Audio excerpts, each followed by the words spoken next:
Hello everyone, I hope you guys are doing great and your studies are going in full swing. In today's class, we are going to discuss undoubtedly the most important chapter on your CFI Final FR, that is financial instruments, and we will be doing a full coverage on the concept side and the application side, and also we will be covering the important questions on all the important areas of this chapter. So let us get started. First of all, we need to figure out what is a financial instrument. So when you look at a financial instrument, the coverage over here is given by three standards: IND AS 32, 107 and 109.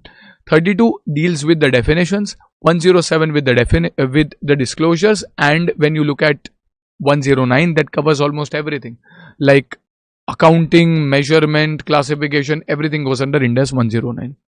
Now, before we proceed, we need to understand what is a financial asset, what is a financial liability, and what is equity. So, financial instrument over here is defined as an instrument which creates a financial asset for one of the entities and then a financial liability or equity for the other entity. So, what do you mean by a financial asset?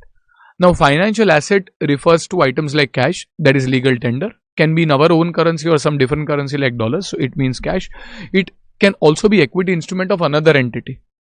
Remember, your own equity shares, when you purchase, that tantamounts to buyback, and you will reduce those shares that are purchased from the equity share capital. Sometimes some people also call this as treasury shares, but shares that you purchase for another entity. So if you go and purchase, let's say, Reliance Industries shares, that can be considered, for example, as a financial asset for you. Next, you have something where there's a contractual right. Now, this is a very important thing. A financial asset refers to a contractual right. So, emphasis on the word contractual. Every word over here has significance. Contractual right to receive cash or another financial asset. Now, what does this mean? And what are the examples over here? Like when you look at something like a debenture, we have a contractual right to receive interest as well as principal. When you look at even items like loans given, where you have a contractual right to receive interest as well as a principal, or even deposits that you have given, you have a contractual right to receive cash or another financial asset. Now, is that it? Well, it's a very, very wide scope, and hence it includes even items like trade receivables, bills receivables, where you do have a contractual right to receive cash. So, what about another financial asset? Well, if you look at items like convertibles, now convertibles over here would include convertible debentures or convertible preferences, where we do have a contractual right to receive, let us say, another financial asset, and hence that can also be a financial instrument. Now, this is a fairly important thing, and most of the financial assets that come from this. Now, if you kind of just jump for a minute and go to financial liabilities, what will be included in financial liabilities? Well, in financial liabilities, we would have, remember, cash cannot have a negative balance. There can be bank overdraft, but cash cannot have a negative balance. Equity shares that are purchased are financial asset, but if equity shares are issued, that will go under the section of equity. Now, if there is an instrument where there's a contractual obligation to deliver cash, so there will be again emphasis on the word contractual and then obligation to deliver cash or another financial asset. So what is covered over here? Almost exactly the opposite items. Like if you have purchased debentures, then financial asset, but you have issued debentures, you have an obligation to pay interest as well as principal, and hence a financial liability. If you have, let us say, issued even preference shares would generally go under the definition of shareholders under the old standards.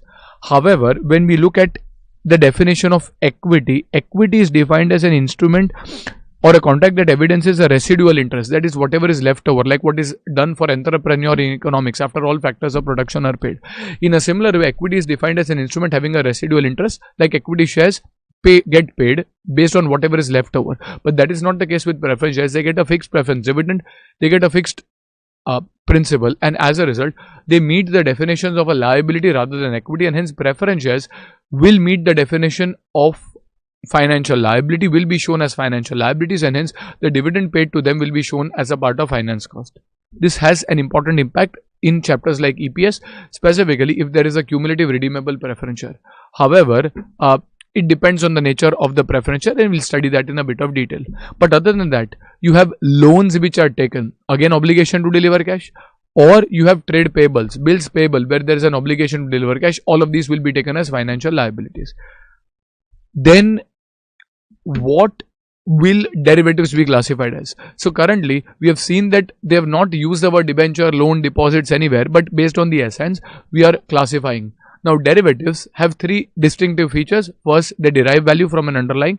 Second, they will be settled at a future date. And third, the amount that is paid initially is nil or insignificant, like the premium that you might pay may be nil or insignificant as compared to the total value. Things like forward, futures, options go within the definition of derivatives. Now these derivatives may be gross settled or they may be net settled. Usually when they are gross settled, that will result in, let us say if you have entered into a forward buy, that will result in we getting, let us say, the dollars if you have taken a dollar forward, or the equity shares of another entity if you have an equity forward, and then you paying cash. But what happens in case of a net settlement? In case of a net settlement, you will not really get the actual share. You will not really pay the full amount. In fact, you will take the differences of prices and settle it in cash. So when you look at a derivative, if we assume a net settlement, for example, then a derivative can result in an instrument where there is a contractual right to receive cash in case the derivative forward, future or option is, let us say, in the money as you call it, or it is favorable, having a positive fair value, it is a profitable item, or it can be a derivative financial liability because of that derivative there will be a contractual obligation to deliver cash, and hence derivative contracts, though not specifically defined, at least the equity derivatives, bond derivatives as well as currency derivatives, whether they are gross settled or they are net settled, they will be taken as financial assets or financial liabilities. Now the challenge over here only arises in case of commodity derivatives. Now if commodity derivatives, let's say derivatives on sugarcane for example, are net settled, again they will be settled based on differences in prices. Like if I have agreed to buy sugarcane at 100 rupees and the price becomes 110, in which case rather than I actually taking delivery of sugarcane and paying 100, I will net get 10 rupees because I'm getting a sugarcane worth 110 and I'm paying 100 only, so net 10 rupees. So the settlement will be through differences in prices, and hence it will be a derivative financial asset if it is positive, or a derivative financial liability if it is a negative fair value, that is there is a payable. Now the problem arises in case of commodity derivatives which are gross settled. The standard over here has something called as an own use exception. Now what do you mean by own use exception? Well, usually when you go and place an order for buying goods, like a purchase order, do you pass an entry for recording the inventory? Well, usually no. You do record the inventory when the risk and reward of the inventory is transferred to you. This is because these types of contracts are called as executory contracts. So when I, let us say I'm Renuka Sugars or Balrampur Chini and I want to purchase sugarcane from a farmer, after 3 months, I'm going to take the delivery of that sugarcane, gross settlement. What I'm actually buying is inventory. I'm not speculating on prices. I'm actually buying inventory, and inventory should initially be recorded at cost. I've agreed to buy at 100. Now let the price later be 110 or let the price be 90. It does not really matter. If you were doing a net settlement, then the differences in prices do matter. But if you're actually buying the inventory or if you're buying a PP, the differences in prices do not really matter. You will record the inventory at the agreed price, that is 100 rupees. And hence IND AS 109 gives what you call as an own use exception. They say that when you enter into a purchase contract today for a commodity which you are going to gross settle, that is you are going to take delivery or you are going to give delivery as a case maybe, then we will not apply the IND AS 109 principles. Treat it like an executory contract, that is neither of the parties have performed their share of the contract. Neither have you paid money for the inventory nor have you received the inventory, and as a result you will treat it as an executory contract and you will record it as per IND AS 2, IND AS 16, IND AS 115 as a case may be when the appropriate transaction actually happens. Now this is a brief understanding for derivatives. So long story short, if it is a commodity derivative is gross settled, then 109 principles will not apply. For other items, equity, bond, currency, which are gross or net settled, 109 will apply, and even if commodity derivatives which are net settled, IND AS 109 will apply. And as you will study forward, the accounting for these derivatives, it's typically done using FVTPL principles. So we're just kind of mixing a few concepts for a clear revision or understanding. So derivatives, even though not separately defined, are covered over here. There are a few other definitions as well. But before you go over there, if you have a deeper understanding of these definitions, first of all, what gets covered? So we have discussed a few special cases. What do you guys think? will expenses payable like electricity bill payable, telephone bills payable, will that be covered? The answer is yes, because there is a contractual obligation to deliver cash. You have to pay cash for these items. However, what if it is income tax payable? Will that also be covered? Answer is no. Sir, but there's an obligation to deliver cash. Yes, but it is not contractual. It is a statutory obligation to deliver cash, and hence income tax payable, GST payable, provident fund payable, if they arise because of a statutory application, Ind AS 109 will not be applicable. In which case the respective standards will be applicable. Like income tax, you'll have an Ind AS 12. Or for some items where there's no specific standard, then you look at Ind AS 37, which is a general standard for recording liabilities.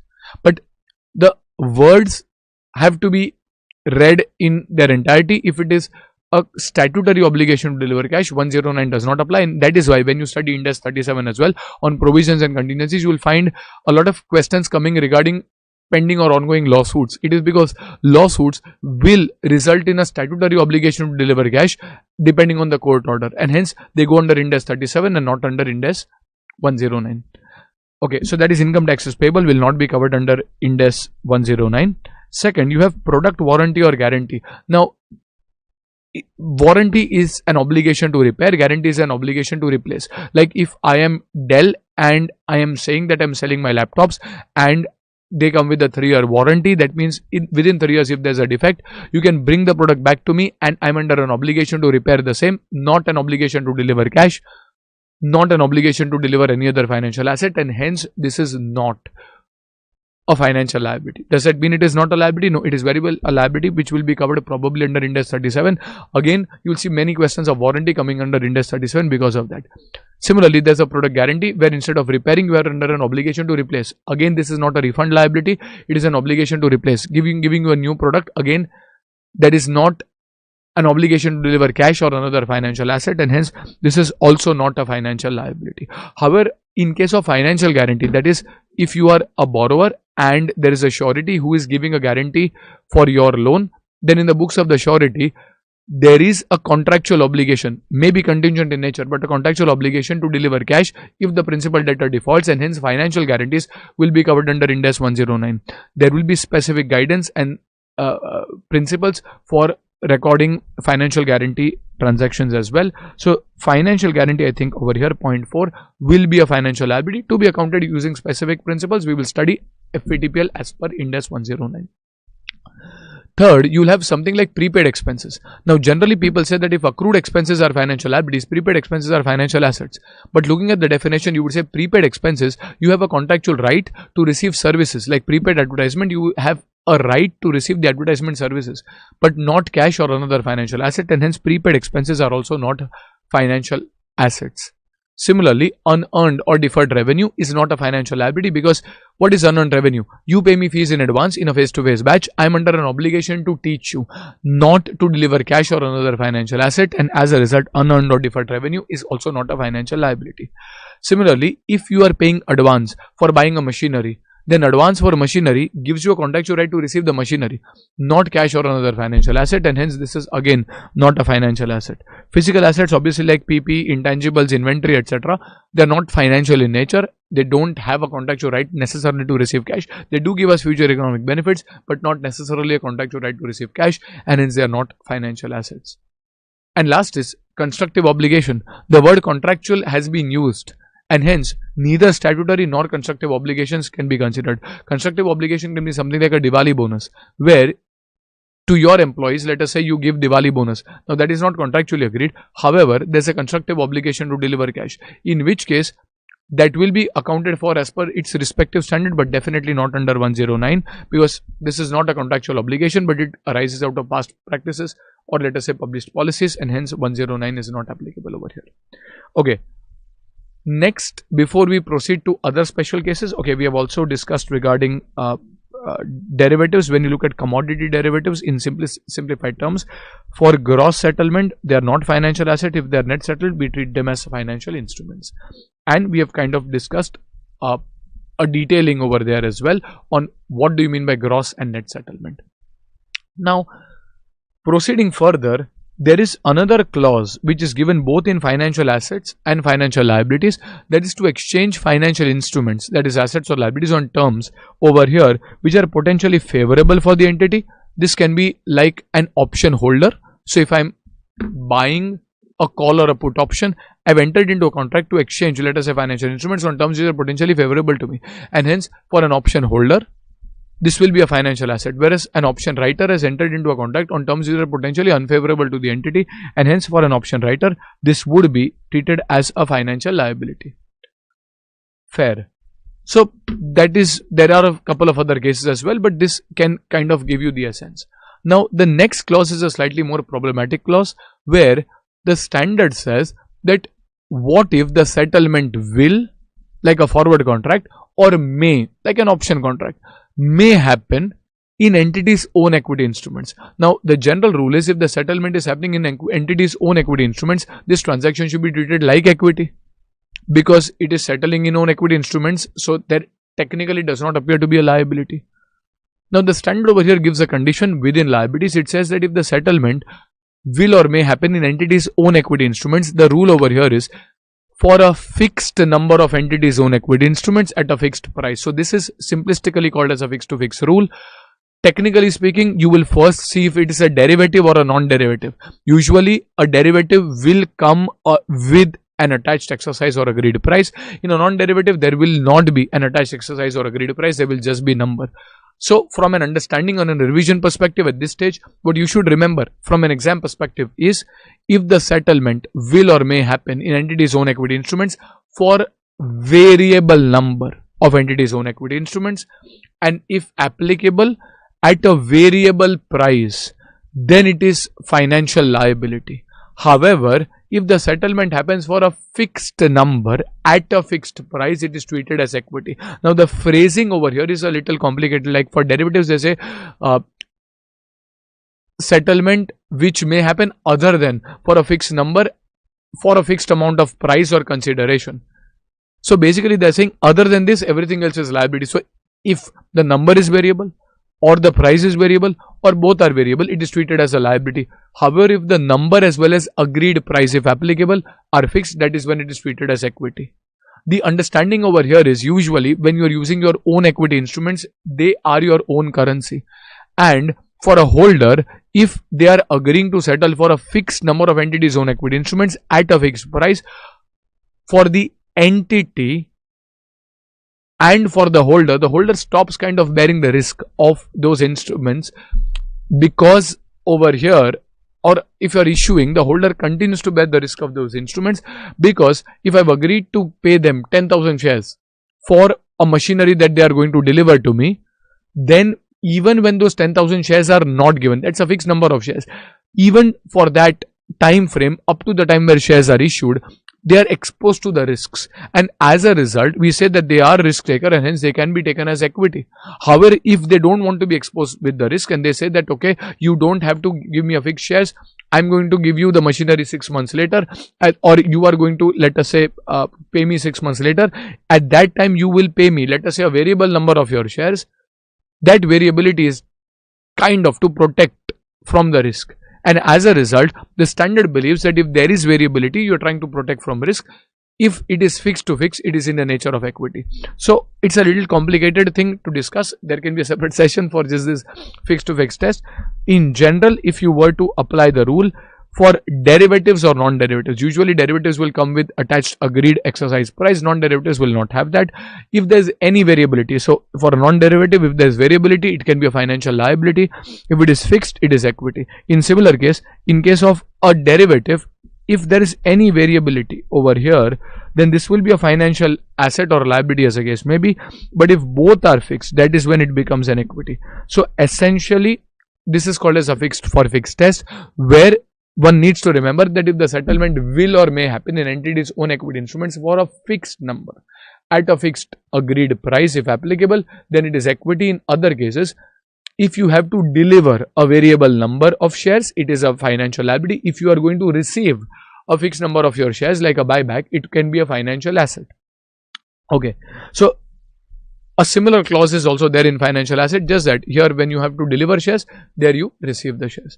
So this is broadly the definition of financial assets, financial liabilities, and then comes the definition of equity, as we said, is something which evidences residual interest. It does not use the word shares anywhere, and hence even items like preference shares, which do not necessarily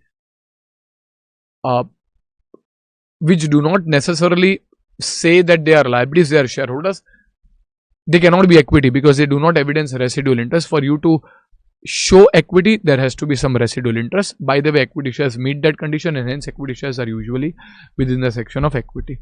But even other items, like when you look at even, for example, NCI, non-controlling interest under business combination, non-controlling interest would be shown within equity because at the end of the day, they may or they may not control. However, they have a residual interest in the net assets of the subsidiary, and as a result, they are also classified within the section of equity under Ind AS 109 and shown accordingly as per Ind AS 103. Okay. Now, a very important discussion over here is special case number 9, where you have preference shares or debentures issued. Now, if these are preference shares or debentures, let us say, which are issued, how will you classify? Well, generally, debentures issued should be financial liabilities, and a simple cumulative redeemable preference share issued should also be a financial liability. However, it depends on 3 essential characteristics of these instruments. First is the distribution feature, second is the redemption feature, and third is the conversion feature. Like distribution, like interest or dividend. If the distribution is mandatory, that is an obligation to deliver, in which case it is a financial liability feature. Whereas if the distribution is discretionary, then that is an equity feature. However, when you look at redemption, perpetuity or irredeemability is an equity feature, whereas if there is a redemption, that is more of a liability feature. And then comes the important part, that is conversion. So when you are trying to convert, the conversion can be for fixed, or it can be for variable. So if the conversion is happening, one bond is getting converted into a variable number of instruments, it will be a liability. However, if the conversion happens for a fixed number of instruments, then you need to further segregate, and this understanding will be further developed when you do compound financial instruments. Over here, you will see whether it is compulsory conversion. If it is compulsory conversion, in which case there is a contractual obligation over here. Is there a contractual obligation to deliver cash? Well, no, but there is a settlement that will happen in entity's own equity instruments for a fixed number of own equity instruments, and hence the compulsory conversion will be in the nature of equity. However, what if it is an optional conversion where the option is with the holder? So if the option is with the holder, we will say that if the holder does not decide to convert, then the issuer will have to pay cash, and hence the entity has a financial liability to deliver cash. However, there is also an option with the holder where the settlement may happen for an entity's own equity instruments for a fixed number of entities' own equity instruments at a fixed price, and as a result, this is treated as a financial liability with an option. Like when you look at ESOPs, SARs with cash alternative, we try to treat them as SAR with an equity option. In a similar way, if it is an optionally convertible debenture where the option is with the holder, for the principal, I have an obligation to deliver cash if the holder demands, but in addition to that obligation, there is also an option which may settle in entities' own equity instruments for a fixed number of entities' own equity instruments at a fixed price, and hence that option is in the nature of equity when you study compound financial instruments. So the most popular are compulsory or optionally convertible at the holder's choice, but there can be questions like in EPS there is a question, I think, where the option to convert is with the issuer. In such a case, you don't have an obligation to deliver cash. The holder can't force you to deliver cash. However, if you want to pay, you can deliver cash. If the question specifically tells you that the issuer intends to settle by cash, then the principal is in the nature of liability. Again, there is an option. But if the question tells you that the issuer does not have enough money and it intends to settle by shares, then it is in the nature of equity. But what if the question remains silent? Then any of the assumptions can be taken. Well, as per the May 24 study material of the institute, they have assumed that if nothing is given in case of optionally convertible instruments at the choice of the issuer, we will assume that the principal has equity features. It could also be said to have liability features, but institute in the EPS questions, if you go to see, has assumed that these options have equity features. So over here, this is ideally based on the issuer's intention, but if the question does not tell you, you can assume either of these. If you want to keep it consistent with the institute's latest material, you assume that the principal has equity features over here. Because you don't have an obligation, the holder can't force you to deliver cash. Okay, so these rules should be applied in case of classification. Like for example, there can be an irredeemable preference share with a 8% dividend. Now the 8% dividend can show a liability feature, whereas the irredeemability can show an equity feature, in which case it becomes a compound financial instrument. Or there can be an irredeemable debenture with discretionary interest, in which case the discretionary interest shows an equity feature, irredeemability, perpetuity also shows an equity feature, in which case this can be treated as equity. And hence you will have to look at these features to correctly classify a particular item, and this will also have effects later in topics like embedded derivatives or topics like compound financial instruments as well. So this broadly takes care of the first part. Yes, there is also a special case on deferred interest. That is, if you have issued an instrument where there is an 8% interest, but that 8% interest can be deferred. But the question will be, till when can it be deferred? If it can be deferred up to, let us say it's a 10-year bond, it can be deferred up to 10 years, in which case I still have an obligation to deliver cash for that 8% because it can be deferred up to 10 years. However, so it is in the nature of financial liability. However, if this can be deferred up to perpetuity, in which case this is like a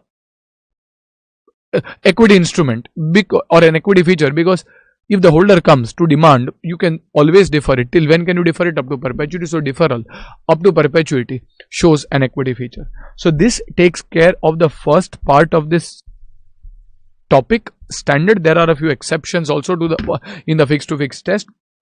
Not very important from an exam perspective, but nevertheless, there are 3 exceptions. We'll quickly wrap them up. First is ideally. So what is the rule? If the settlement happens in own equity instruments for a fixed number at a fixed price, it is equity. Otherwise, it is a liability if there is any variability. But if there is a variability which is due to a bonus or share split adjustment, or due to mere passage of time, or due to exchange rates, different exchange rates on conversion, these 3 items have been allowed as an exception. You can still treat it optionally as an equity, even if there is variability due to bonus or merely due to passage of time, which is kind of a certain factor, not an uncertain factor, or merely for translating the conversion price of a foreign currency bond into rupees. So these are the 3 things, not very important, but nevertheless just a quick reference. And hence that kind of takes care of the first part, if you go to see for this topic. Now the second part that you do is the classification of financial instruments. Within classification, now that you kind of understand what is financial, what is non-financial, within financial assets there can be 3 sub-classifications: amortized cost, FAOCI, that is fair value through other comprehensive income, FATPL, that is fair value through profit and loss. So there are 3 classifications in financial assets, 2 sub-classifications in financial liabilities, that is FATPL or amortized cost, and equity. As we have even discussed earlier, own equity cannot be remeasured, and hence equity will be recorded at the amount determined at initial recognition. So equity is the easiest. You will determine the value at initial recognition, no further remeasurement, no amortization, nothing. It will be recorded at the value as determined at initial recognition. Okay, next you go to financial assets. Now financial assets can be sub-classified at either amortized cost, FAOCI or FATPL. For this, there's a fairly technical language which is given. So for amortized cost, if you technically see, they mention that there should be a business model of collecting only, and the contractual cash flows should solely be payments of interest and principal.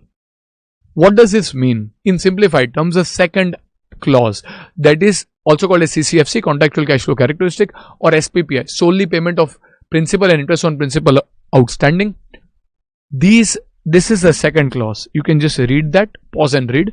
However, if you don't want to go into the technicality, the actual simplified meaning of this is, this tries to cover debt instruments, because debt instruments usually have payments which are in the nature of interest and principal amount. So what is the meaning of the word principal? Principal means what I have given to you, you should give it back to me. So if I have given you 100 rupees, you should give me back 100 rupees. What does interest mean? Interest refers to compensation for time, that is inflation. For credit risk, maybe if a person has low credit rating, there is higher credit risk, and hence I will require a higher return, and then a reasonable profit margin. Apart from that, a few other charges like prepayment charges, extension charges, etc., processing fees can also be considered. So basically, in the course of a basic lending arrangement, what does a lender usually expect? A lender expects compensation for interest, and interest is a return for interest, credit risk, or reasonable profit margin, and also the principal that they have given back. That is usually the case in case of a loan, in case of a debenture. So for something to be classified as amortized cost, it should be in the nature of debt. Simplified, okay? That same clause, if you go to see, will also appear in FVOCI, fair value through other comprehensive income. Contractual terms give rise on specified dates to cash flows that are solely payments of principal and interest on principal amount outstanding. So basically this is exactly the same replica in amortized cost as well as FVOCI. So basically debt instruments, simplistically said, can be debt, can be amortized cost, or can be at FVOCI. But when you go to the business model over here is slightly different. The business model test says that in amortized cost you will hold them in the business model of collecting only the cash flows, whereas in the FVOCI you say they are in the business model of collecting and selling. So what does this mean? In simplified terms, debt instruments which are intended to be held till maturity will be under amortized cost because you are holding them in the business model of collecting cash flows only, whereas debt instruments which are intended to be sold before maturity will be classified under FVOCI, because there might be a 20-year bond. If you are holding it with a plan to hold it, let us say for 5 to 8 years, and then sell it after 5 to 8 years, then you are holding it in the business model of collecting interest and then selling it off. In which case such a bond will be shown at fair value through other comprehensive income. But the 20-year bond, if you intend to hold that in general for the 20-year period, then that will be shown within the larger heading of amortized cost. So simplified over here, amortized cost, debt investments intended to be held till maturity, and FVOCI, debt investments intended to be sold before maturity, will come over here. But then why has the institute used so technical language rather than using a simplified language over here? It is because they don't want to just call it as debt and end it over there. Like you might have something like a gold index bond. Now a gold index bond will give you a return based on gold prices.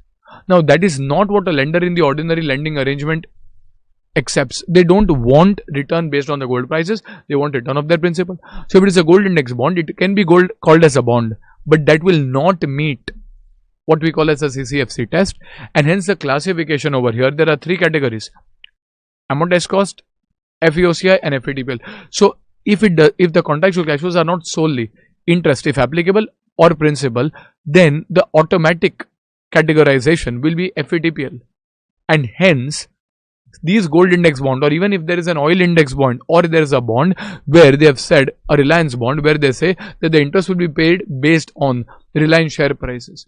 Now honestly, in a basic lending arrangement, we are not going to expect return based on the share price of Reliance, and as a result this is not what a lender ordinarily expects. Now this can legally be called as interest, but that is not what a lender expects, and hence the standard says for something to be classified under amortized cost or FVOCI, it should meet the CCFC or SPPI test.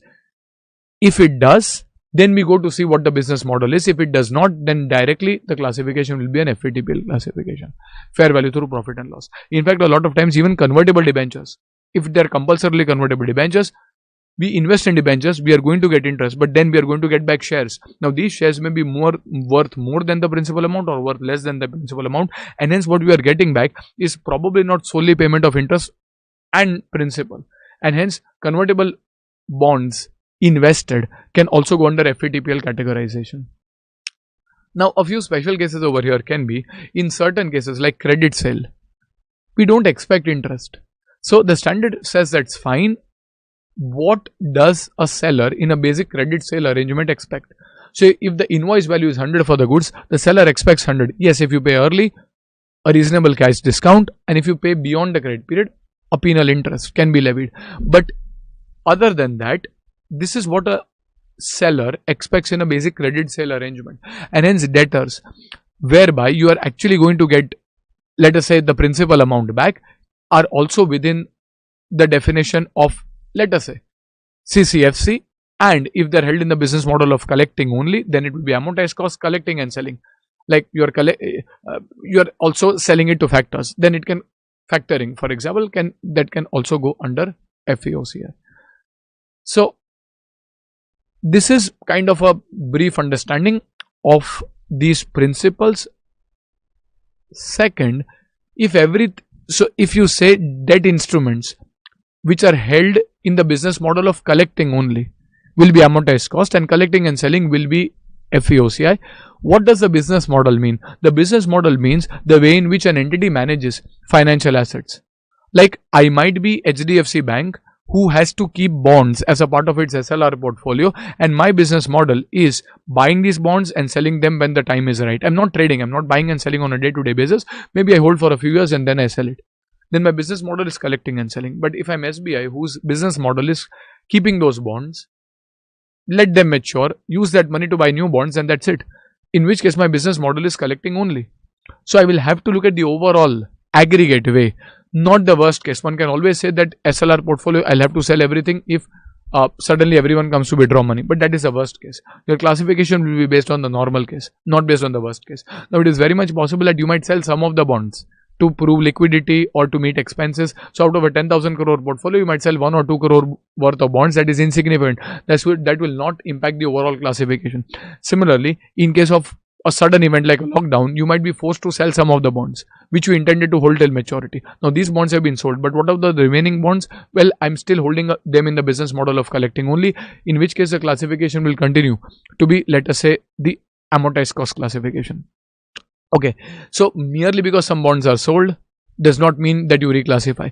Reclassification, as you will study further, will be only if there is what we call as there is a change in the business model, the change in a way in which you manage financial assets. Like you were earlier lending and collecting money, now you want to exit that business and you want to sell that loan portfolio to someone, in which case you are now holding these loans for the business model of collecting and then selling. So that is a change which is extremely rare as per IND. So in terms of classification, this is for amortized cost and FVOCI. Everything else, ideally by default, should go to FVTPL. The standard specifically mentions 3 items which have to go to FVTPL. First, it says derivatives, unless hedge accounting applies. If you're doing financial assets, these are profitable derivatives, whereby you will take them at fair value through the profit and loss account. Even if they're bond derivatives, whatever it is, we will not take them into amortized cost or FVOCI. We will have to take them into FVTPL only. Second is held for trading items. If you have bought shares or bonds for the purpose of immediate trading, selling it in the near very short term, in which case they will always be FVTPL. And third, if you initially decide to designate a particular item at FVTPL, but in order to prevent an accounting inconsistency or mismatch, so if you believe that classifying something at amortized cost or FVOCI will result in an accounting inconsistency or mismatch, then you can designate that item at FVTPL and then in the notes explain on how that would have resulted in an accounting mismatch. So these are the 3 things. So now that leaves us with something like equity shares. This classification has not mentioned anything regarding equity shares, but does equity shares meet the CCFC test? Answer is no, because they don't have contractual cash flows. They don't give us just payment of principal and interest, and hence equity shares don't meet this criteria, and hence by default equity shares would go under FVTPL. Now a lot of people had raised objections over here that if equity shares are at FVTPL, there is so much volatility which will go in my profit and loss account, and hence IFRS, IND, IAS, everywhere they gave a separate option which is only for equity instruments of another entity, not for derivatives, not for anything else, where they said that at the stage of initial recognition, you can decide to show an investment in equity share at FVOCI. Is there any conditions prescribed like it should prevent accounting mismatch or so? Nothing of that sort.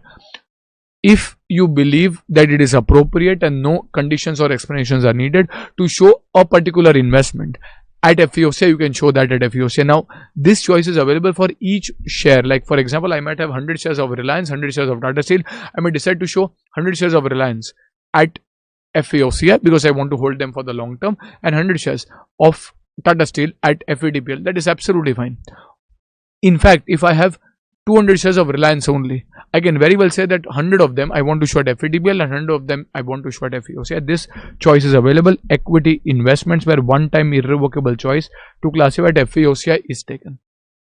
Okay, so if you were to summarize the discussion over here, so this is the explanation about the CCFC or SPPI test or the business model test. There's quite a bit of theory, but when you look at the summarization for financial assets, first we see if there are financial assets in the nature of derivatives, held for trading, or assets which are designated FVTPL to prevent accounting mismatch, in which case the classification would always be FVTPL. Second, we see if there are investment in equity shares.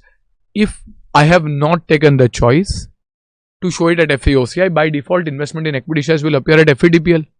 However, if I have actually taken a choice, then I can show this at FAOCI. So, equity investments by FVTPL at default or at FAOCI if choice taken. And for every other category of financial asset, you will see if the CFC test is met. If yes, then you go further and check for the business model. If no, they will go under FVTPL by default, like gold index bond, oil index bond, etc. If CFC test, let us say, passes, then you check the business model, and if the business model is to collect only, then it is amortized cost. If it is to collect and sell, this is FAOCI. So this is a fairly decent summarization of the classification. Next comes the accounting. I would say this is one of the most important parts of this chapter, where we are trying to discuss regarding accounting for financial assets. Yes, for classification, we will also discuss classification regarding financial liabilities. So we can discuss that and then come over here. That is fine. And then do the accounting for financial assets and liabilities together.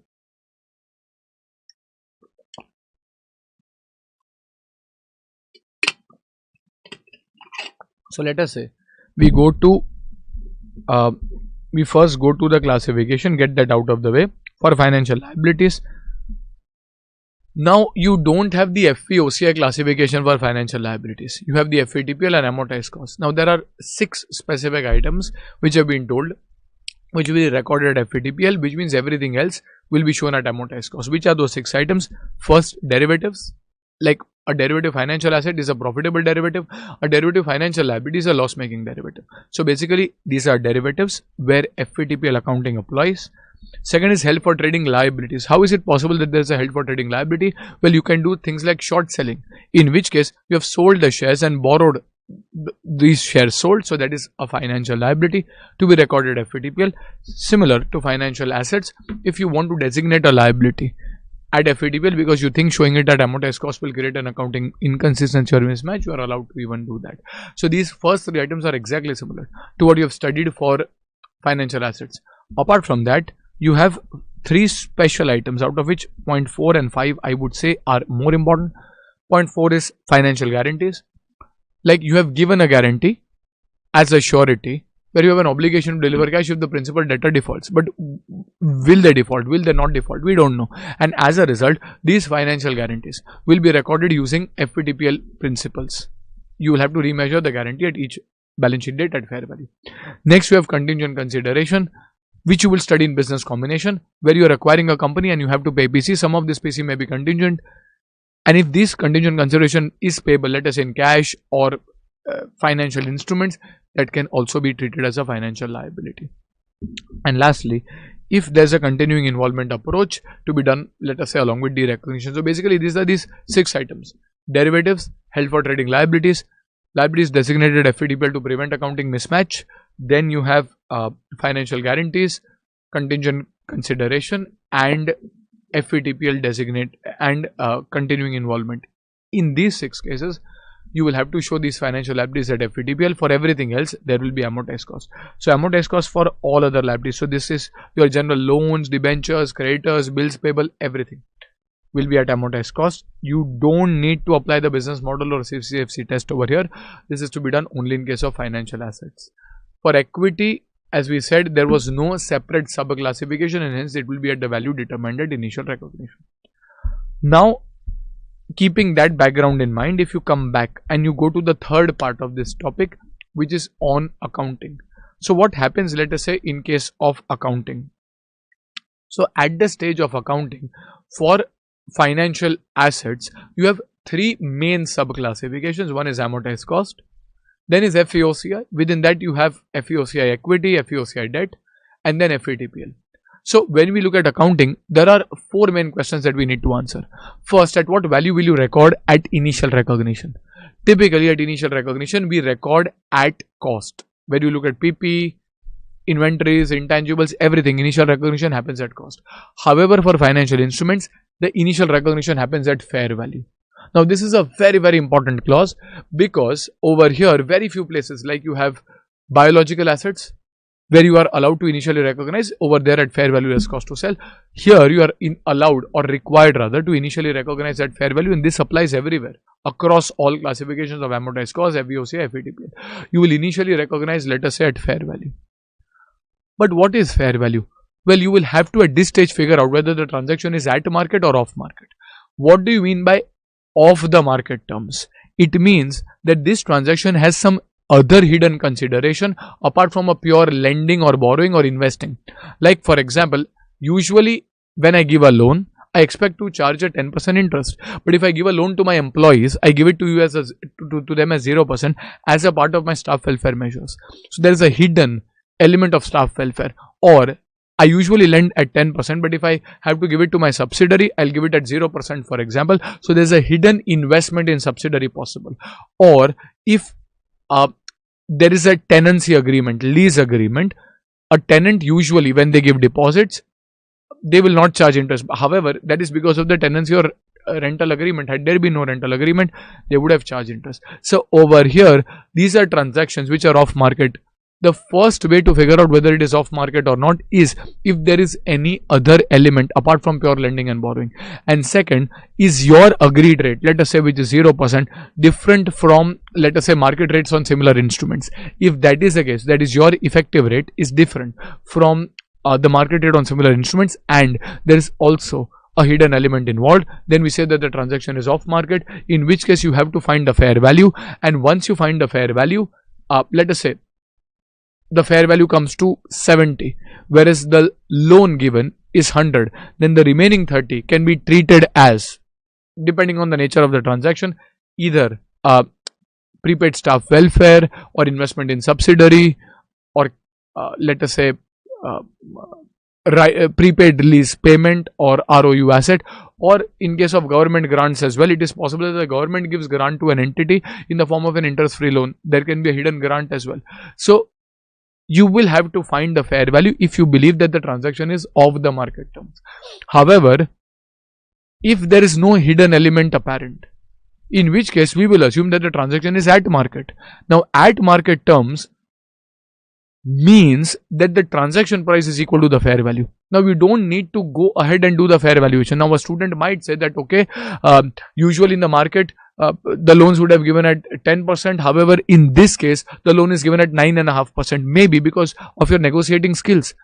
That does not mean that there is a 0.5% off market element. No, the transaction price is the fair value. Effective rate of 9.5% is your rate. Sir, but then there can be a balancing figure. Well, balancing figure is only if there's some other hidden element. Otherwise, whatever be your transaction price is treated as a fair value. So when you look at transactions initially over here, if you go to see initial recognition, if the transaction is at market terms, and if nothing is given, we'll assume that the transaction is at market terms, then the transaction price is the fair value. Unless given, we will assume that the transaction happens at market terms. No separate fair valuation is needed in such cases. However, if the transaction is off market terms, applies when there are other elements above pure lending or borrowing, to be considered only if a separate fair market rate is given. That is when you treat it as off market and there is some other element, both of them, in which case financial assets should be recorded at fair value, and the difference between the two should be accounted depending on the nature of the transaction. Fair value will be determined usually as per Ind AS 113 principles. For most of the cases, you will take it as a present value of future cash flows, taking the discount rate as the market rate of interest on similar instruments which are treated at fair terms. Okay, so a few important examples were discussed over here. So common transactions which may be off the market terms.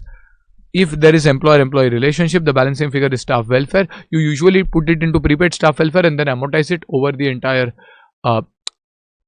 tenure of the loan. Landlord-tenant, in which case a balancing figure is typically prepaid lease payment, and payment which is made over here is to obtain a right of use. So we usually take these rent expenses, prepaid rent expenses as a part of your right of use asset. Government entity, there is a hidden grant. The accounting will be based on Ind AS 20, whether it is deferred grant, adjusted against asset, etc. And in case of a parent subsidiary relationship, there can be a possibility where there is an investment made by the parent and capital contribution received by the subsidiary, or a distribution done by the subsidiary and a distribution received by the parent. So these are the common cases which arise in case of off-market cases. So we were discussing about the initial recognition, where we said initial recognition should happen at fair value, and usually fair value will equal to the transaction price if the transaction is at market, and you need to separately find the fair value if the transaction is off market. But what about transaction cost? This is cost to purchase. Remember, not cost to sell. Like in Index 41, cost to sell is deducted. Here we are not even considering the cost to sell anywhere. We will consider the cost to sell as and when the sale happens, not before that. So transaction cost is a cost to purchase. Like you have purchased, let us say at market terms, you have paid 100 rupees for buying a share, and then 5 rupees you have paid in the form of brokerage, STT, stock exchange fees, etc. In which case your initial recognition should ideally be 100, which is the fair value of the instrument, plus 5 rupees, that is a transaction cost, and hence that is 105. Now that fair value plus transaction cost principle applies everywhere except for FVTPL, in which case you have to record the asset at fair value and the transaction cost of 5 will go to the P&L account, because ultimately under FVTPL at the end of the day everything is going to go to the P&L only. So for amortized cost, for FVOCI debt, for FVOCI equity, initial recognition happens at fair value plus transaction cost, but for FVTPL it happens at fair value and transaction cost will go to the P&L. So the first part is initial recognition. Second, subsequent measurement at each balance sheet date.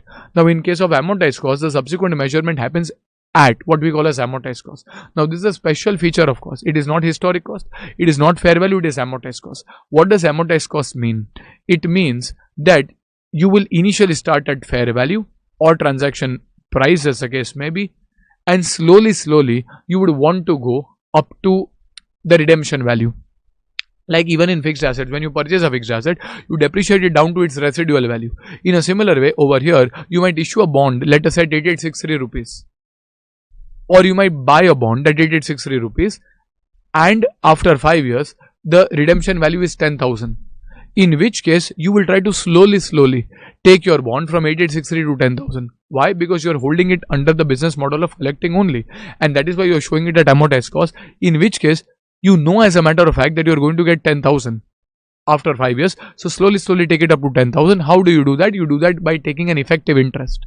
We will see how that effective interest working happens, which is one of the most important things of this chapter. But we will take the effective interest and accordingly try to find the amortized cost at each year. Is the fair value relevant? Answer is no, because well, I'm holding it in the business model of collecting. So whatever with the fair value does not really matter because I don't intend to sell it.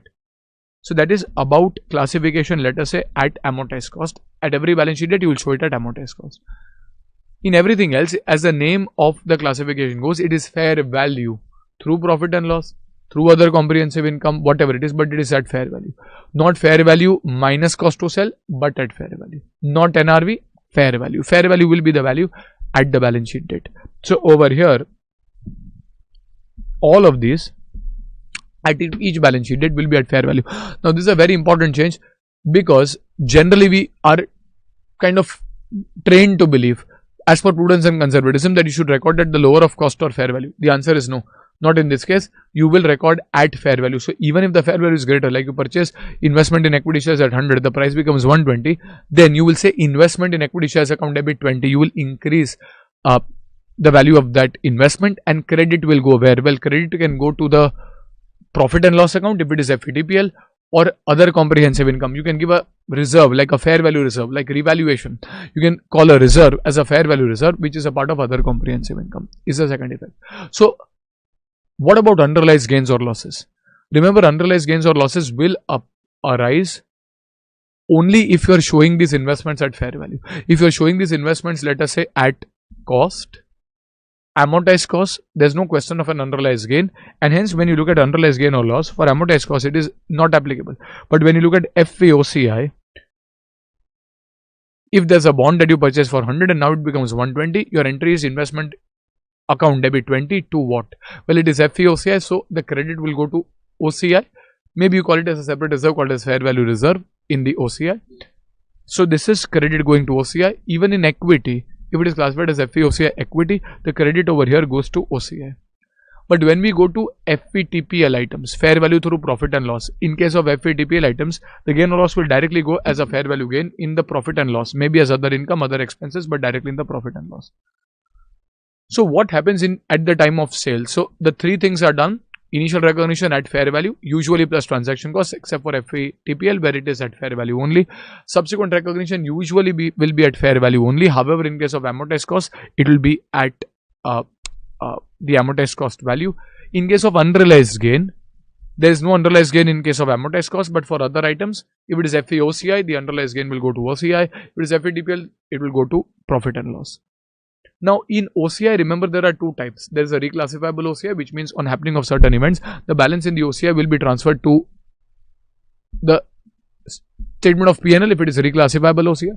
And if it is non-reclassifiable OCI, on happening of certain events, the balance in OCI gets transferred to retained earnings. Now in this case, the standard requires, remember this is an Ind AS 109 requirement, that FVOCI debt be classified as a reclassifiable OCI. So on happening of certain events like a sale of a bond, the balance in the OCI, that is 20 rupees, will be transferred to the statement of P&L, that is other income. Whereas if you show FVOCI equity, that is a part of non-reclassifiable OCI, which means on happening of certain events like for example sale, then the balance in the OCI of 20 rupees will directly be transferred to retained earnings. But this is where a student can possibly have a problem. They say that no sir, we are selling the equity shares. In that case, again should go to the P&L. Ind AS says no. Why? Well, probably for investment in equity shares, you had a choice to take it to P&L or to OCI. Usually people who decide OCI is because they don't want to make the P&L so volatile, and hence you decided to take it to OCI.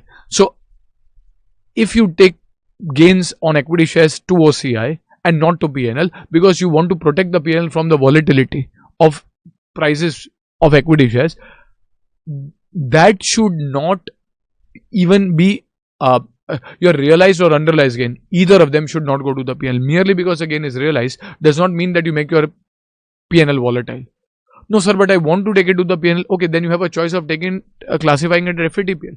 No one forced you to record it at FVOCI. In bonds you had no choice, but in equity you had a choice, and hence the standard makes this as a non-reclassifiable item, which means if there's any gain on sale, that gain, at least to the extent of the balance in the other comprehensive income, fair value reserve, will directly be taken against the retained earnings. So over here, at the time of realized gain, well, usually we will not sell the bonds at amortized cost, but if for some emergency you have to sell and there is a gain, that gain will go to the profit and loss. This is rare. In case of FVOCI debt, the balance in the fair value reserve will be transferred to the statement of P&L because it is a reclassifiable OCI. And for FVOCI equity, the balance in the fair value reserve will directly go to the retained earnings because it is a non-reclassifiable OCI. For FVTPL, whether it is a realized or unrealized gain, it will go to the P&L account. Now, what about interest or dividend income on these investments? Amortized cost, it will definitely go to the P&L, but what about FVOCI? Where will they go? Well, they will also go to P&L. But sir, there is FVOCI. Well, there is FVOCI. It is not income through OCI. It is fair value through OCI. So if there is any fair value change, that will be routed through the OCI. But over here, this is not what we call as a fair value change. This is interest, and hence they will always go to the P&L. So interest will go to the P&L everywhere. Dividend will also go to the P&L everywhere. Now, how do you calculate interest? Now, this is very interesting over here. You calculate interest by using something called as effective interest method, which we will try to study. But before that, a couple of special points that we want to discuss. First, is it necessary that you will find the fair value in every case? Well, no. Standard presumes that fair value is determinable, preferably using level 1.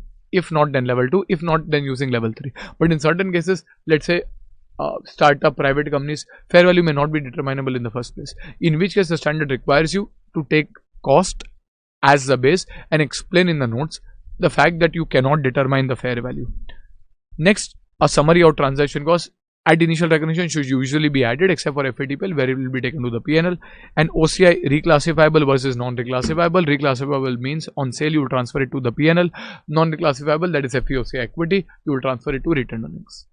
Acha.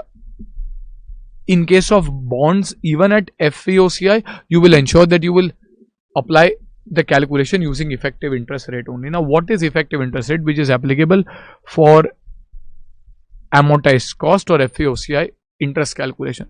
Let us take an example. Let us say over here, you have invested in a bond with an issue price of 8863, face value is 10,000, coupon rate is 10%, term is 5 years, and that's it. So let's say this data is not given, in which case under AS you would recognize the bond at 8863, record income of 700 in each of the 5 years, and then suddenly when the bond gives you back money, you will say bank account debit 10,000 to investment date 863 and then to a gain of 1137. Is the gain attributable only to the 5th year? Answer is no. the gain is attributable to your holding over 5 years and not just for the 5th year. And as a result, to show that gain in the 5th year only is fundamentally flawed. And as a result, the standard says that you should ideally spread that gain over 5 years. And hence, you should try to calculate what is called as an effective interest rate, also called as the IRR. In AFM language, the yield to maturity. You will try to find that what is the rate that I'm effectively earning if I were to buy the bond today at 8863, hold it for 5 years and then redeem it at 10,000. Well, using the IRR technique, using trial and error, you can probably come to an EIR of 10%. In most of the questions, this is given. If not, you will have to apply the IRR technique to find this.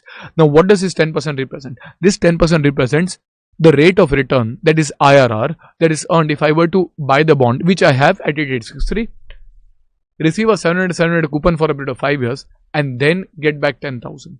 So, though my coupon appears to be 7%, my real rate of return is 10% because I'm not just earning coupon, I'm also earning more than that in the form of gain on redemption. But is that it? Are you? Okay, there are two reasons where there was a problem. One is, you were earlier assuming as per AS that only 700 is your income. 700 is like cash system of accounting. What you're receiving is only income. Your income accrues over a period of 5 years that you're holding the bond. And hence that 1137 should also be spread over 5 years. So we try to find the IRR. Second is that 700 was calculated as 10,000 into 7%. Now you have not invested 10,000.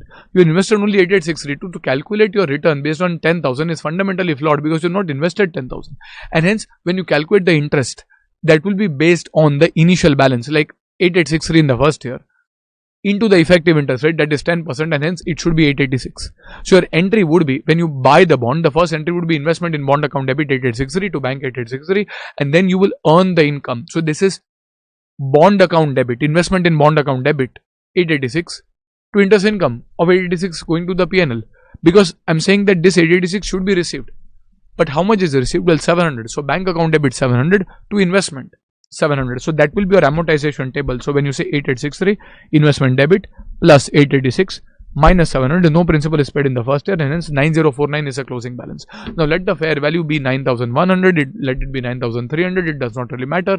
You intend to hold the bond till maturity, and if you continue to do these workings using compound interest principle, so you're saying that ideally I should have received 886, I received only 700, and hence the total cumulative balance still is 9049, on which in the second year I should earn a 10%, that is 905 minus 700 that I have received, and hence 9254, and so on and so forth. If you prepare this table properly, at the end of the 5th year you will get 10,000. The 5th year working, typically interest you take as a balancing figure because you want to get the answer accurately. So your answer comes to 10,000. So over 5 years, your entries in each year will be investment in bond account debit to interest income based on this column of effective interest, and then bank account debit to investment. This is based on 700. And hence slowly the bond reaches up to 10,000, and 10,000 is received, bank account debit 10,000 to investment 10,000. Sir, but then the gain should have been recorded, right? The 1137, well, it is recorded. When I take the total over here, total of gains that have gone into the PNL is around 4637 instead of just 3,500 of coupons, and hence this 1137, which was originally getting recorded in the 5th year as per AS, will now be implicitly recorded in the form of an EIR over the period of 5 years as per IND. So this is the application of EIR. This is your effective interest, this column, and this last closing column is your amortized cost. So when we say under the amortized cost method, at each balance sheet date, our financial asset should be shown at amortized cost. It refers to that balance in the closing, and then using EIR, you will record the interest income. Fair value changes are not relevant. So, sir, will coupon rate and effective rate will always be different? The answer is no.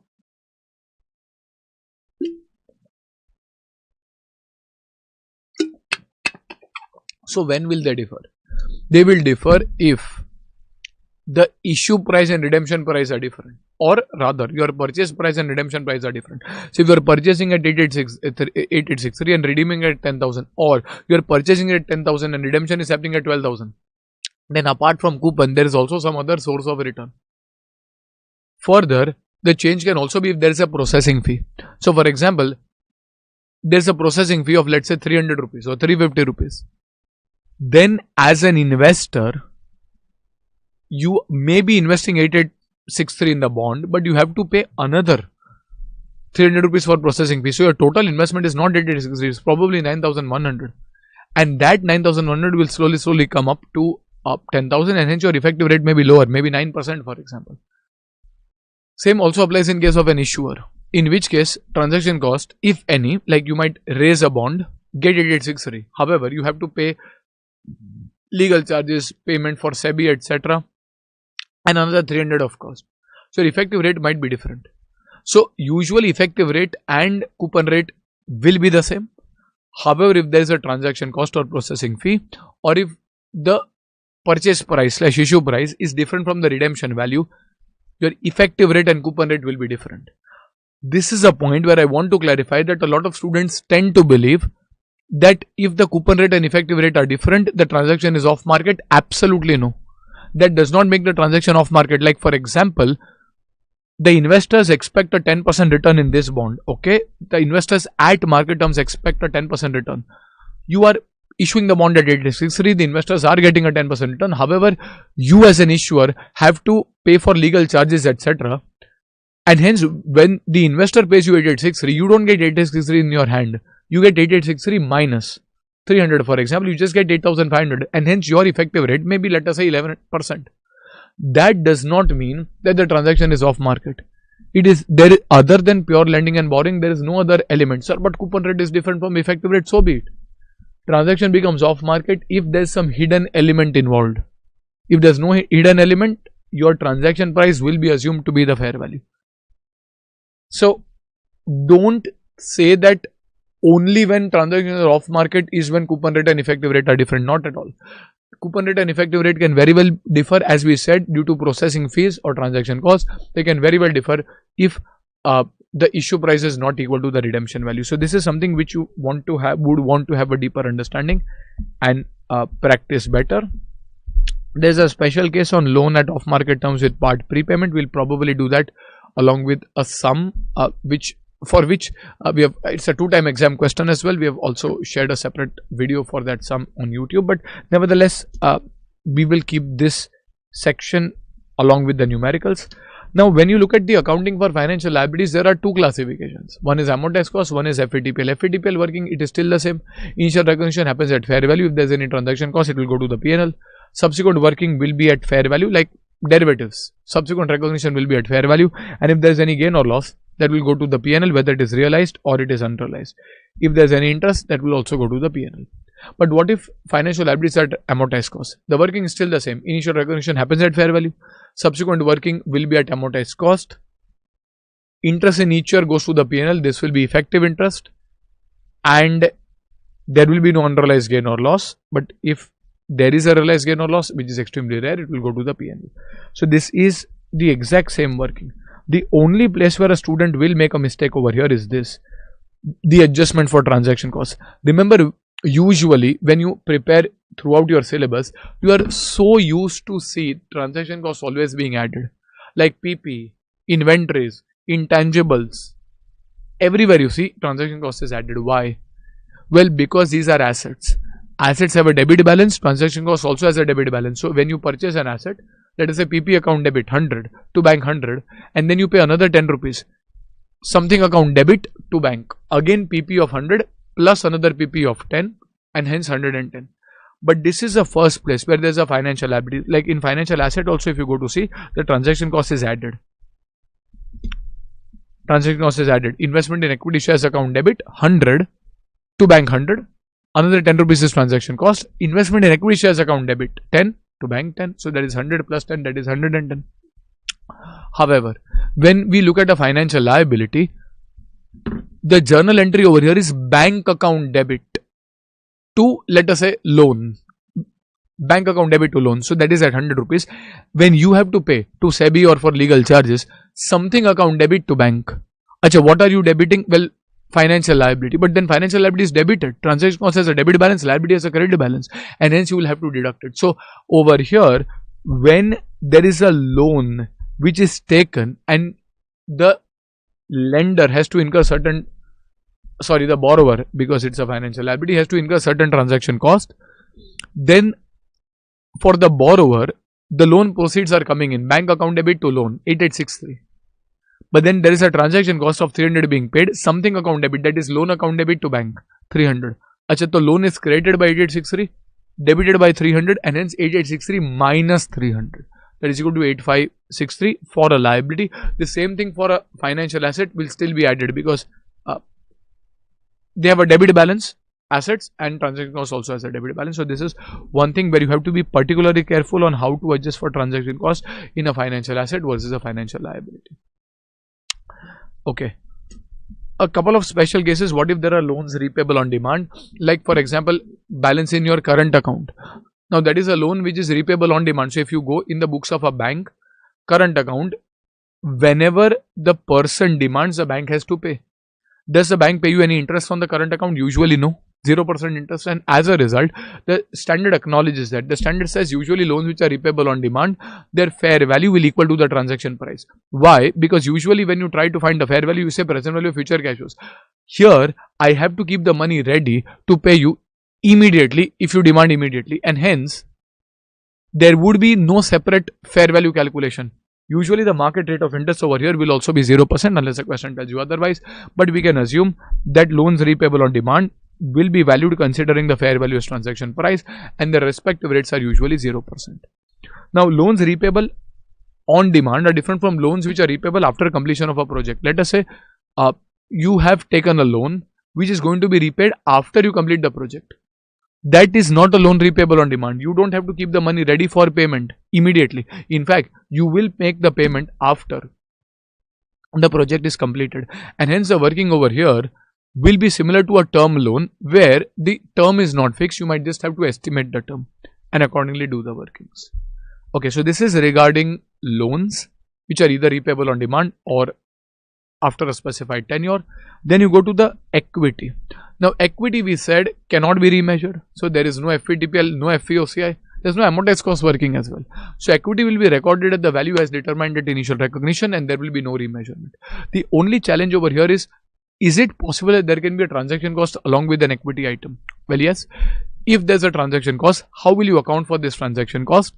Well, it depends on whether we are issuing fresh equity shares, in which case you will deduct the transaction cost from the equity proceeds. That is, if you are issuing a share of 10 rupees at a premium of 90, that is 100 is the issue price, and 5 rupees is the transaction cost. It's a fresh issue, money is coming in the company. Effectively, you will say bank account debit, let us say 100 to equity share capital, 10 to securities premium, let us say 90, and then when you pay the transaction cost, securities premium account debit or other reserves account debit to bank, let us say 5 rupees, and hence in your equity a total 10 plus let us say 85, that is equal to 95 is appearing. So if there is a fresh issue in equity, if there is a fresh issue, you will deduct it from equity. Now some students also argue that what if the shares are issued at face value, then the issue expenses will be debited to the reserves. Discount on issue will be debited against the reserves if there is no securities premium. But what if you are incurring transaction cost on already existing shares? So sometimes there is an offer for sale. The company has 100 shares.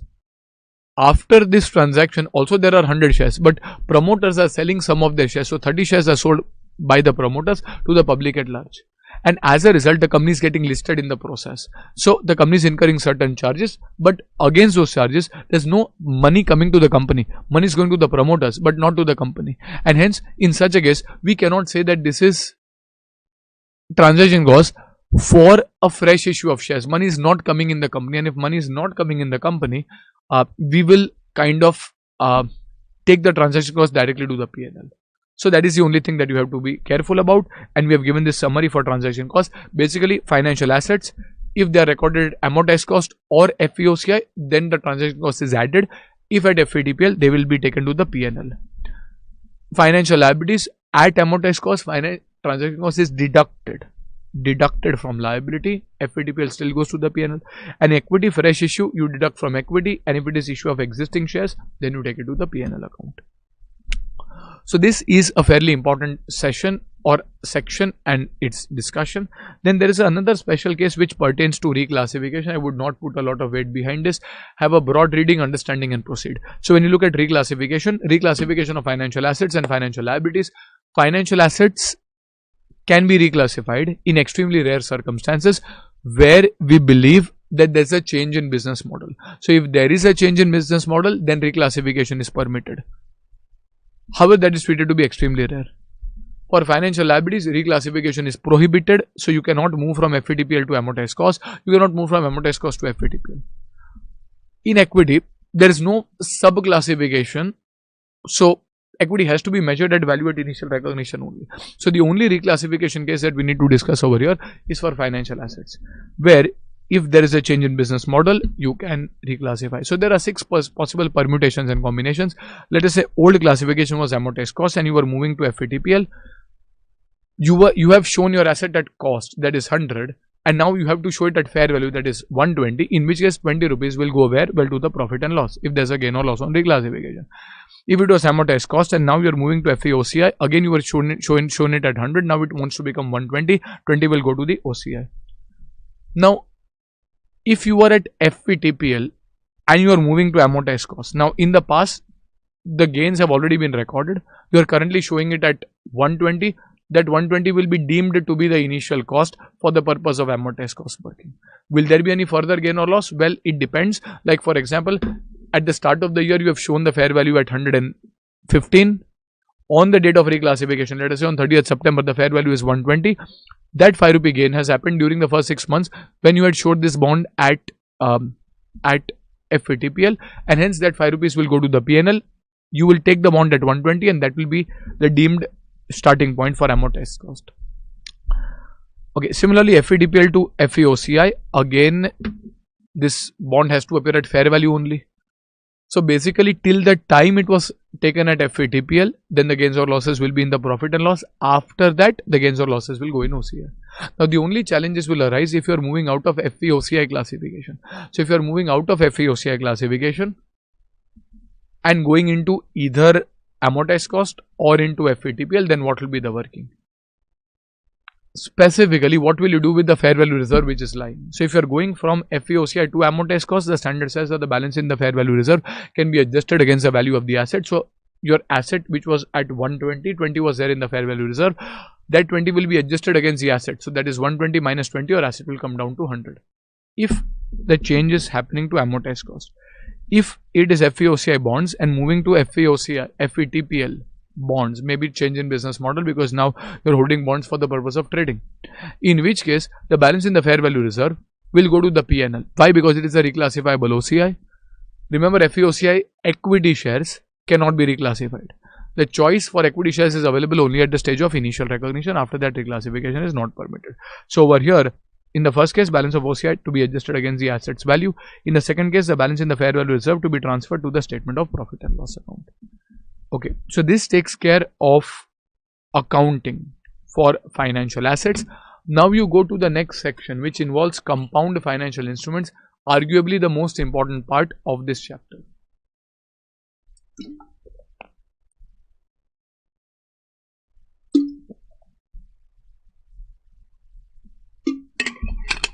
So when we are going to compound financial instruments, remember in this particular case, you need to have a relatively decent grip on the understanding of amortized cost before you go over here. So what is a compound financial instrument? A classic example of a compound financial instrument is a convertible bond. It can be a compulsorily convertible or an optionally convertible bond, but a convertible bond in the books of the issuer. Now why is it a compound financial instrument? Because if it is, for example, let us say a 7% convertible bond, with a term of 5 years, a face value of 10,000, then 7% of 10,000, 700 rupees, I have a contractual obligation to deliver cash for the 700 rupees, and hence that is a financial liability feature. At the end of 5 years, if it is a compulsorily convertible instrument, I don't have an obligation to deliver cash. However, I have a contractual obligation to issue shares. Whose shares? My own shares. So the settlement will happen for a fixed number of entities' own equity instruments, usually for a fixed number of entities' own equity instruments, and hence principal as equity features. So your instrument has financial liability as well as equity features, and hence it is a compound financial instrument in the books of the issuer. In the books of the holder, this will be a financial asset because I have a contractual right to receive cash, that is 700, and equity shares of another entity, and hence It is a financial asset. In the books of the holder, typically the accounting will be under FVTPL. Usually we are doing the accounting over here in the books of the issuer. So in the books of the issuer, in case of a compound financial instrument, you will say that under AS, if this was a bond where I raised 10,000, I would say bank account debit to convertible debenture. I show convertible debenture as liability till the time of conversion. Now IND says that is wrong, because a large part of this is against issuing a fixed number of entities' own equity instruments, and hence there is no technical liability. Your debt to equity ratio is unnecessarily getting higher, and hence, so what do? We show this as equity. That is also wrong, because if you show this as equity, you are ignoring the fact that there is an obligation to deliver cash for 700 rupees, and hence what is to be done? Well, the standard over here says that you will have to segregate these bond proceeds into the liability and equity component. Segregate these bond proceeds into the liability and equity component. And how will you do that? Well, you will take the issue proceeds of 10,000 and then ask yourself that how much of this is in the nature of liability. That is, if someone came walking to me and said, well, you know what, I'll pay you 700 for a period of 5 years, that's it, nothing else, then how much is the fair value of that promise? So we will say that, well, over here, if there is no conversion, it's like a pure annuity or liability. Let us say the market rate of interest on similar instruments is 10%, in which case we will say that there is a contractual obligation on us to deliver cash of 700. So if we went walking in general and asked in the market that we are ready to pay 700 for a period of 5 years, please give us an X amount today, then lenders would have given us how much? Well, you will try to find the present value, and that will come to around 2,600 or something. So we will say that, well, for this promise, the holders are ready to pay me 2,600, but are they paying 2,600? No, they are paying 10,000. Then why are they paying me the other? The other 7,400 approximately is paid because I am telling them that at the end of 5 years, I'll give them equity shares. So the balancing figure approach works. You will never try to value the equity component using principles of AFM. You will always try to calculate using a balancing figure approach. That is something based on the guidance that we will discuss in the embedded derivative section, which the institute requires. They say that when you are valuing a compound financial instrument, you will try to find the value of an item which is more reliably determinable. That is the liability component. And once you find the value of the liability component, the balancing figure we are considering is a value towards the equity component. So your journal entry would be bank account debit 10,000 to liability component of the bonds approximately 2,600 to equity component approximately 7,400. What will you do with the liability component? Well, you will measure the liability component using amortized cost. It is as if two separate pieces of paper are entered. One for 2,600, where I am promising that I will pay 700 for each year, so people gave me 2,600 today. And second, against a promise to settle in my own equity instruments for a fixed number of own equity instruments for which people gave me 7,400 odd today.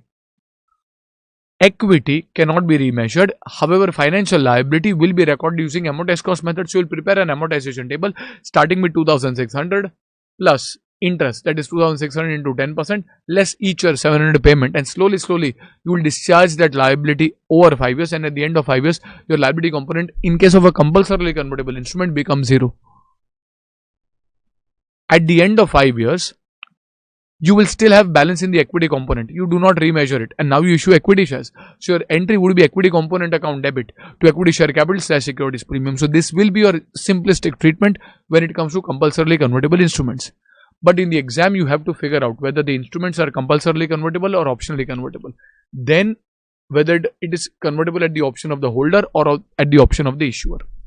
Like when you look at optionally convertible instruments, let us say which are convertible at the choice of the holder, in which case we will say that okay, there is a contractual obligation to deliver cash, that is 700 for a period of 5 years. But after 5 years, what about the principal?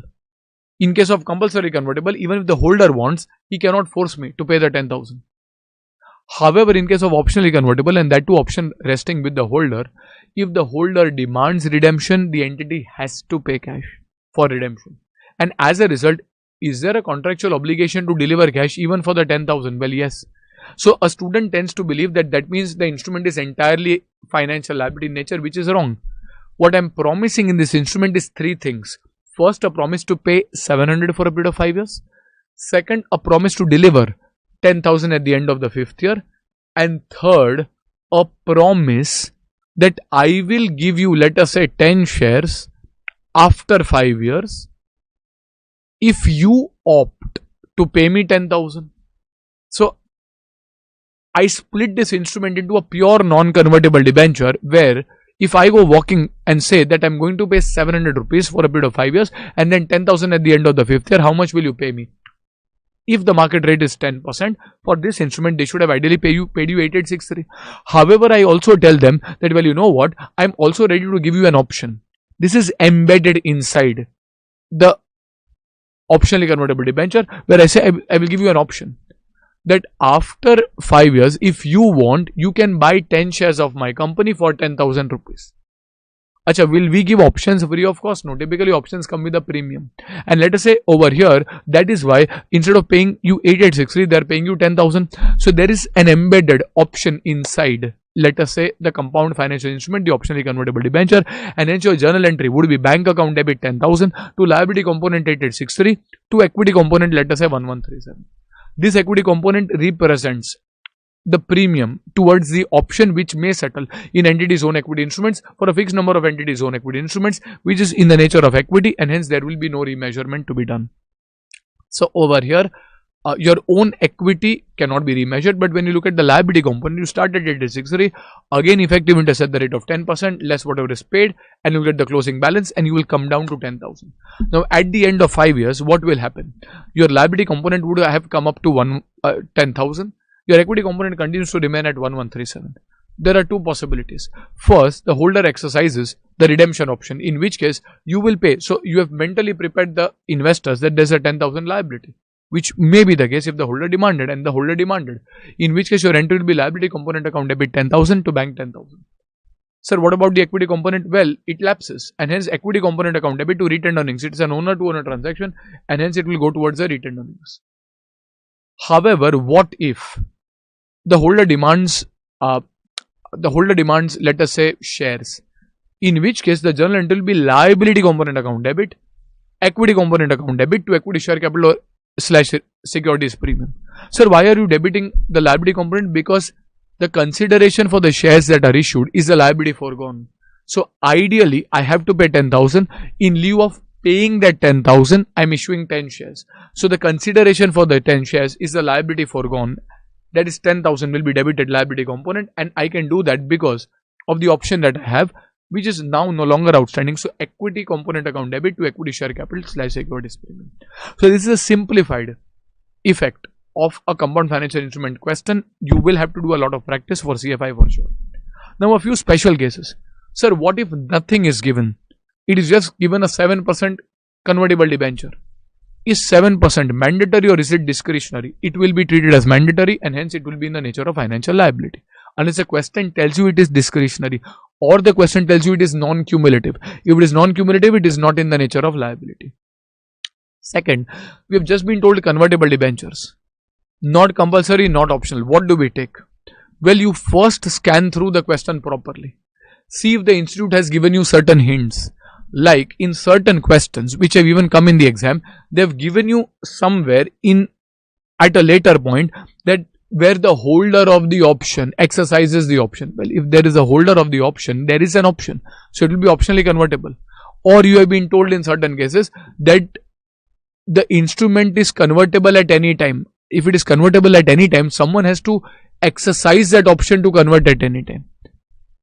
Or in certain cases where there is an early redemption happening. Remember, early redemption can be done for an instrument which is redeemable in the first place. If it is not redeemable, you can't early redeem it. Like you can't early redeem an equity share, but you can early redeem a preference share or a debenture. So if hints like these are given, we will say that there is a redemption possibility which is early redeemed, or there was an option with the holder which the option is exercising early, in which case we can say that it is an optionally convertible instrument. However, if nothing at all is mentioned, then you will assume it to be compulsorily convertible. Why? Because if it is optionally convertible, in the instrument you have to mention that who has the option. If nothing is mentioned, then it is binding on both parties, and hence it becomes compulsorily convertible. Ideally, the institute should clarify and tell you it is optionally or compulsorily. Unnecessarily, there is too much of headache for this. But if it does not, you should be mentally prepared on how to identify. First, you look for hints in the question. If there is no hint, then you can assume it is compulsorily convertible. If there is early redemption, early conversion, etc., typically these would arise in case there was a redemption possibility in general. At least that is what the institute does. Now you can always fight, but that is what the institute has almost always done. Then you can take it as optionally convertible. In other cases, if nothing is given, then compulsorily convertible. Okay, sir, what if the question tells you it is optionally convertible, but it does not tell us whether it is with the option of the holder or the issuer? Well, if nothing is given, we can safely assume that it is at the holder's option. So over here, the first a few key points, we will always try to find the liability component. Never try to find the equity component using Gordon or in their formula. It will always be balancing figure. If nothing is given, we assume interest is mandatory and hence it is in the nature of liability. In order to determine whether cash flows are in the nature of equity or liability, you have to look at their nature.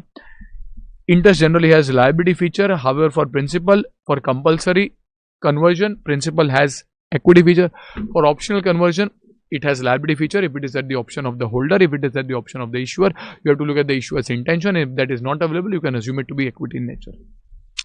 If nothing is given, conversion will happen. We assume for a fixed number of instruments. And in case of optionally convertible instruments, if we are not given who has the option, we assume that the holder has the option. So all of these are largely assumptions if the question remains silent. Hopefully we don't have to assume and the question should give you data, but if not, these are the standard assumptions. Okay, we have done some explanation of the entries initially, each year, and at the time of issue for compulsory conversion, and then for optionally conversion we have discussed. Now a special case which has come at least twice in your main exam is CFI along with transaction cost. Now usually what have we been taught, that transaction cost for liability at amortized cost should be deducted, at FVTPL should be taken to PNL. For equity item, if there's a fresh issue of equity shares, it should be deducted. If it is an issue of existing shares, it should be taken to PNL. So over here, what if it is a transaction cost for a CFI? Now typically, a student, what they do is they say, okay, if there's a 100 rupee instrument and there's a 10 rupee transaction cost, 100 minus 10, 90, you find a liability component and balancing figure is equity. That is wrong. You should first try to find the liability and equity component ignoring the transaction cost. Sir, why? Because you will have to allocate the transaction cost to the liability and equity component. Sir, but why do I need to do that? Because when you say 100 ke upar 10 rupees is the transaction cost, 100 is not towards liability, 100 is not towards pure equity, it is towards both. So we need to figure out how much of the 100 is towards the liability, how much of it is towards equity. So ignoring the transaction cost, take the liability component using the market rate of interest on similar instruments. Balancing figure will be equity component. Let us say 70 comes as liability component, 30 comes as equity component. So we say 70% of the instrument is in the nature of liability and 30% is in the nature of equity, and hence out of the 10 rupee transaction cost, 7 is attributable to the liability, 3 is attributable proportionately pro rata to equity. Now what do you do with that 7 rupee transaction cost? Well, since the liability is accounted using amortized cost principle, that 7 rupees will be deducted from 70 and hence you will get 63 rupees. 70 minus 7, that is 63. And since on conversion you will issue fresh shares, in which case the 3 rupees can be deducted from the equity component. So 30 minus 3, that is equal to 27. So your entry will be effectively bank account debit 90 to liability component 63 to equity component 27. This is fundamentally the best way to solve. That is, you first find the liability component and equity component ignoring the transaction cost, then allocate the transaction cost between the liability and equity component, and then find the liability and equity component balances by deducting the transaction cost from the liability component and the proportionate equity transaction cost from the equity component. However, there are also shortcuts available in case corresponding data is there. Like if the transaction cost is given in percentage, you can directly subtract the percentage from the liability and equity component to get the answer rather than prorating the transaction cost and finding. Or if an effective rate is given, remember the market rate may be 15%, like in one of the sums, the effective rate will be more. Like the investors are happy at 15%, but you have to cover that 15 and you also have to meet the transaction cost. Your effective rate may be higher. So if effective rate is given, you can even discount at effective rate, in which effective rate is after transaction cost. So you will directly get the ledger balance of 63, which is after transaction cost, and 90 minus 63 can give you 27. These are alternative methods possible, but I would strongly recommend looking at institute solutions in the study material as well as the 2 exam questions. I would strongly recommend that you try to find the value of the liability component ignoring transaction cost, equity component ignoring transaction cost, then allocate the transaction cost, deduct that from the liability and equity, and then solve. If interest expenses in subsequent years are asked, you will have to calculate effective interest, which should ideally the rate should be given to you. Okay, valuation of an irredeemable bond, I would not really say is very important. If in case it comes, you will try to find the value of an irredeemable bond in a manner similar to what you do for Gordon's formula, because Gordon's formula is used to find the value of shares, and shares have perpetual cash flows. Irredeemable bond also has perpetual cash flows. So the formula for finding would be interest upon cost of debt. Ideally, it is d1 by ke minus g, but g is growth, dividends grow, interest don't grow, and as a result, growth is 0% for interest. So interest upon kd will be the value of the liability component. The balancing figure, if any, will be the value of the equity component in case that question comes. An important adjustment also for CFI would be, what if there is an early redemption?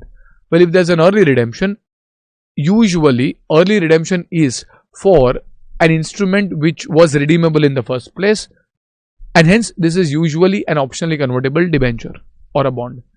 So at initial recognition, you will find the liability and equity component. However, let us say after 3 years, you decide to do an early redemption, then you will try to find the liability component and equity component appearing in your ledger after 3 years. Liability component can be found by preparing amortized cost working, equity component remains the same. Now, when a payment is made for early redemption, like the sum that we will do, there's a payment of 5,25,000, for example, you will do that, but let us say a payment is made for early redemption, let us say 120 rupees. Now this 120 is for what? Well, remember, it is for settling both the liability and equity component. So let us say 120 is paid. Is this 120 for settlement of only the liability component? The answer is no. It is for the settlement of both the liability and equity component. Like for example, if you were to go to see, originally let us say you had issued a bond of 100 rupees, out of which 70 was taken as a liability component, let us say 30 is taken as the equity component, in which case when we prepare the amortization table, the equity component will continue to remain as 30, but the liability component can possibly change. Let us say the liability component comes from 70 to, let us say, 73, for example, or 75, whatever it is. The liability component, let us say, comes to 75 rupees. Now, at the time of settlement, you are paying 120 rupees. So, if I were to pass the journal entry for settling them, my journal entry will be liability component account debit. In my ledger, I see 75, so liability component account debit 75. Equity component account debit. In my ledger I see 30, so equity component account debit 30, to bank let us say 120. So when I take the difference between the two, this will probably come to 15 rupees, and the question is, where should we take 15 rupees? Now it can go to the P&L, it can go to the retained earnings. Well, if it is towards the liability component, it will go to the P&L. If it is towards the equity component, it should go to the retained earnings, because it is an owner to owner transaction. Now the problem over here is, we don't know how much of this is towards the liability, how much of it is towards equity. And as a result, the standard over here tells us that in order to find that, we will have to split the 120 as well. Now, how will you split 120? Let us say this it was a 5-year bond, 3 years have gone by, and this early redemption is agreed after 3 years, which means there are still 2 more years remaining. So the standard says, how much would have been required to be paid if this was a pure liability? So from the holder's perspective, we would say that if the holder agrees to the early redemption, the holder is foregoing the next 2 years of interest, and apart from that, he is also foregoing the principal payment to be made after 2 years. So you will try to find the present value of the interest that the holder is foregoing and the principal that the holder is foregoing, and discount it at the rate for 2 years, and that will give you, let us say, the present value. This is the amount that you would have agreed to for the liability. Let us say this comes to 80 rupees. Let us say this comes to 80 rupees, in which case we would say that ideally, when we are paying 120, out of that 120, 80 is attributable purely towards the liability. It can be some other number as well. Let us say it is 80. But then, are you paying just 80 rupees? No, sir, we are paying 120 rupees. And why are you paying the additional 40? Well, because there is an equity component as well. So over here, out of the 120, you are splitting out of the 120, 80 rupees towards the liability payment and 40 rupees towards the equity, and now you will pass 2 separate entries. Liability component account debit, what is there in your ledger, let us say 75, to bank, what is the amount that you think must have been paid out of 120, that is 80, and hence the remaining figure, that is 5 rupees. Now this 5 is the excess payment that you are making to settle the liability, that is a payment made for the settlement of liability, will go to the profit and loss account, and hence this is like loss on settlement to be taken to the P&L. However, when we look at the equity component, your equity component in your ledger, let us say, was originally 30, it continues to remain at 30, which is settled at, let us say, 40 rupees. So equity component account debit 30, to bank let us say 40, and hence there is a balancing figure of let us say 10 rupees. But this is a settlement of an equity item, and hence the 10 rupees will go to the retained earnings. And hence, rather than showing one single 15 number and not knowing where to take it, you have now segregated between the liability and the equity component, 5 towards the liability, which goes to the P&L, 10 towards equity, which goes to retained earnings. So basically the 4 steps or the 4 inputs that you need for this working is: first, the ledger balance of the liability component on the date of early redemption, which you can find using the amortization table. Second, the equity component ledger balance, which can be found at the balance on initial recognition, which remains the same. Third is you need to find and split the early redemption price between the liability and equity component. So 120 may say, let us say 80 is towards the payment of liability, that is the present value. The remaining cash flows discounted at the market rate of interest prevailing on the date of early redemption, and the remaining will be towards equity. And once these 4 ingredients are there, you pass 2 separate entries and you should be getting the appropriate answers. Okay, so that is regarding this early redemption. We have even discussed that theory over here: early redemption price towards the liability as well as towards equity. Okay, next you have these callable and puttable features. So when we look at these features, first of all, what do they mean on a standalone basis?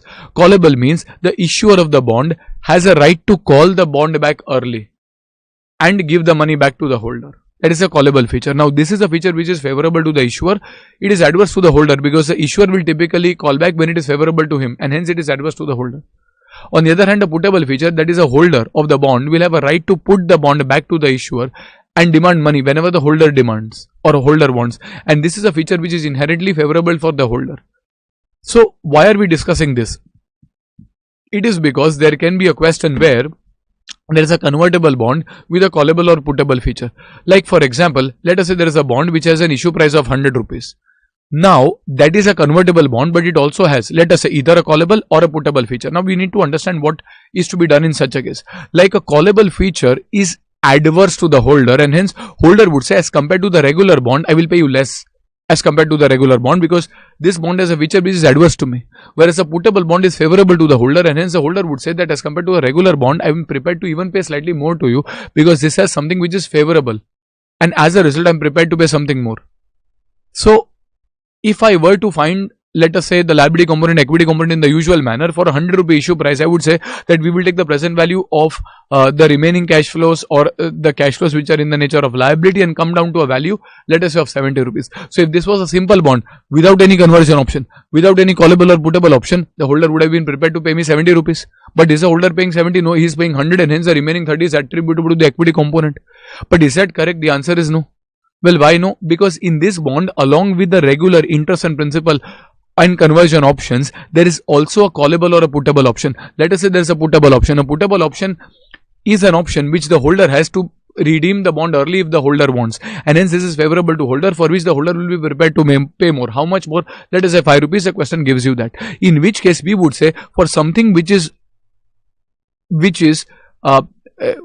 worth 70 regularly, the holder in this case would be ready to pay 70 plus 5, that is 75 rupees, and hence the remaining 25 is attributable to equity. Sir, but why have you added the puttable feature to the liability component? Why not to the equity component? Because a puttable feature at the end of the day is an option which, if exercised, will result in the entity having to pay cash. So it is not settlement in own equity instruments for a fixed number of instruments. If a puttable option is exercised, then the entity will have to deliver cash, and hence the puttable option is not in the nature of equity. In fact, it is in the nature of financial asset or liability, as the case may be.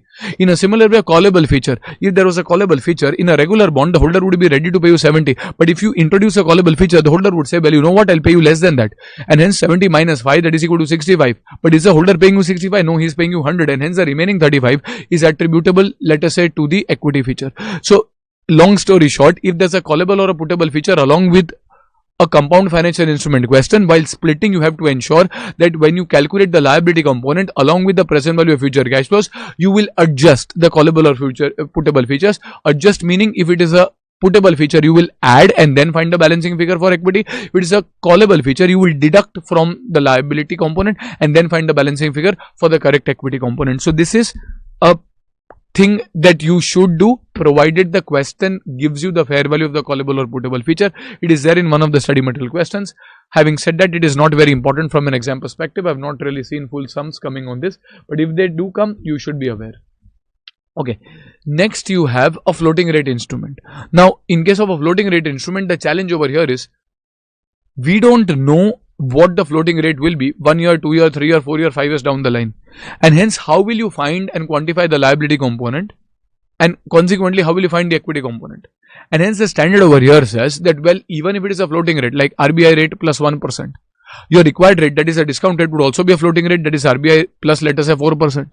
In which case, the standard says in order to find the liability component and then the initial equity component at initial recognition, what you should try to do is you should try to find the present value of the future cash flows considering the current rate as the base.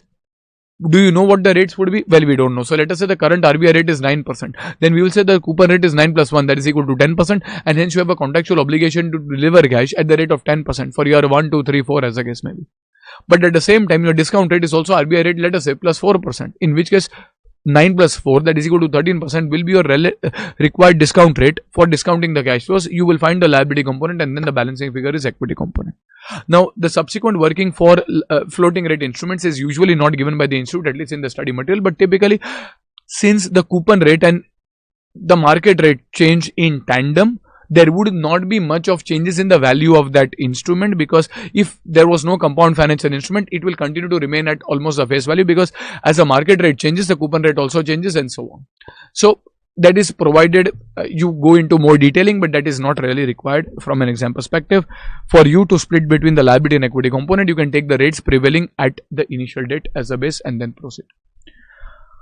So that takes care of compound financial instrument and two of the most important parts of this chapter, which is accounting specifically for loans at off-market rates and their subsequent version, and compound financial instruments. Next, you have something called as regular way contracts. We will do the sums, but probably we do the theory at one go. So if a student wants to kind of skip to the sums, you can go at the end at the timestamps for these respective questions and then come back to the theory. If you want to continue with the theory only, just finish that in one go and then get a comprehensive picture of the standard and then proceed. So then there are a few special cases like regular way contracts, not very important from an exam perspective.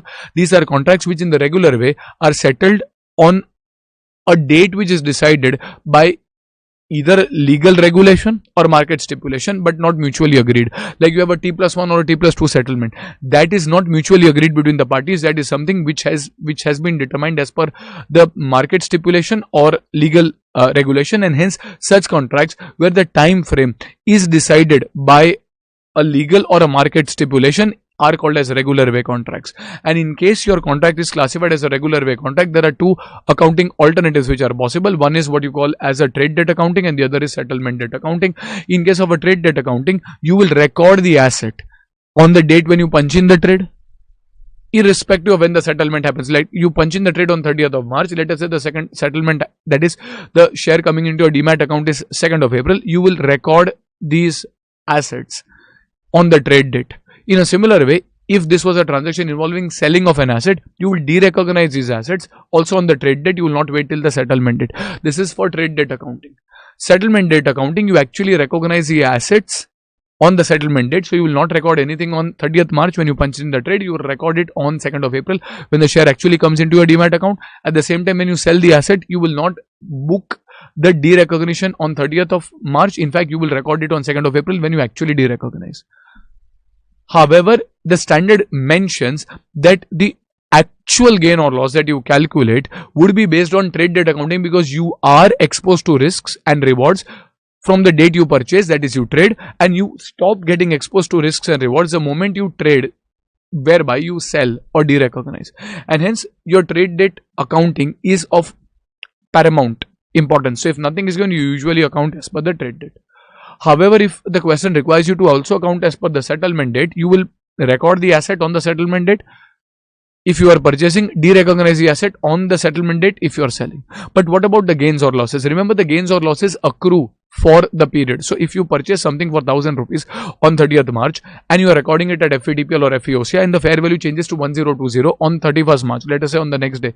Now, even if that share is not recorded in your demat account, the gain of 20 rupees accrues to you. So even if you follow settlement date accounting, the standard says you will record the 20 rupee gain. In trade date, of course, you will record the 20 rupee gain. So the accounting for gains or losses will be done even in the settlement date accounting in the way in which you had followed trade date accounting. There's a simple question on this which would have been discussed. If you want, you can refer that for a better understanding, though it is not very important from an exam perspective. Next, we have a special case which is linked to exception for a financial liability classification. Usually, when you classify financial liabilities, we say that one of the essential ingredients is there's a contractual obligation to deliver cash. Whereas when you classify equity, there is an essential condition that it evidences what you call as a residual interest.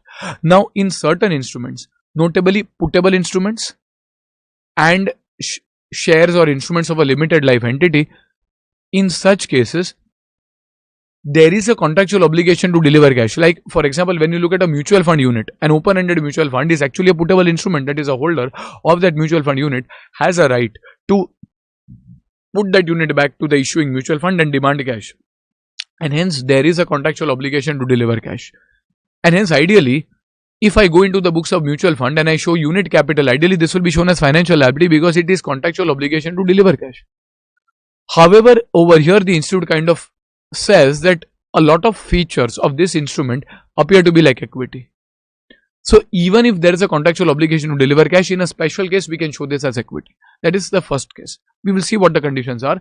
Second is, if there's a shares of limited life entity, like for example, there's a limited life joint venture for 5 years only, or there's a closed-ended mutual fund, let us say for 5 years only, in which case, after 5 years, it is necessary that this company or the fund will close and the money will be given back, and hence there is an obligation to deliver cash. In usual cases, the companies continue till perpetuity. So there is an obligation to deliver cash. So if there is an obligation to deliver cash, you will treat this again instrument as liability. However, most of the features of equity, like even if a mutual fund unit holder redeems, like an open-ended mutual fund, the redemption happens at NAV. If there's a hypothetical liquidation, then these unit holders will get money at the end. They do not enjoy any superior priority rights. They are actually subordinate. There's no other guaranteed return. So most of the features over here are that of equity. But because of the contractual obligation to deliver cash, they are actually shown as a liability. And hence, in such a case, the standard says that for puttable instruments and for instruments in limited life entity, you will check for 5 conditions. Condition number 1, you will see if the payment is made based on net assets. Like if it is a puttable debenture, payment is not based on net asset, it is a fixed 1 lakh payment, for example, for the debenture. But if it is a puttable open-ended mutual fund, then the payment is based on the net asset, NAV. There's no minimum or maximum limit. It is based on the net assets. Second, in case there was hypothetically a liquidation, a debenture would have gotten money earlier, but a unit in an open-ended mutual fund or a share of a limited life entity, they would have received proceeds right at the end. That is similar to that of equity. Again, these units are of the most subordinate class. They have no superiority features. They get money at the end.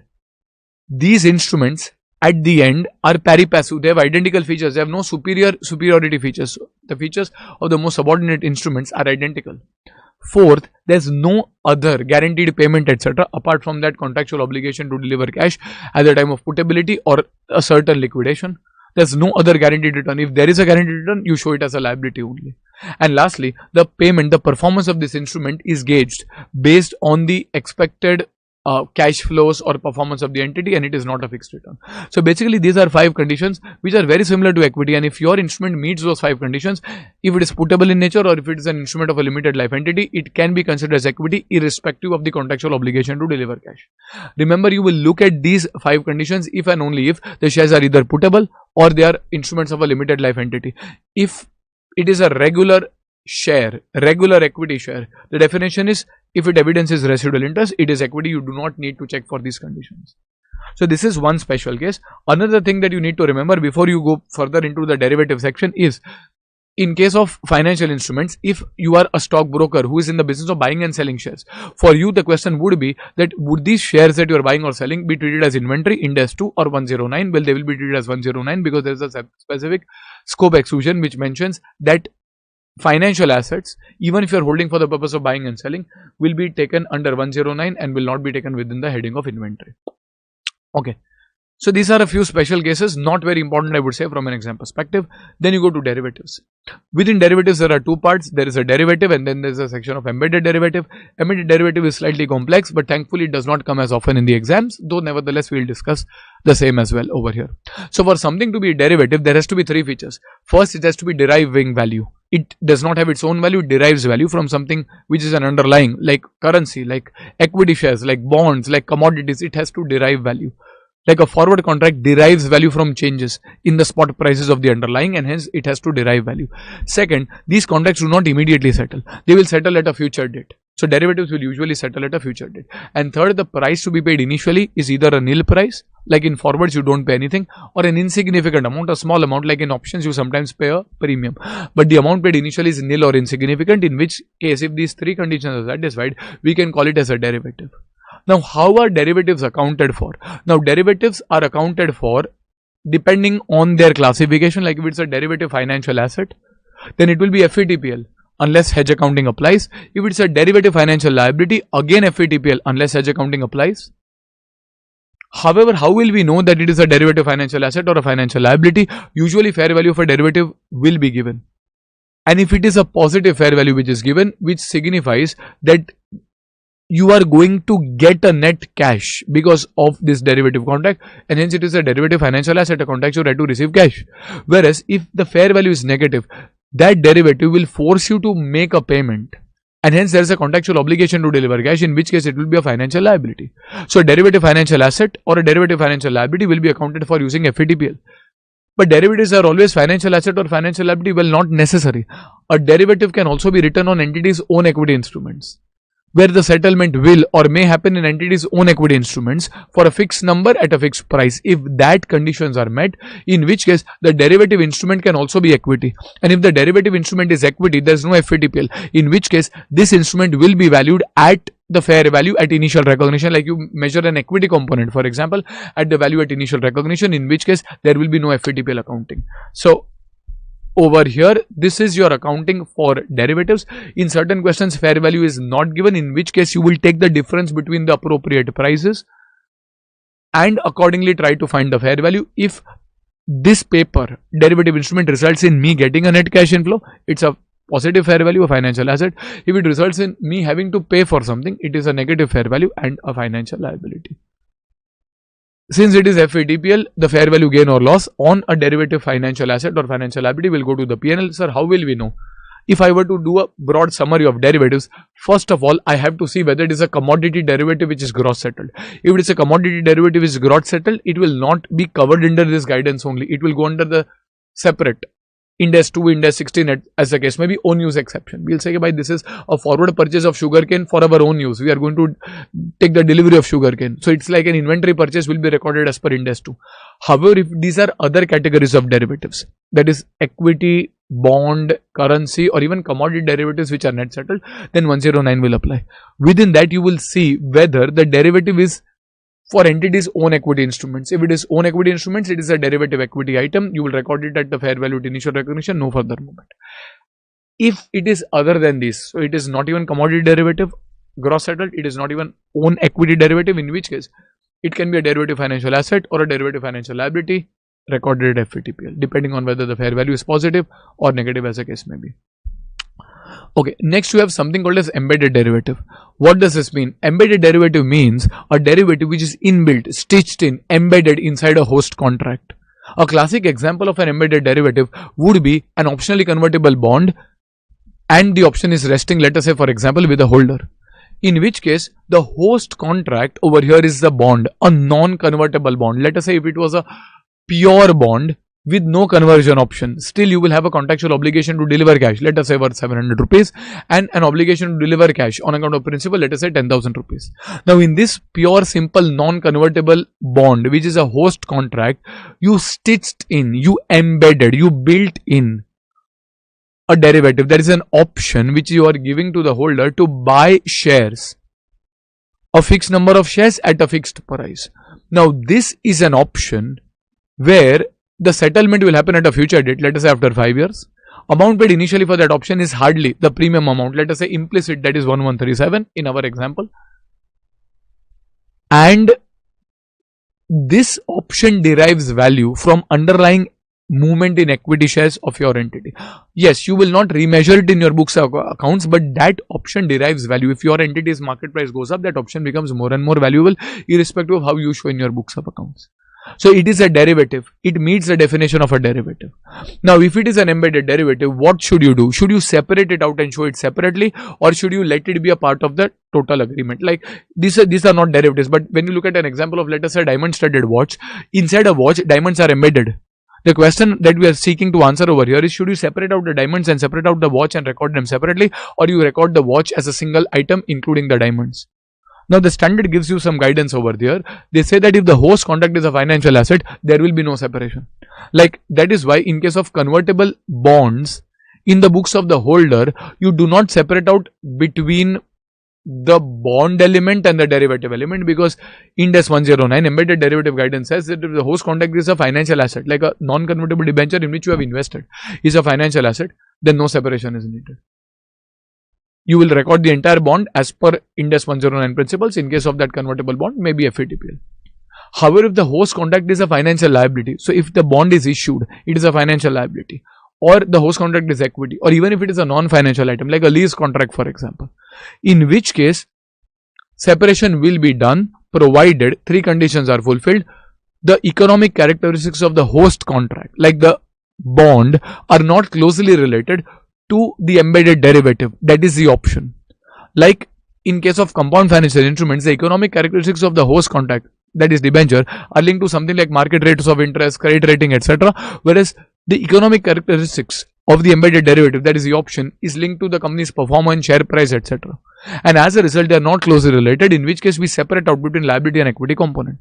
Remember, CFI is one of the example of embedded derivatives. They are not two separate things. They are just coming out from the same guidance. However, when you look at a floating rate loan, for example, then the floating rate over here, which is linked to the rates, is closely related to the features of the bond, and hence no separation may be done. Okay. Or there may be a lease contract. A lease contract may have an escalation which is linked to inflation in that same country's currency. So in case of a regular lending lease contract, I want escalation for rises in prices. Now this may be inflation index. Now this is something which a lender expects, and hence it is closely related. But if that escalation is linked to, let us say, oil prices, or let us say Sensex return, that is not something which is closely related. You will have to discuss and review that. It's a slightly complicated thing. So for you to separate out, you have to show that the host contract and the embedded derivative has economic features which are not closely related, and hence it justifies doing the separation exercise and showing it separately. Secondly, if you are separating out, that instrument that you are separating out should at least meet the features of a standalone derivative, like it should derive its value from an underlying, settle at a future date, amount paid initially, it should be nil or insignificant, and then lastly, this instrument should not be designated at FATPL at initial recognition to prevent an accounting inconsistency or mismatch. Like you don't have any sums, but let us say in a compound financial instrument question, you have been told that the company decides to designate the entire instrument at FATPL. The company is an issuer, but to prevent an accounting mismatch, it wants to designate the entire instrument at FATPL, in which case you will not segregate between liability and equity component. In all the sums that you have done, there is no such statement given that you have designated the entire instrument at FATPL. But if that statement was given, then you will not split between the liability and equity component. Acha, so there are three conditions, and if these three conditions are met, then you will separate out the host contract and the embedded derivative. Now, if you separate out, how will you measure them? The standard over here says that you will try to measure the host contract, that is maybe the liability component of a bond, or the embedded derivative, that is the option to convert, whichever is more reliably determinable. In case of a bond, it is much more easy to determine the value of a liability rather than determining the value of an equity option, and hence you will try to do the valuation based on the liability, and hence a balancing figure. As I told you, you don't have to measure it as per Gordon or your valuation techniques. It will always be a balancing figure. So separation principles would be, you will take the fair value of the host or the derivative which is more reliable. In CFI, it is the host which is more reliable, and the balancing figure will be the value of the other component, let us say the embedded derivative here. Okay, there are two special cases which are there in the institute study material. First is prepayment options in a loan, and second is over here foreign currency derivatives embedded in a purchase or sale contract. So first, if you look at the prepayment options in a loan, let us say you end up taking a loan remember, if you give a loan, it is a financial asset, and if it is a financial asset, no separation is needed. So if you are a borrower who ends up taking a loan, and this loan has a prepayment option. Now, prepayment option is inherently beneficial for the borrower, and hence a borrower may be ready to pay a slightly higher coupon as well. So let us say the market rate of interest on loans without the prepayment option is 11%. You also want the prepayment option, and hence you are ready to pay 12%. So over here, the standard says that is that prepayment option inside a regular loan? Is that an embedded derivative which is closely related or not closely related? First of all, we have to figure out what is the host contract. The host contract over here is the loan without the prepayment option. Had there been no prepayment option, what is the balance? That is the loan. Second, you look at, let us say, the embedded derivative. What is the embedded derivative? It is the option over here to prepay. Now, does this option to prepay derive value? Well, yes, it derives value from the market rates of interest. You might have taken a fixed rate of loan at 11 or 12%, but what if the market rates of interest keep on going down from 12 to 10, 7, 8, 6? In which case, your prepayment option becomes valuable, because now you can prepay the loan. Sir, but we don't have money. Well, if you don't have money, you can take another loan, maybe at the new rate of 6%, and use that to prepay this amount. So this prepayment option derives value from a change in market rates of interest. If they fall, the prepayment option becomes more valuable. If they rise, the prepayment option does not have much of a value. So this prepayment option derives value from underlying, that is, changes in market rates of interest. This will be settled at a future date. Prepayment happens at a future date. An amount paid initially may be nil or a small insignificant premium for that option. So this meets the definition of derivative, and if this loan is not designated FVTPL, we need to check whether the prepayment option and the loan have characteristics which are closely related or not. That is what we need to check, for which the institute gives you certain guidance. They say that you have to follow around 3 or 4 steps. Step number 1, you try to find the fair value of the loan without the prepayment option. So had there be no prepayment option, let us say you have a 100 crore loan, market rate of interest without the prepayment option is 11%, your coupon is 12%, and the term is 6 years. In which case, you will try to find the fair value of this loan had there been no prepayment option. So a coupon of 12 rupees discounted for 6 years at the rate of 11%, and you will get the fair value, for example. This is the fair value of the loan had there been no prepayment option. Then you prepare the amortization table, step 2, of such a loan had there been no prepayment option. So over here, your opening balance plus EIR at the rate of 11% minus payment of 12, and you will find the closing. So you'll have the closing amortized cost for around 5 or 6 years. In the 6th year, you have to do repayment. In the first 5 years, there could have been a possible prepayment. You will compare the amortized cost at each of these prepayment dates with the prepayment price, and you will try to find the difference percentage. The standard says that if these percentages are approximately equal, so if the difference between prepayment price minus amortized cost upon amortized cost into 100, if that percentage is negligible, they are approximately equal, the prepayment price at each of the dates with the amortized cost, then we will believe that the instrument has taken the prepayment penalty or the prepayment price considering the loan. They are closely related. If at each prepayment date the prepayment price and amortized cost difference is approximately equal, then we assume that they are closely related, and if they are closely related, no separation is needed. However, at any of these dates, if the difference is not approximately equal, we assume that they are not closely related, in which case a separation is done. So what will be the journal entries? Let us say the fair value of the loan without the prepayment option is 104 rupees for simplicity. If you decide that separation has to be done, your journal entry will be bank account debit 100. You have received 100 only. To loan 104. This is loan without the prepayment option. So sir, there is a balancing figure of 4 rupees on the debit side. That will be a derivative financial asset. That must be the premium that you must have paid for the prepayment option. So you have separated out the derivative financial asset, which will be accounted for using FVTPL, and the loan of 104, which will be subsequently amortized recorded using amortized cost. However, if this was not closely related, if this was closely related, then you will not do any separation. In which case, you will directly pass your entry bank account debit to loan, end of story. There will be no separation. So again, there is an illustration, a numerical for this. If you want, you can solve this once. It has not yet come in the exam, but if it does come, it will probably come on similar lines only. Now the thing over here is approximately equal, as a percentage has not been defined. So in the one sum which is there in the institute study material, they have taken the range as 2%, plus or minus. Having said that, if it comes in the exam, they will generally give a range what the management believes, maybe 1, maybe 2, maybe 3. If nothing is given, then the exam based on the institute study mat sum, you can take 2%. for the range of approximately equal at each payment date. So again, a quick recap. The steps over here will be: step 1, calculate the fair value of this loan had there been no prepayment option. Step number 2, you will try to prepare amortization table for this loan had there been no prepayment option. Step number 3, you will take the difference between prepayment price and the amortized cost divided by amortized cost and find the percentage amount, may be positive, may be negative.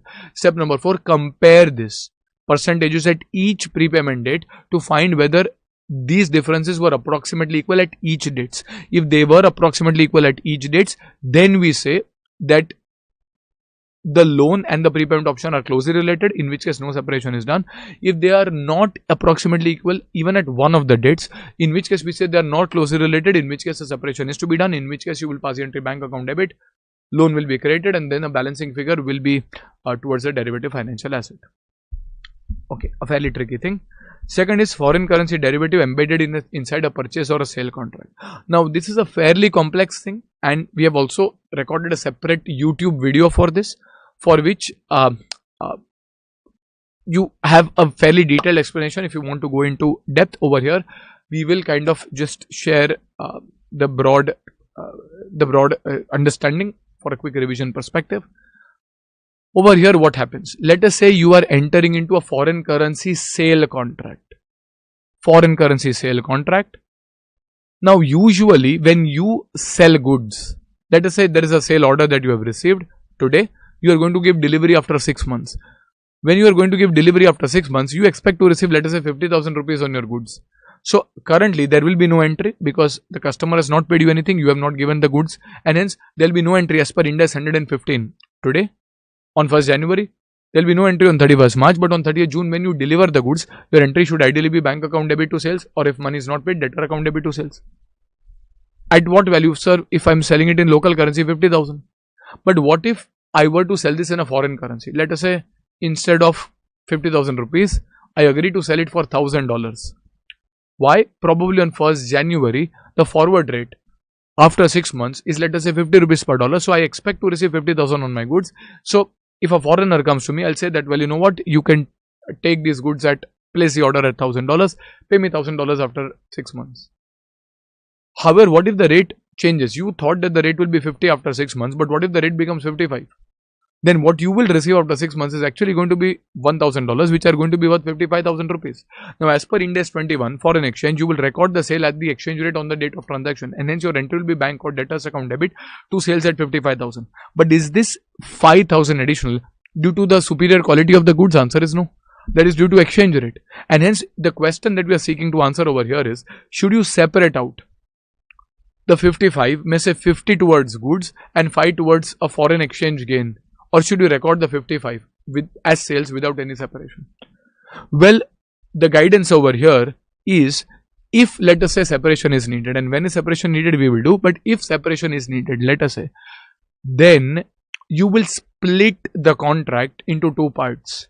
The original contract over here, let us say this is sale of goods contract. The original contract over here is the sale of goods contract. The entity is going to sell goods, so the goods are going out, and in return the entity is going to receive the dollars. So you will split this into 2 parts. First, you treat it as sale of goods for rupees. What if you had entered into a local currency sale? But how many rupees? Well, whatever is the agreed amount into the forward rate on the date when order was placed. So let us say 50,000 rupees in our example. So we will treat this as a transaction. Let us say if this is normal sale or purchase for the goods, let us say in this case the first contract is you are giving the goods, and then in return you are going to get 50,000 rupees. However, that is just studying the first part of the contract. The second part of the contract is the dollar coming in. You treat it separately. So if dollar is coming in, this is treated as a forward purchase, and this is where a student usually has a problem. So this is treated as a forward purchase. The entity is getting the dollars, so it is treated as a forward purchase. Now, usually when you do foreign exchange, you are taught that if it's an exporter, in order to hedge, the exporter who's going to receive the dollars will sell the dollars. That is a separate hedging contract. We're not discussing about hedging. We're just trying to separate out the host contract and its embedded derivative. So the host contract is a sale of goods in rupees, and against that, a second contract is receipt of dollars. You are splitting this contract. The arrow of dollars points towards you, and hence it is a dollar purchase. A hedging contract, if entered, would be a separate third contract. So over here, this is you are going to buy that. It is as if you entered into a separate contract to buy the dollars. And for this, you are agreeing to pay 50 rupees per dollar. That is for $1,000, 50,000 rupees. So this 50,000 over here and this 50,000 over here will get cancelled, and effectively these are the two elements which will get effect. However, when you split this into two contracts, first contract is the sale of goods in rupees. Ind AS 115 will apply on 1st January or on 31st March. There will be no entry. The entry will directly come on 30th June when the risk and reward of the goods are transferred. Whereas the second contract is, let us say, a forward purchase contract. Forward purchase of dollar is a derivative, and derivative will be accounted for using FVTPL. Now FVTPL at initial recognition fair value is nil because nothing is paid, nothing is received. So there will be no entry on 1st January because nothing is paid and nothing is received. However, on 31st March, there can be a differences in fair value. Let us say the forward rate comes to 52, which means you are holding a paper which gives you a right to buy the dollars at 50, which in the market will be available at 52, and hence the gain is rupees 2 per dollar into $1,000, that is 2,000 rupees. That gain is arising after 3 months. So if a discount rate is given, we will take it to present value. Otherwise, you will directly take 2,000 as a fair value. So your entry would be derivative financial asset account debit to, let us say, fair value gain 2,000 rupees. Let us say another 3 months later, that is on 30th June, the actual rates turn out to be 55. So if someone wanted to buy dollars on 30th June, they would have to pay 55 rupees. But here we hold a paper which entitle us to buy those same dollars at the rate of rupees 50, and hence the paper is valuable for us. It gives me an additional 5 rupees of fair value. So the derivative financial asset would be 55 minus 50, that is 5 rupees per dollar into $1,000, that is 5,000 rupees. Derivative financial asset account debit to what? Well, in your books, your derivative asset is already recorded at 2,000. So you can't again debit it by 5,000. So 5 minus 2, that is equal to 3,000, is derivative financial asset to fair value gain of 3,000. Now what has happened is you reach up to 30th June. On 30th June, the goods will actually be sold. This is as if it is a sale to an Indian party, and hence the entry would be debtors or bank account debit to sales at 50,000, not 55, at 50,000. And then the derivative asset will settle. So you will either receive the money, then bank account debit, or if it is receivable, then debtors or receivable account debit to derivative financial asset 5,000. So basically what is happening over here is the bank will be debited by 50 plus 5, that is 55. Sales will be credited by 50, and fair value gain must have been credited over the time by 2 and 3, that is equal to 5,000. And hence in this particular case, you have managed to separate out the 50, show it as sales, and the 2 plus 3, that is equal to 5, and show it separately as fair value gain or foreign exchange gain. This is provided separation is to be done. This is in case of sale of goods. This can also be the other way around for purchase of goods, in which case Ind AS 2 will apply. Purchase of goods, so the goods are coming in but the dollar is going out. So if you have to separate, that is a purchase of goods in rupees contract, and correspondingly there will be a forward sale. You should not confuse this with AFM foreign exchange, where you do hedging. This is not hedging, this is splitting of the contract. If you want, just refer the detailed video along with the sum in that video. It's a slightly old video for embedded derivatives. If possible, I'll share a link as well. So that will give you more guidance and clarity on this part.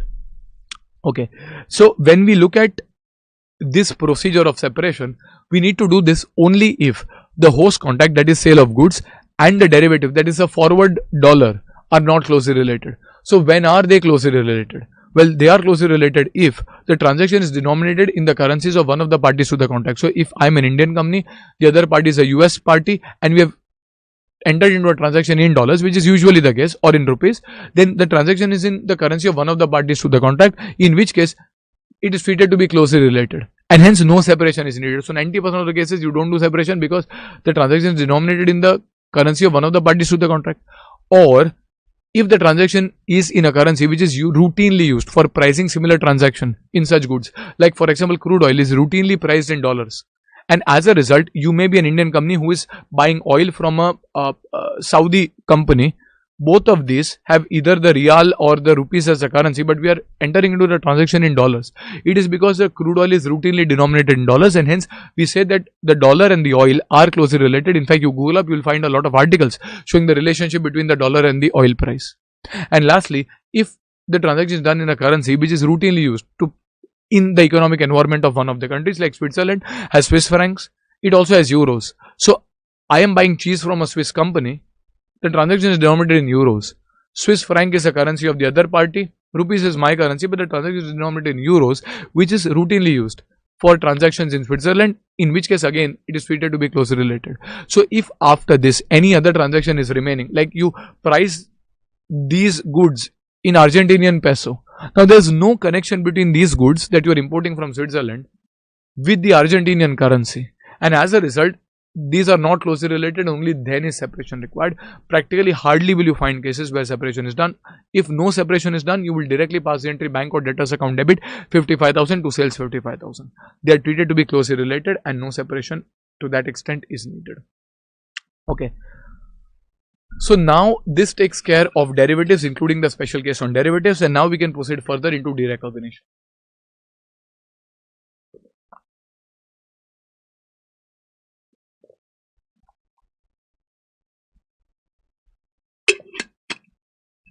So derecognition over here can be done, let us say, for a financial asset, or a derecognition over here, let us say, can be done for a financial liability. From an exam perspective, usually derecognition of a financial liability is more important as compared to financial asset. Nevertheless, we'll discuss each of them. So when do you derecognize a financial asset? Usually when the risk and reward, that is control of this financial asset, is transferred, that is when you derecognize the financial asset. So when do we say that the risk and reward or control is transferred? Typically, on a simplistic base, when you sell the financial asset, the risk and reward we can say is transferred. However, is it necessary that you have to always sell? Well, no.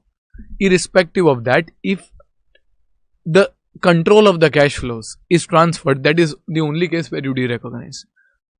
Like in case of an investment, when you sell an investment in shares, the control of the cash flows, or a bond, you sell the bond, the control of the interest, dividend will all be transferred to the buyer, in which case you can derecognize. However, there are around 5 or 6 special cases that you need to be mindful over here. First, bill discounting. When you are looking at bill discounting under the older treatment, at least what you did in your early college days, what would be the entry that you pass? You would say bank account debit to bills, and then discount charges would be recorded.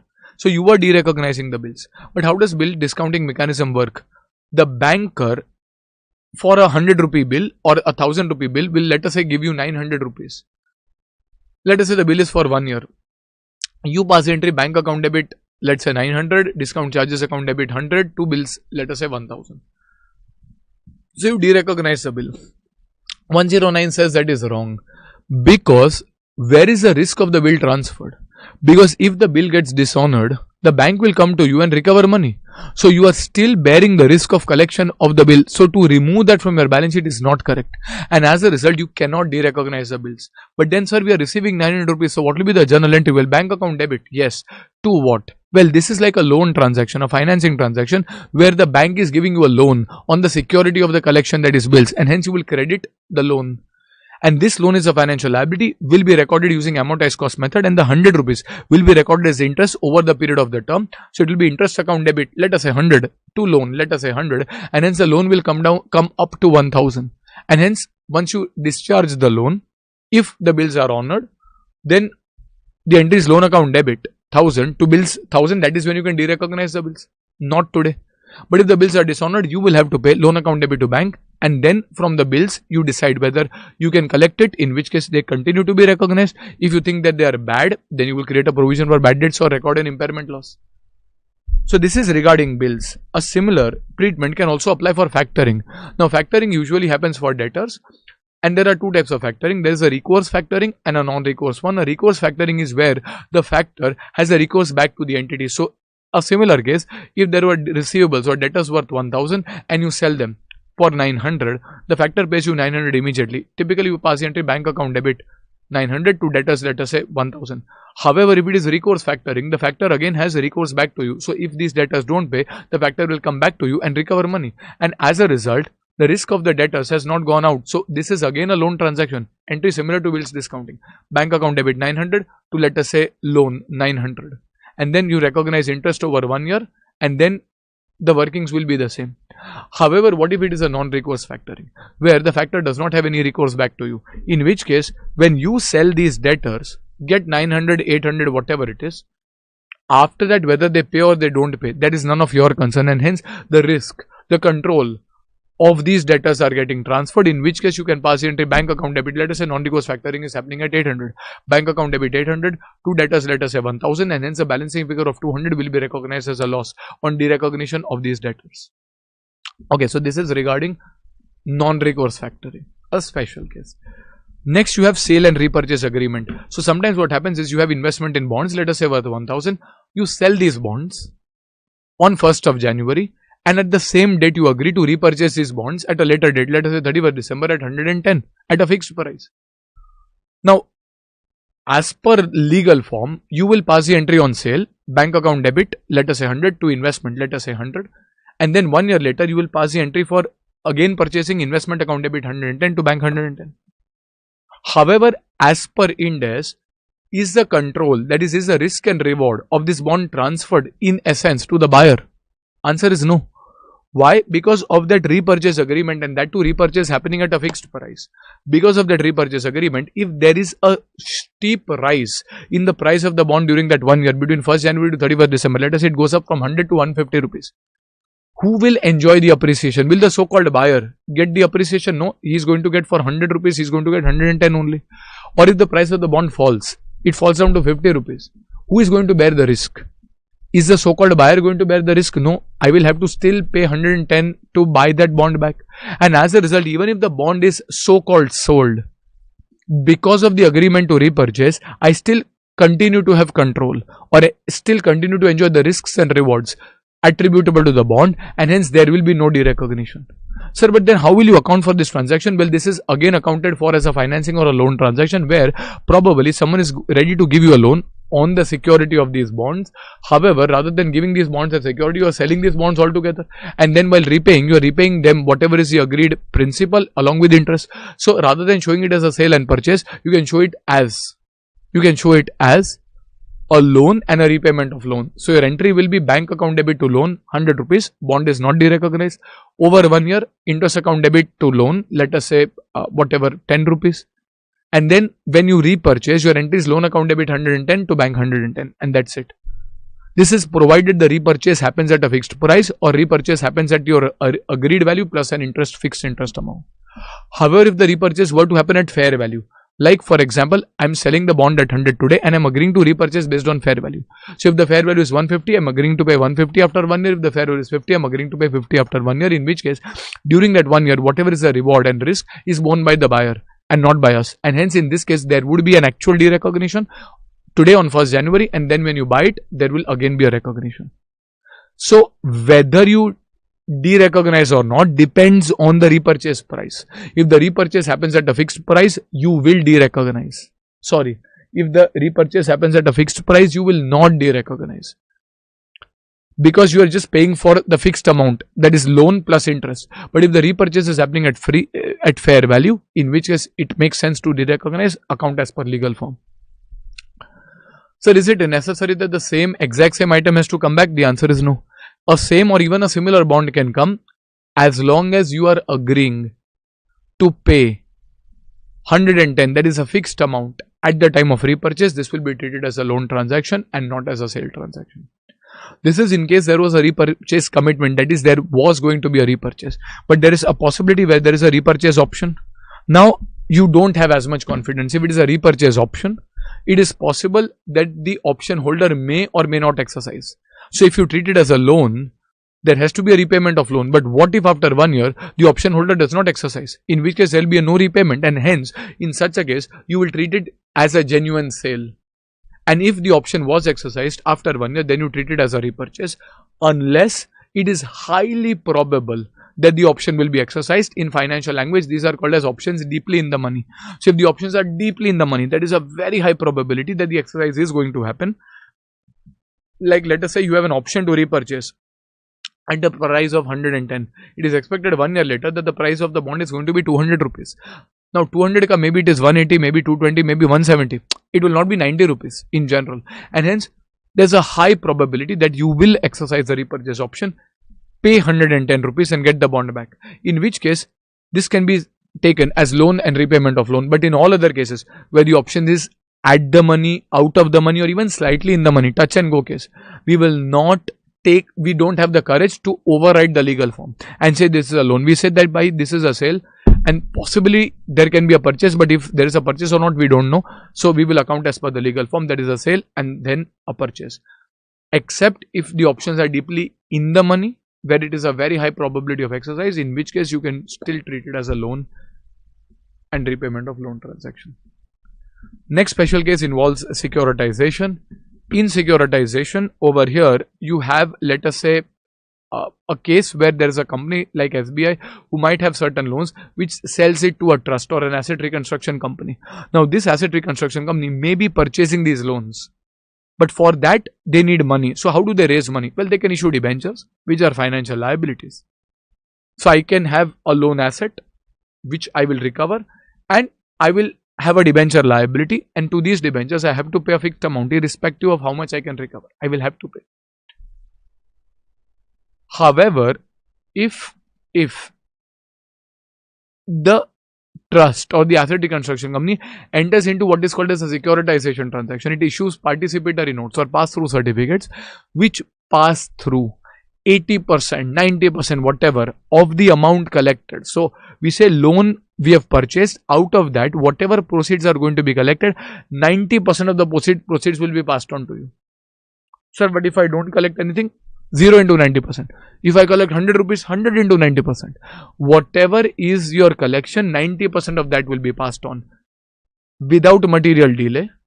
In which case, the standard thinks that for the trust, it is truly retaining the risks and enjoying rewards of only 10% of the loan. It might collect 100 rupees as cash flows, but out of the 100, 90 has to be paid without material delay. And hence, the risk or the reward attributable to 90% of the loan is not there, and hence 90% of the loan can very well be derecognized. You will continue to recognize only the 10% of the loan in such cases. So what are the three conditions to be fulfilled? First, we have to have an agreement where we are going to pass on exactly what we collect. Based on whatever we collect more, we pass on more, we collect less, we pass on less. There is no minimum guarantee, no minimum payment, agreed. Second, we don't have the authority to sell, transfer or mortgage this loan on our own. And third, whatever payments that we are going to make are going to go out without a material delay. And if all of these three conditions are fulfilled, in the books of the trust or ARC, you will do a proportionate derecognition for the loan. Okay. Next, you have this continuing involvement approach. In this case, the institute has done a particular treatment. It is a little illogical, I would say, at least at one level, but we will do it the way the institute has done, even at the study material level of May 24. So what happens in case of a continuing involvement? Let us say you were to sell some debtors on a non-recourse basis, let us say, in which case you should recognize the gain or loss. You will derecognize the debt as well. Yes, of course. However, what if you are giving a guarantee for a part of the collection proceeds? So let us say these are debtors worth 95 that you are selling, and you are guaranteeing that there will be a you are guaranteeing to compensate for bad debts up to 5 rupees. In which case you continue to be involved with these debtors and you have a guarantee liability. So in these cases, your journal entry would be, well, you might be receiving 90 rupees. Your journal entry will be bank account debit 90 to debtors. You will derecognize the entire 95, and then you will say that, okay, ideally the balancing figure should have been a gain or loss, 5 rupees. However, you have given a guarantee that to the extent of bad debts of 5, and you believe that 5 ka bad debts can happen, you have given a guarantee. So you will create a guarantee liability of 5 rupees. But if I have a guarantee liability, then I can recover money from the debtor. So if I have to pay because debtors did not pay, I will, as per the laws of guarantee, get a right to recover money from the people who had defaulted. So my guarantee liability is 5, then my continuing debtors are also 5. So ideally my entry should be bank account debit 90, if 90 is received from the guys to whom we are selling the debtors, to continuing debtors, you will credit whatever is there in your ledger, let's say 95. However, we have given a guarantee, so we will create a guarantee liability. So the associated guarantee liability would be 5 rupees. Let us say if the guarantee is for 5, and since you expect that you might have to make a payment, you create a liability. Samne, you can recover money from those debtors. So you record continuing debtors. You continue to be involved and bear the risk to the extent of 5 rupees worth of debtors. So things are going smooth till now, and the balancing figure will be lost on derecognition of debtors. Now, the institute question gives you a fair value of guarantee. One can say this is similar to a guarantee commission, but it gives you a fair value of guarantee. What does the institute do? It is like unearned income. So you will ideally create a separate liability. If not, you can add it with 5. Chalo, 5 ka liability is there plus 0.5, that is 5.5. In my opinion, it is best if you show a separate line item for 0.5, but even if you don't, 5 plus 0.5, that is 5.5 of liability, that is fine. Now what institute does over here, it shows the continuing debtors also at that same 5.5 rupees. Quickly speaking, I believe that showing it at 5 would be more appropriate because that is what you can recover from the debtors, but nevertheless, if you want to keep it consistent, there's only one question on these lines. You will show 5 rupees plus 0.5, that is 5.5 even for continuing debtors, and calculate the balancing figure accordingly. So in continuing involvement approach, you will derecognize the entire carrying value of debtors. You will record an associated guarantee liability at the liability that you expect to pay plus the fair value of the guarantee commission. You will record the continuing debtors at that same associated guarantee liability, ensuring that it is not more than the value of debtors that you have derecognized, and then whatever is the balancing figure will be recorded as gain or loss to keep it consistent with the institute solution. And the last part, if there's a partial derecognition like you see in securitization, how will you find the amount to be derecognized? The standard says you will try to find the fair value of the entire instrument and the fair value of the parts recognized and derecognized. So if the bond has 100 rupees and you are selling off just the interest part, the interest part is, let us say, worth 30 rupees and the principal part is worth 70 rupees. You will try to allocate the carrying value. Let's say the carrying value of the bond is 90, fair value is 100. You will allocate the carrying value in the ratio of the proportionate parts recognized and derecognized, in the ratio of 30 is to 70. So you will say that probably 27 worth of your ledger balance should be derecognized, against which how much did you get? Maybe 30, 31, 32, and hence bank account debit to the liability, to the asset part derecognized proportionate. So you will try to find the proportionate carrying value, which is in the ratio of the fair value of the part derecognized upon the part which is continued to be recognized in totality, and then you will find the ledger balance over here. So this is again not as important. Achha, the next part is derecognition of financial liabilities. I would treat this also as important. So in general, 4 things in this chapter are very important. First, you have loans accounting, especially at off market rates, amortized cost. Second, compound financial instruments. Third is derivatives, not necessarily embedded derivatives, but derivatives in general. And fourth is derecognition of financial liabilities, specifically the special cases over here.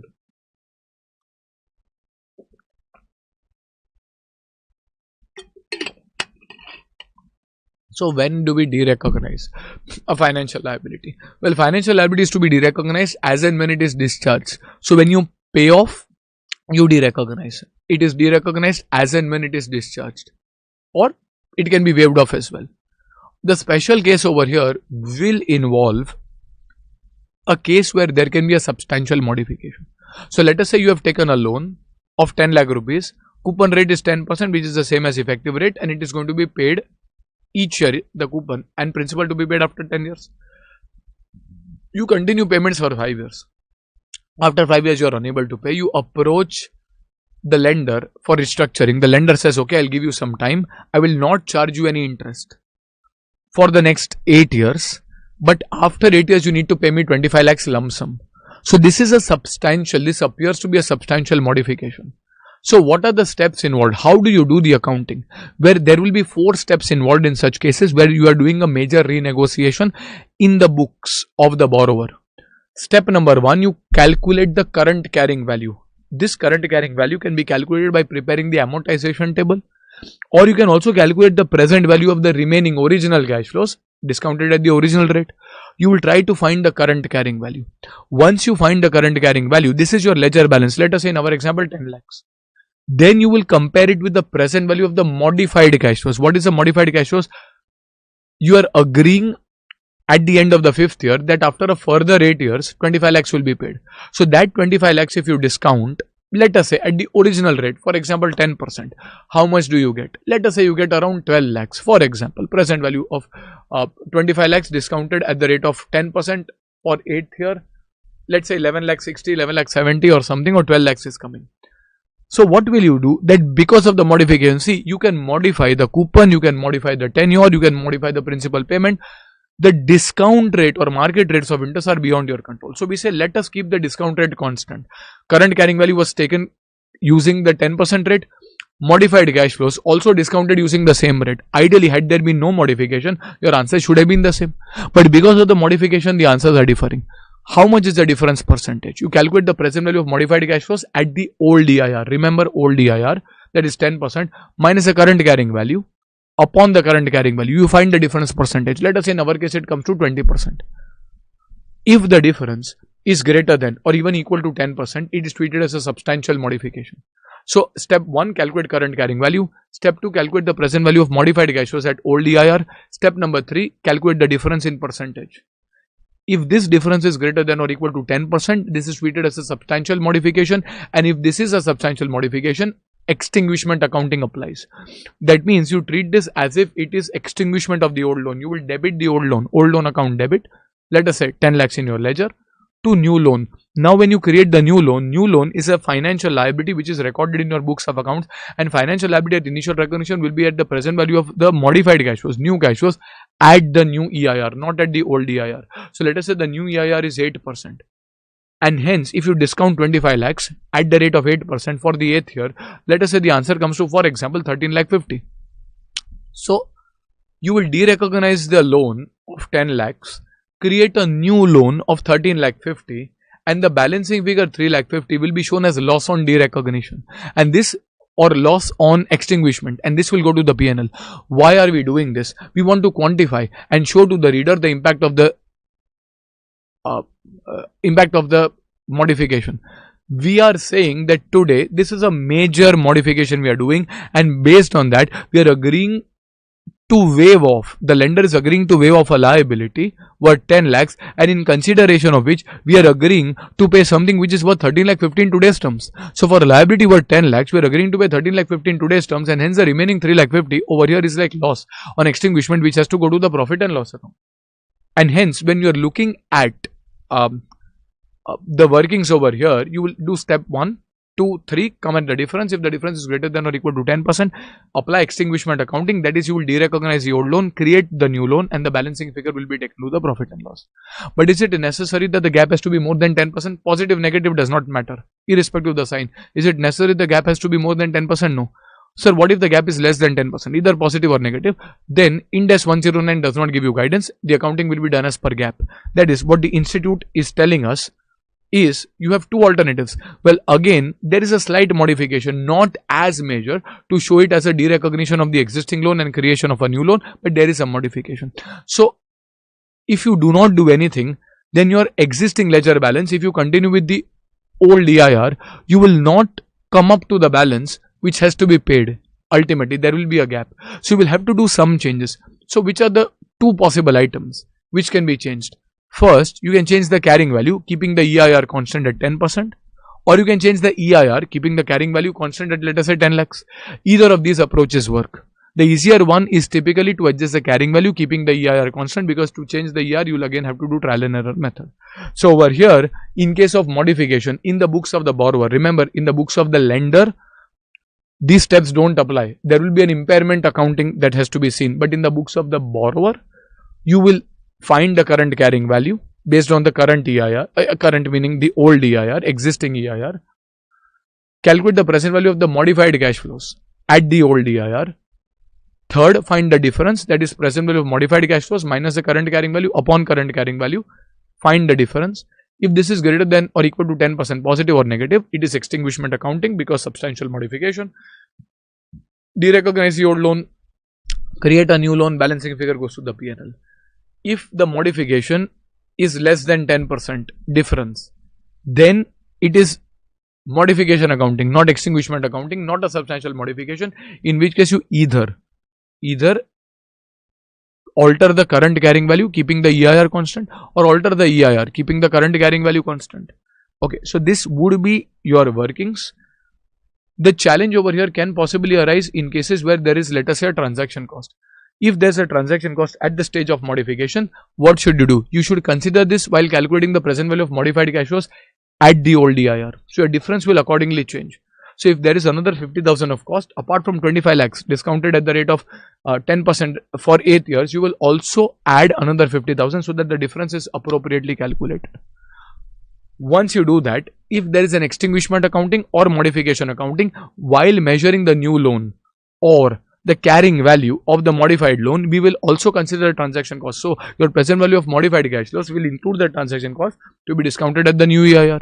Basically, transaction cost will be included in step 2 as well as in step 4 while calculating the present value of modified cash flows at the old as well as the new EIR. Once the transaction cost is paid, typically as per 109, you will have liability account debit to bank and the workings will flow through accordingly. Okay, so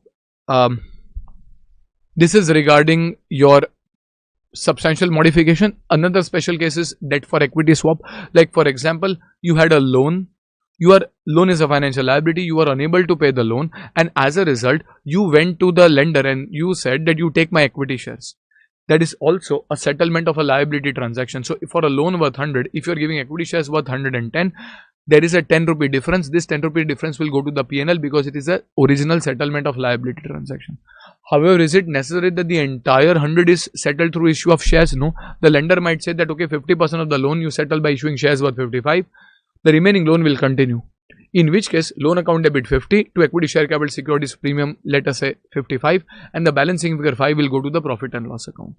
But for the remaining 50, that is a proportionate carrying value. If you continue, then that 50 will appear. If it is paid off, then that 50 will be discharged. But if there is a modification for paying that 50, then again you will have to apply the same guidance. You will have the proportionate carrying value of 50, find the present value of modified cash flows at old EIR, find the difference, depending on whether it is greater or less than 10%, apply extinguishment or modification accounting. One needs to remember that the fair value of equity shares over here can be calculated by applying IND 113 principles. That is, the fair values can be using level 1, level 2, level 3 category inputs, and if fair value is not determinable, then you can assume that the value of the loan foregone, that is 50 rupees, must be the value of the shares issued. So this is debt for equity swaps. Now you go to impairment of financial assets. We believe that the trend is just not getting over, but I hope by this you have a very, very deep and a very clear understanding of this. We'll also do the sums in due course. So impairment of financial assets. Impairment is typically covered under IND 36, but that impairment covers items like IND 16, IND 38, IND 40, etc. For impairment of financial assets, there was a scope exclusion. It did not apply. IND 36 does not apply. Just that investment in equity shares of subsidiaries, associates, joint ventures to be recorded at cost can be covered under 36. Everything else is not covered under IND 36. So impairment of financial assets. Remember, impairment happens for assets, and hence this is in the books of the lender, not in the books of borrower. The derecognition principles you studied were in the books of borrower. Now you are in the books of the lender. So impairment applies in the books of the impairment applies, let us say, in the books of the lender. But which items will you impair? Well, standard says impairment is only if there were contractually agreed cash flows, and those cash flows are not going to be received. Like for example, we invested in bonds of companies like ILNFS or Go Air or Jet Airways, where they contractually agreed that they will pay us 100 rupees each year for a period of 10 years and then 1000 at the end of 10th year. After 5 years, they faced financial difficulty, and now I believe that those contractually agreed cash flows for the remaining 5 years may not be fully paid. That is when there is an impairment. Why do I need to do impairment? Because if I do amortized cost working, I kind of just keep on amortizing and saying that okay, 100 will be received in each year, but what if it is not? And hence, if there is a significant increase in credit risk or the asset becomes credit impaired, that is, the contractually agreed cash flows and the expected or revised cash flows are different, that is when you will have to do impairment. Do we do impairment of all financial assets? No, only financial assets which have a contractually agreed cash flow, and hence investment in equity shares will not have any impairment. Why? Because there was no cash flow which was contractually agreed. Now you cannot say that these equity shares are impaired. Well, they never promised to pay you anything, and hence there will be no impairment of equity shares, investments. Okay, now there are three types of financial assets. There is amortized cost, FEOCI, FATPL. If required, will you apply impairment principles everywhere if there are contractual cash flows? Well, you will do for amortized cost for sure, because fair value is not considered. But what about FEOC, FETPL? The standard says it makes no sense doing an impairment testing for FETPL because it is already at fair value and the gain or loss particularly for impairment has gone to the P&L. On the other hand, if you look at an FEOCI working, again the financial asset is at fair value, but the gain or loss, the loss particularly, is in OCI. It is not in the profit and loss account. And hence, impairment principles will also apply to FEOCI items, because if there is an impairment, the fair value loss attributable to that impaired amount will go to the profit and loss account. It will not be taken into the OCI. So basically, impairment applies to financial assets. Impairment applies to financial assets which have contractually agreed cash flows. Impairment applies to financial assets which have contractually agreed cash flows, and these cash flows are different from the expected cash flows that you are expecting to receive. Maybe because there is an event which has shown that these are credit impaired, or there's an increase in credit risk.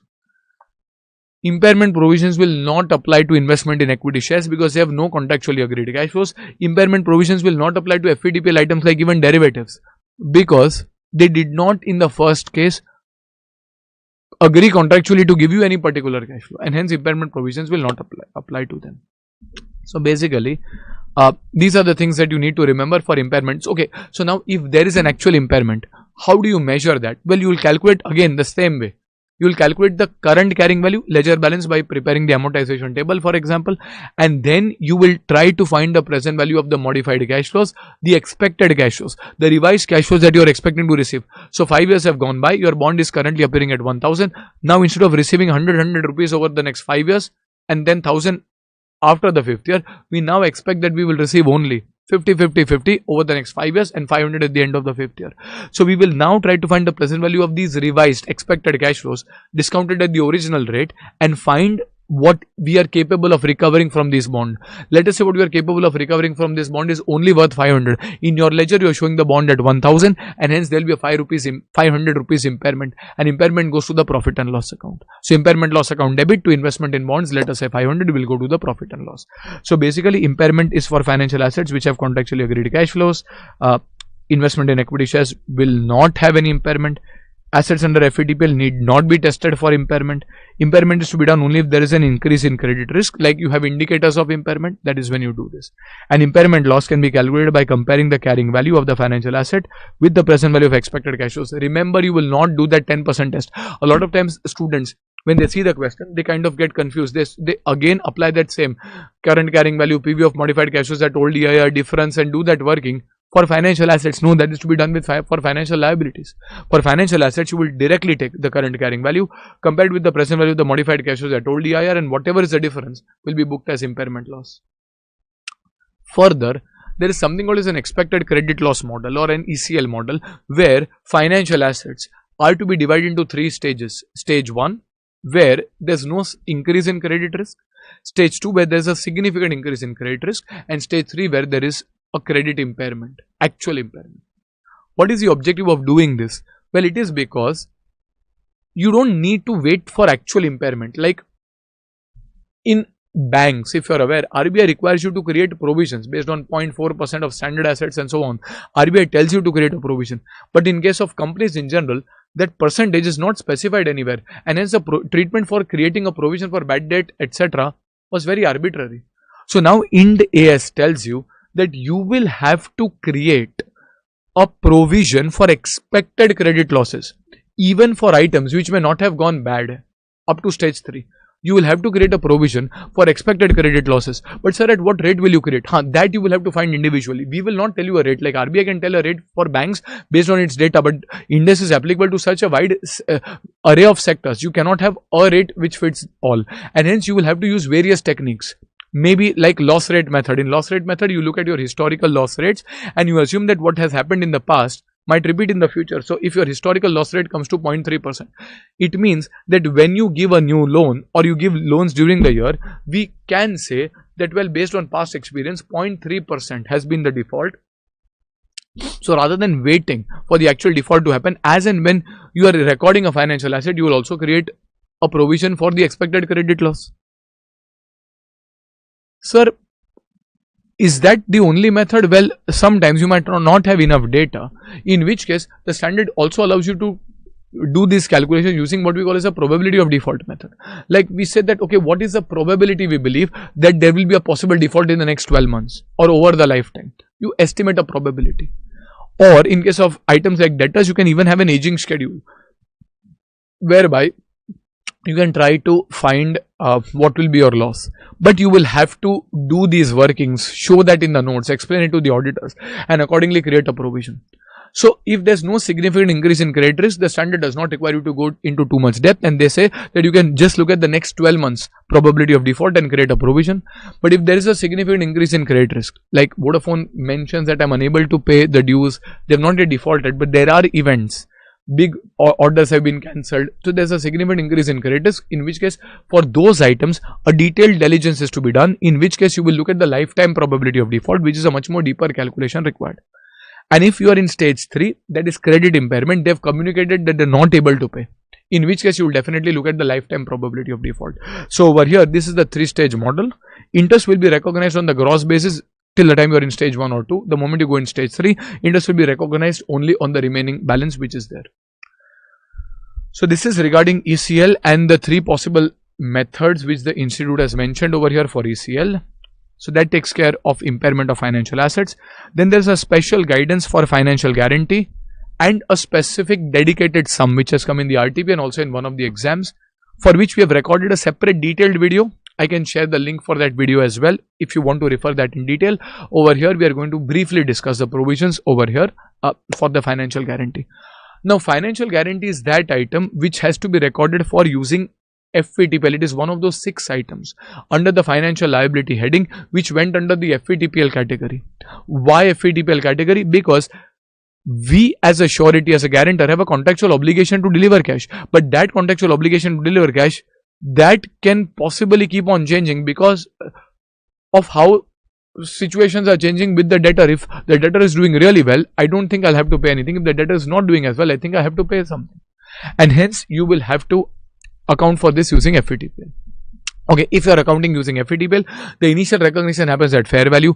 Every subsequent recognition also happens at fair value, and the difference goes to the profit and loss account. Now, how will you find the fair value? Ideally, it has to be given. But if it is not given, then how will you find the fair value?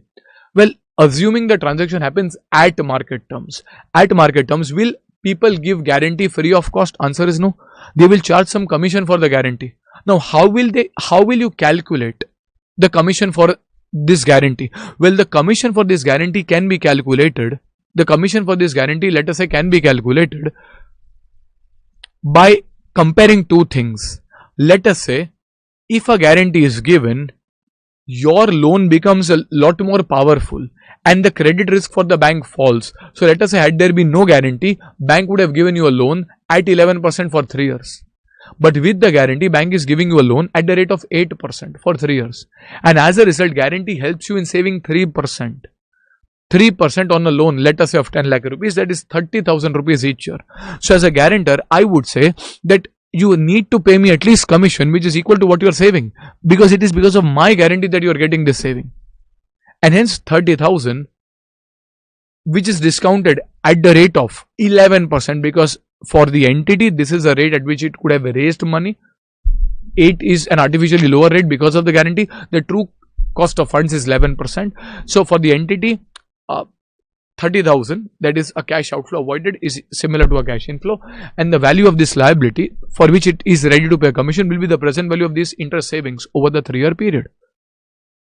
So probably 30,000 discounted at the rate of 11% for a period of 3 years. Let us say, I mean, you can do the math, but let us say, assume it comes to around 73,000. Will the guarantor always be happy with 73,000? Well, ideally, yes. Well, in general, not necessarily, because the guarantor will also have to consider the fact that what if there is a default? Yes, there is a 10 lakh rupee loan. I am considering that this loan helps you in saving 73,000, so you need to pay me 73,000 worth of commission. Yes, but what if the probability of default is 10%? In which case, there's a 10% chance that I'll have to pay 10 lakh rupees and I'll not recover anything. A 90% chance that there'll be no default, but there's a 10% chance. So if I try to find the fair value, that is 10% into 10 lakhs, plus 0 into, for example, 90%, as 0 is no default, so the loss is 0 rupees. So that comes to 1 lakh rupees. So I will say, boss, I'm not going to be happy at only 73,000. I will need compensation for 1 lakh rupees. So the standard says this will be higher of the two. It will be the loss allowance or the present value of the interest savings. For loss allowance, can present value workings be done? Yes. Does institute do it? No. And hence for loss allowance, we will directly do. So this will be 73,000 or 1 lakh, whichever is higher, that is 1 lakh. However, if the probability of default is hardly 2%, in which case 10 lakhs into 2% comes to 20,000. So it is 73,000 or 20,000, whichever is higher, that is 73,000. Are we clear with this? In case loss allowance is not given, we will assume that there is a 0% probability and hence 73,000 will be taken as a base. So this is the way you calculate fair value at the first date and at each balance sheet date. At the end of the first year, 1 year has gone by, and if I now go to someone else for the guarantee, that person will give me guarantee for the remaining 2 years of cash flows. So that guarantee will help me saving 30,000 rupees, but over the next 2 years. Try to find the fair value. Now, based on the revised circumstances, you will try to find that what is the revised loss allowance, and based on that, how much is the loss allowance for which you need to create a provision. So comparing both of these, again selecting whichever is higher. Comparing both of these and again selecting whichever is higher, you will try to find your guarantee value. Let us say 73,000 was the initial guarantee. You must have passed the entry bank account debit if you received the money to guarantee liability 73,000. At the end of the year, let us say this value comes to 51,000. Your entry will be liability account debit because it comes down from 73 to 51. Liability account debit, let us say 22,000 to FATPL, fair value gain in the profit and loss account. So this is if the transaction is at market. Yes, what if it is off market? What if parent gave a guarantee for a loan taken by the subsidiary free of cost? In which case it is off market, in which case a parent did not charge any guarantee commission, in which case your journal entry at the first instant will be investment account debit, investment in subsidiary account debit 73,000 to financial guarantee 73,000. This investment in subsidiary will be kept at cost only because it is not an equity share for which you can find a fair value. So this will be kept at cost, fair value not determinable. For financial guarantee, you will account using FATPL principles. At each balance sheet date, you will go from, let us say, 73 to 51 and then 51 to, let us say, 30,000 or whatever it is, and you will keep on recognizing this. So it will be FATPL. At the last year, let us say you now believe that the guarantee will not be invoked, the borrower has paid, then the financial liability becomes 0. If you believe that the liability will have to be paid, the liability will come to 10 lakh rupees. And so on, your working will be done. So the steps over here will be, well, the financial liability over here will be accounted for using FATPL. The first step is you try to find a fair value. And how will you find a fair value? It is a higher of the present value of future benefits or loss allowance, whichever is higher. You do this at initial as well as each balance sheet date. The present value of benefits can be calculated as the savings in cash flows due to guarantees, discounted at 11%, that is the rate without the guarantee. The discount is usually the cost of capital. The entity has a standalone ability to raise the funds at 11%, ignoring the guarantee. Financial guarantee contracts will be accounted for in this prescribed manner. You can refer the separate video that you have for a dedicated sum and a detailed discussion of this concept as well. So this is financial guarantee, and then we proceed on to the last part finally, which is on hedge accounting. Now this is a slightly ignored part generally because we get really exhausted by the time we reach over here. Thankfully the institute also does not ask you sums specifically on this part, but if it does, we are going to just cover the concepts over here. So what is hedge accounting? Hedge accounting is something where you can designate a hedged item like an investment in bond or a sale of goods, and then designate a hedging instrument that you have taken to protect the risks in that. Like you would have entered into a forward sale agreement or a put option for protecting the fair value of the bond, or you could have entered into, let us say, a forward arrangement to protect the cash flows that I am going to collect on the sale. So there has to be, for hedge accounting, a hedged item and a hedging instrument that you designate. Step 3, you need to show that there is an economic relationship between the hedged item and the hedging instrument, and you have to have detailed risk management and documentations for showing that economic relationship and the hedge is effective. And that is why this treatment in practice is voluntary. In practice, is it compulsory that you have to follow hedge accounting? Answer is no. If an entity wants, it can follow hedge accounting treatment and take the benefits. If it does not want, then it is absolutely fine. It may not take the benefits of hedge accounting and account for the derivatives as per FVTPL and account for the hedged items as per the respective treatment as amortized cost, FVOCI, etc. However, if you want to take the benefits of hedge accounting, you have to designate a hedged item, designate a hedging instrument, and then show that there is an economic relationship between the hedged item and the hedging instrument. So you have to show this economic relationship between the hedged item and hedging instrument. Once that is done, we can now say that hedge accounting applies. And if hedge accounting applies, you'll have to classify the hedge. There are three classifications over here. There's a fair value hedge, then there is a cash flow hedge, and then there is a hedge of a net investment in a foreign operation. What do you mean by fair value hedge? This is a hedge that is taken to protect against changes in fair values. That is what you call as a fair value hedge. Hedge taken to protect against the changes in fair value. Okay, like a hedge which was taken to protect against the changes in bond prices. You are trying to protect the balance sheet value of the bond, not the interest. Interest is a cash flow. That is a fair value hedge to protect the prices of the bond. Second, cash flow hedge. Let us say you want to take a loan and you are worried that what the rate of interest would be. So you enter into a forward rate agreement for the interest. Now that is to protect the cash flow hedge, interest. And third is net investment in a foreign operation, which we will discuss. So first let us focus on fair value hedge and cash flow hedge. So if something comes, it's a rare chance, but if it does come, it will come for either of these two in all likelihood. And then you hedge using hedge accounting principle. Now, if it is a fair value hedge, the standard says that the gain or loss on the hedged item, that is investment in bond, and the hedging instrument, that is a bond forward, will both be recorded in the profit and loss account. Hedged item as well as hedging instrument will both be in the profit and loss. Sir, but my investment in bond can be based on FVOCI. That is fine. Instead of taking it into FVOCI, because hedge accounting treatment applies, it will override the general treatment of 109 and you are allowed to recognize these gains or losses in the profit and loss. Sir, how does it help? Because it is a hedge, it might happen that the bond goes down from 100 to 90 and hence there's a 10 rupee loss, but the 10 rupee loss will go to OCI if it is an FVOCI bond. But you have taken a forward. That forward might increase in value by 10 rupees and that will be accounted using FVTPL in the profit and loss. So what is happening is there's a 10 rupee gain coming in the PNL and there's a 10 rupee loss appearing in OCI. So a reader will not be able to make complete sense. He will think that, okay, there's a great 10 rupee gain. And then he will think that, okay, in the bond you have lost. Actually, you have not lost anything. You have not gained anything. And hence the appropriate treatment would be, if I show the fair value loss on the bond also in the PNL, the derivative gain is also appearing in the PNL. So 10 and 10 will offset each other and hence the net effect will be 0. So reader would understand that, okay, there is a 10 rupee loss which got covered because I took the hedge and hence there is no gain, no loss. You take it in the same set of statements. In general, the only exception to this rule is if the hedged item is an investment in equity share which is shown at FVOCI. If it is shown at FVOCI, the standard says that the gain or loss of this instrument has to remain in OCI only. In such a case, the gain or loss on the derivative, which is typical in the profit and loss, will be taken to the OCI. So over here, if this was an investment in equity share which goes down from 100 to 90, the 10 rupee fair value loss will be in OCI. The forward gain of 10 rupees instead of PNL will be taken to the OCI. Again, 10 minus 10 will become 0. So this is the case in case of a fair value hedge.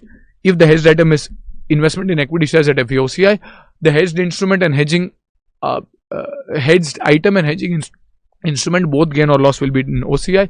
If any other item, for hedged item as well as the hedging instrument, gain or loss will be taken in PNL. Next we have something called as cash flow hedge. In case of cash flow hedge, you are trying to protect the cash flows. Like you intend to take a loan, let us say after 1 year. You are worried that the rates of interest might change, so you enter into a forward rate agreement which is going to be net settled with the bank. You agree to borrow at the rate of 10% for a period of 1 year, after 1 year. In which case, at initial recognition you don't receive or pay anything, but at the end of the year the rate becomes 12% and hence your forward has a 2 rupee value. 100 crores into 12% minus 10%, that is equal to 2 rupee value. As per Ind AS 109, derivative financial asset account debit to fair value gain, 2 rupees will be recorded in the PNL of the first year. Then in the next year, loan will actually be taken, but this loan will be taken at 12%. Separately, you will have to go to a separate bank and take a loan. And this 2 rupees will be recovered from the forward rate agreement, bank account debit to derivative asset. Now in the second year, you will actually pay interest of 12%. A reader would say, well, you are paying 12%. You should have hedged it. Have we hedged it? Yes.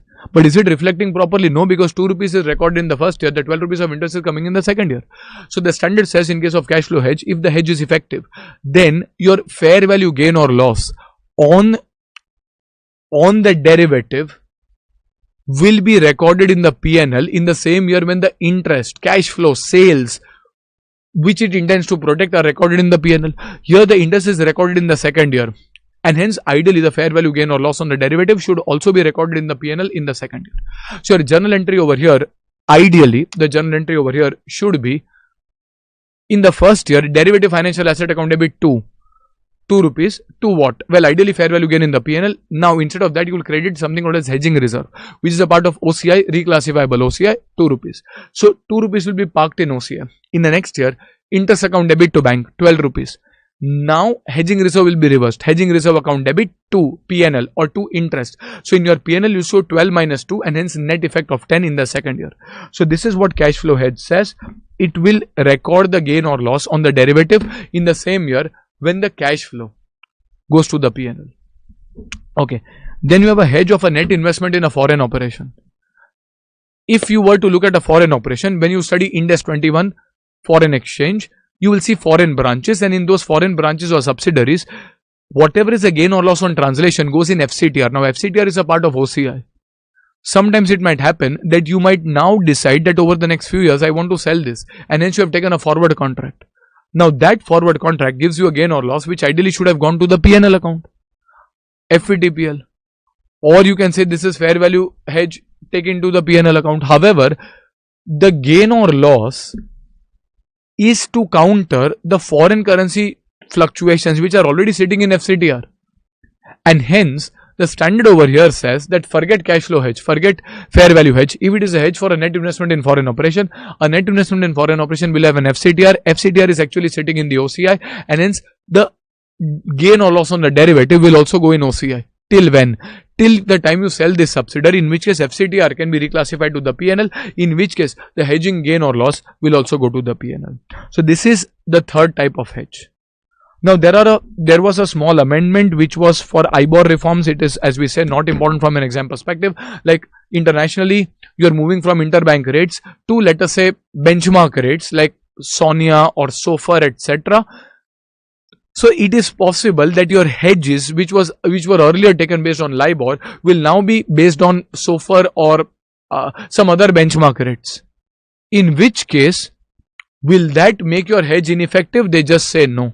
So to be honest, it is not very important from a student standpoint, but there's always this fear that there was an amendment. What would that be? You just have to remember that even if LIBOR changes in an actual hedge and you have some other item for the purpose of hedging, you will still have the same base for the purpose of hedge accounting. Your hedge is still considered to be effective. Now finally, that takes care of your hedge accounting discussion. Slightly, I think just about short of 3 hours or so. So this gives you a completely detailed roundup. I've just not tried to compromise on the time. I've tried to keep it as detailed as possible. So if you want to revise it at a stretch, and obviously there will be section breakers, so you can actually refer and jump up to the exact section where you need. So hopefully this has been helpful. Now we will go into the sums, the important sums on each of the 4 key areas over here: loan at off markets, compound financial instruments, derecognition of financial liabilities, derivative accounting. So let us go into the sums, please.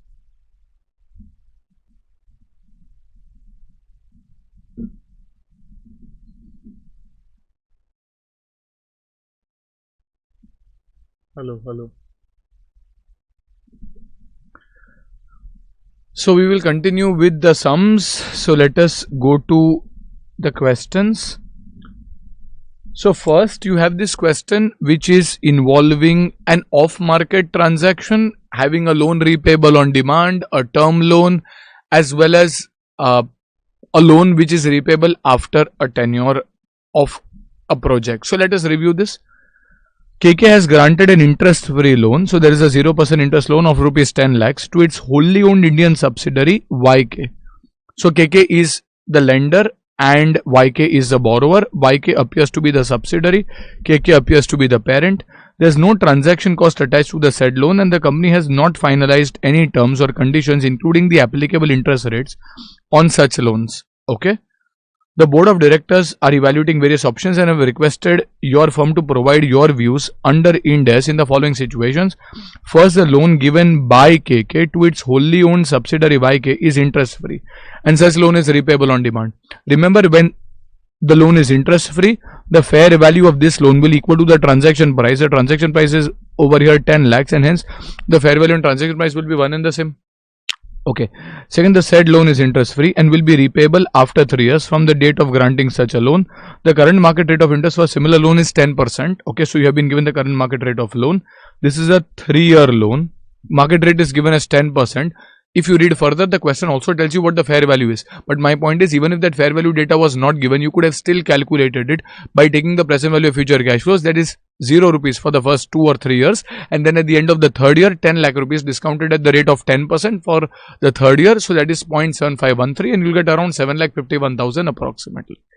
Considering the same, the fair value of the loan at initial recognition is 7,51,000. And then the third possibility, that the said loan is interest free and will be repaid as and when YK has funds to repay the loan. So this is not a loan repayable on demand. This is a loan which is repayable once YK has funds. So this is similar to a term loan where you might need to estimate that when will be YK having funds, let us say after 4 years, and accordingly do the workings. Here you will give a theory answer. Okay, what are we supposed to do? KK has requested you to suggest the accounting treatment for the above loan in the standalone financials of KK and YK, and also the CFS of the group. Consider interest for only 1 year for the above loan, and you are also required to comment on what will happen if an interest free loan is granted by YK to KK. What will be the accounting treatment under the applicable IND AS? So over here you will look at the transaction between the parent and the subsidiary. What do you guys think? Is it at market or off market? Well, because it is parent and subsidiary, there is some hidden element involved, and as a result there can be an off-market element over here. Again, the rate is 0%, the agreed rate, and the market rate on similar instruments is 10%, and hence we can say that the loan is off-market. Now, in the first case, the question says that the loan is interest-free and it is repayable on demand. If it is repayable on demand, remember, the fair value is equal to the transaction price, in which case, in the books of KK, it is giving loan to YK. So, loan to YK account debit 10 lakhs. To bank 10 lakhs. There is no hidden balancing figure over here. Loan account debit 10 lakhs to bank 10 lakhs. In the first year, if the loan is still not repaid, there is no interest. It is 0%, and hence there will be no further entry.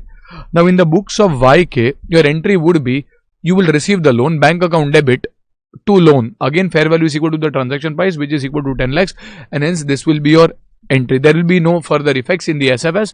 When you are preparing the CFS, the loan asset and the loan liability will be eliminated, and hence there will be no corresponding effect appearing in the CFS. Now, when you look at the second case, which in my opinion is the most important of all the three, in the books of KK, you would have loan account debit. This is loan to YK, 751,315. This is the fair value given to us.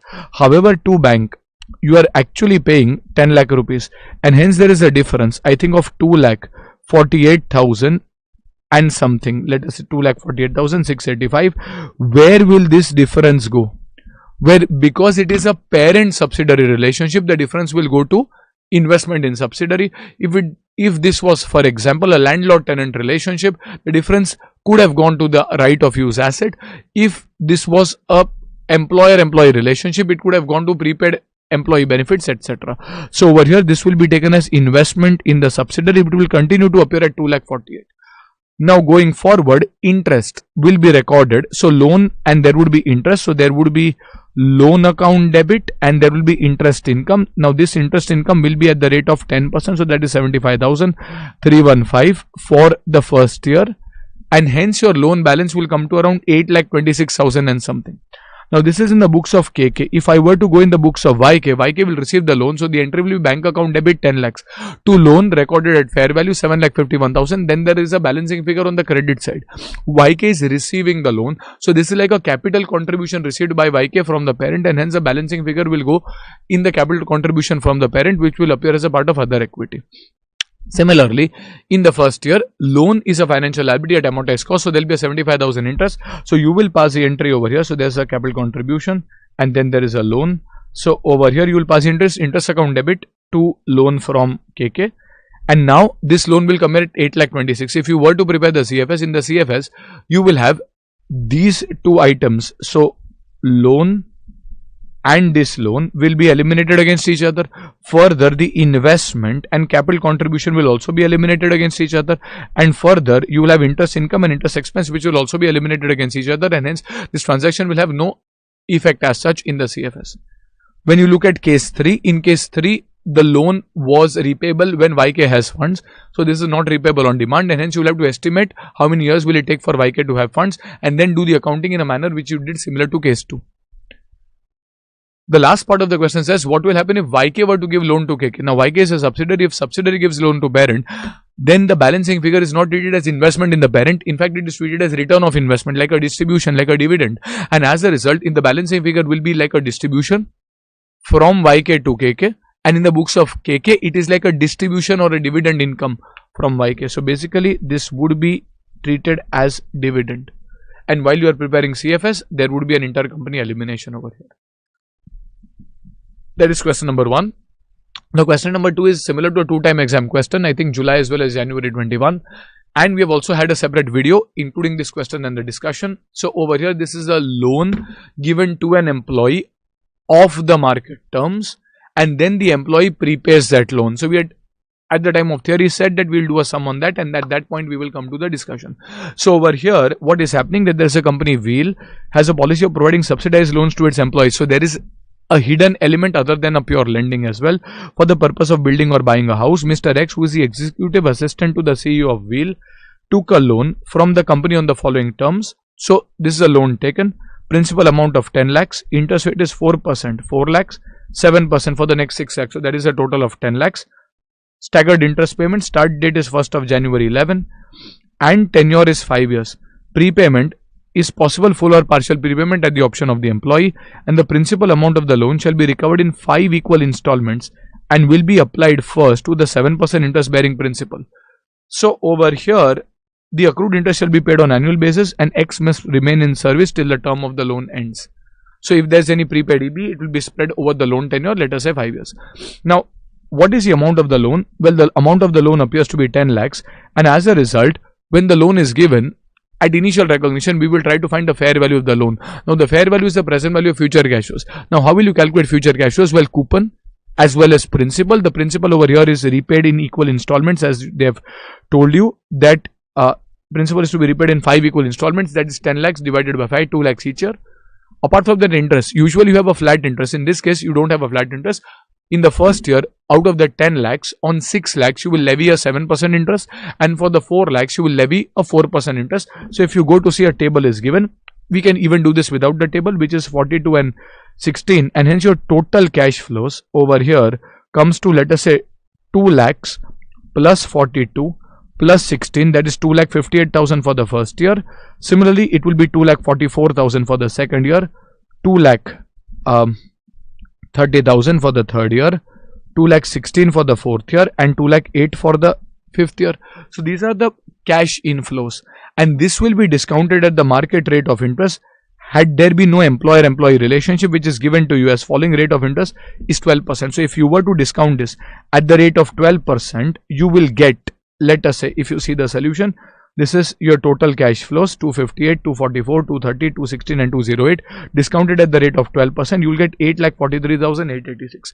So at initial recognition, your entry would be loan account debit 843,886 to bank, let us say 10 lakhs, and hence the balancing figure, whatever that comes, will be prepaid staff welfare.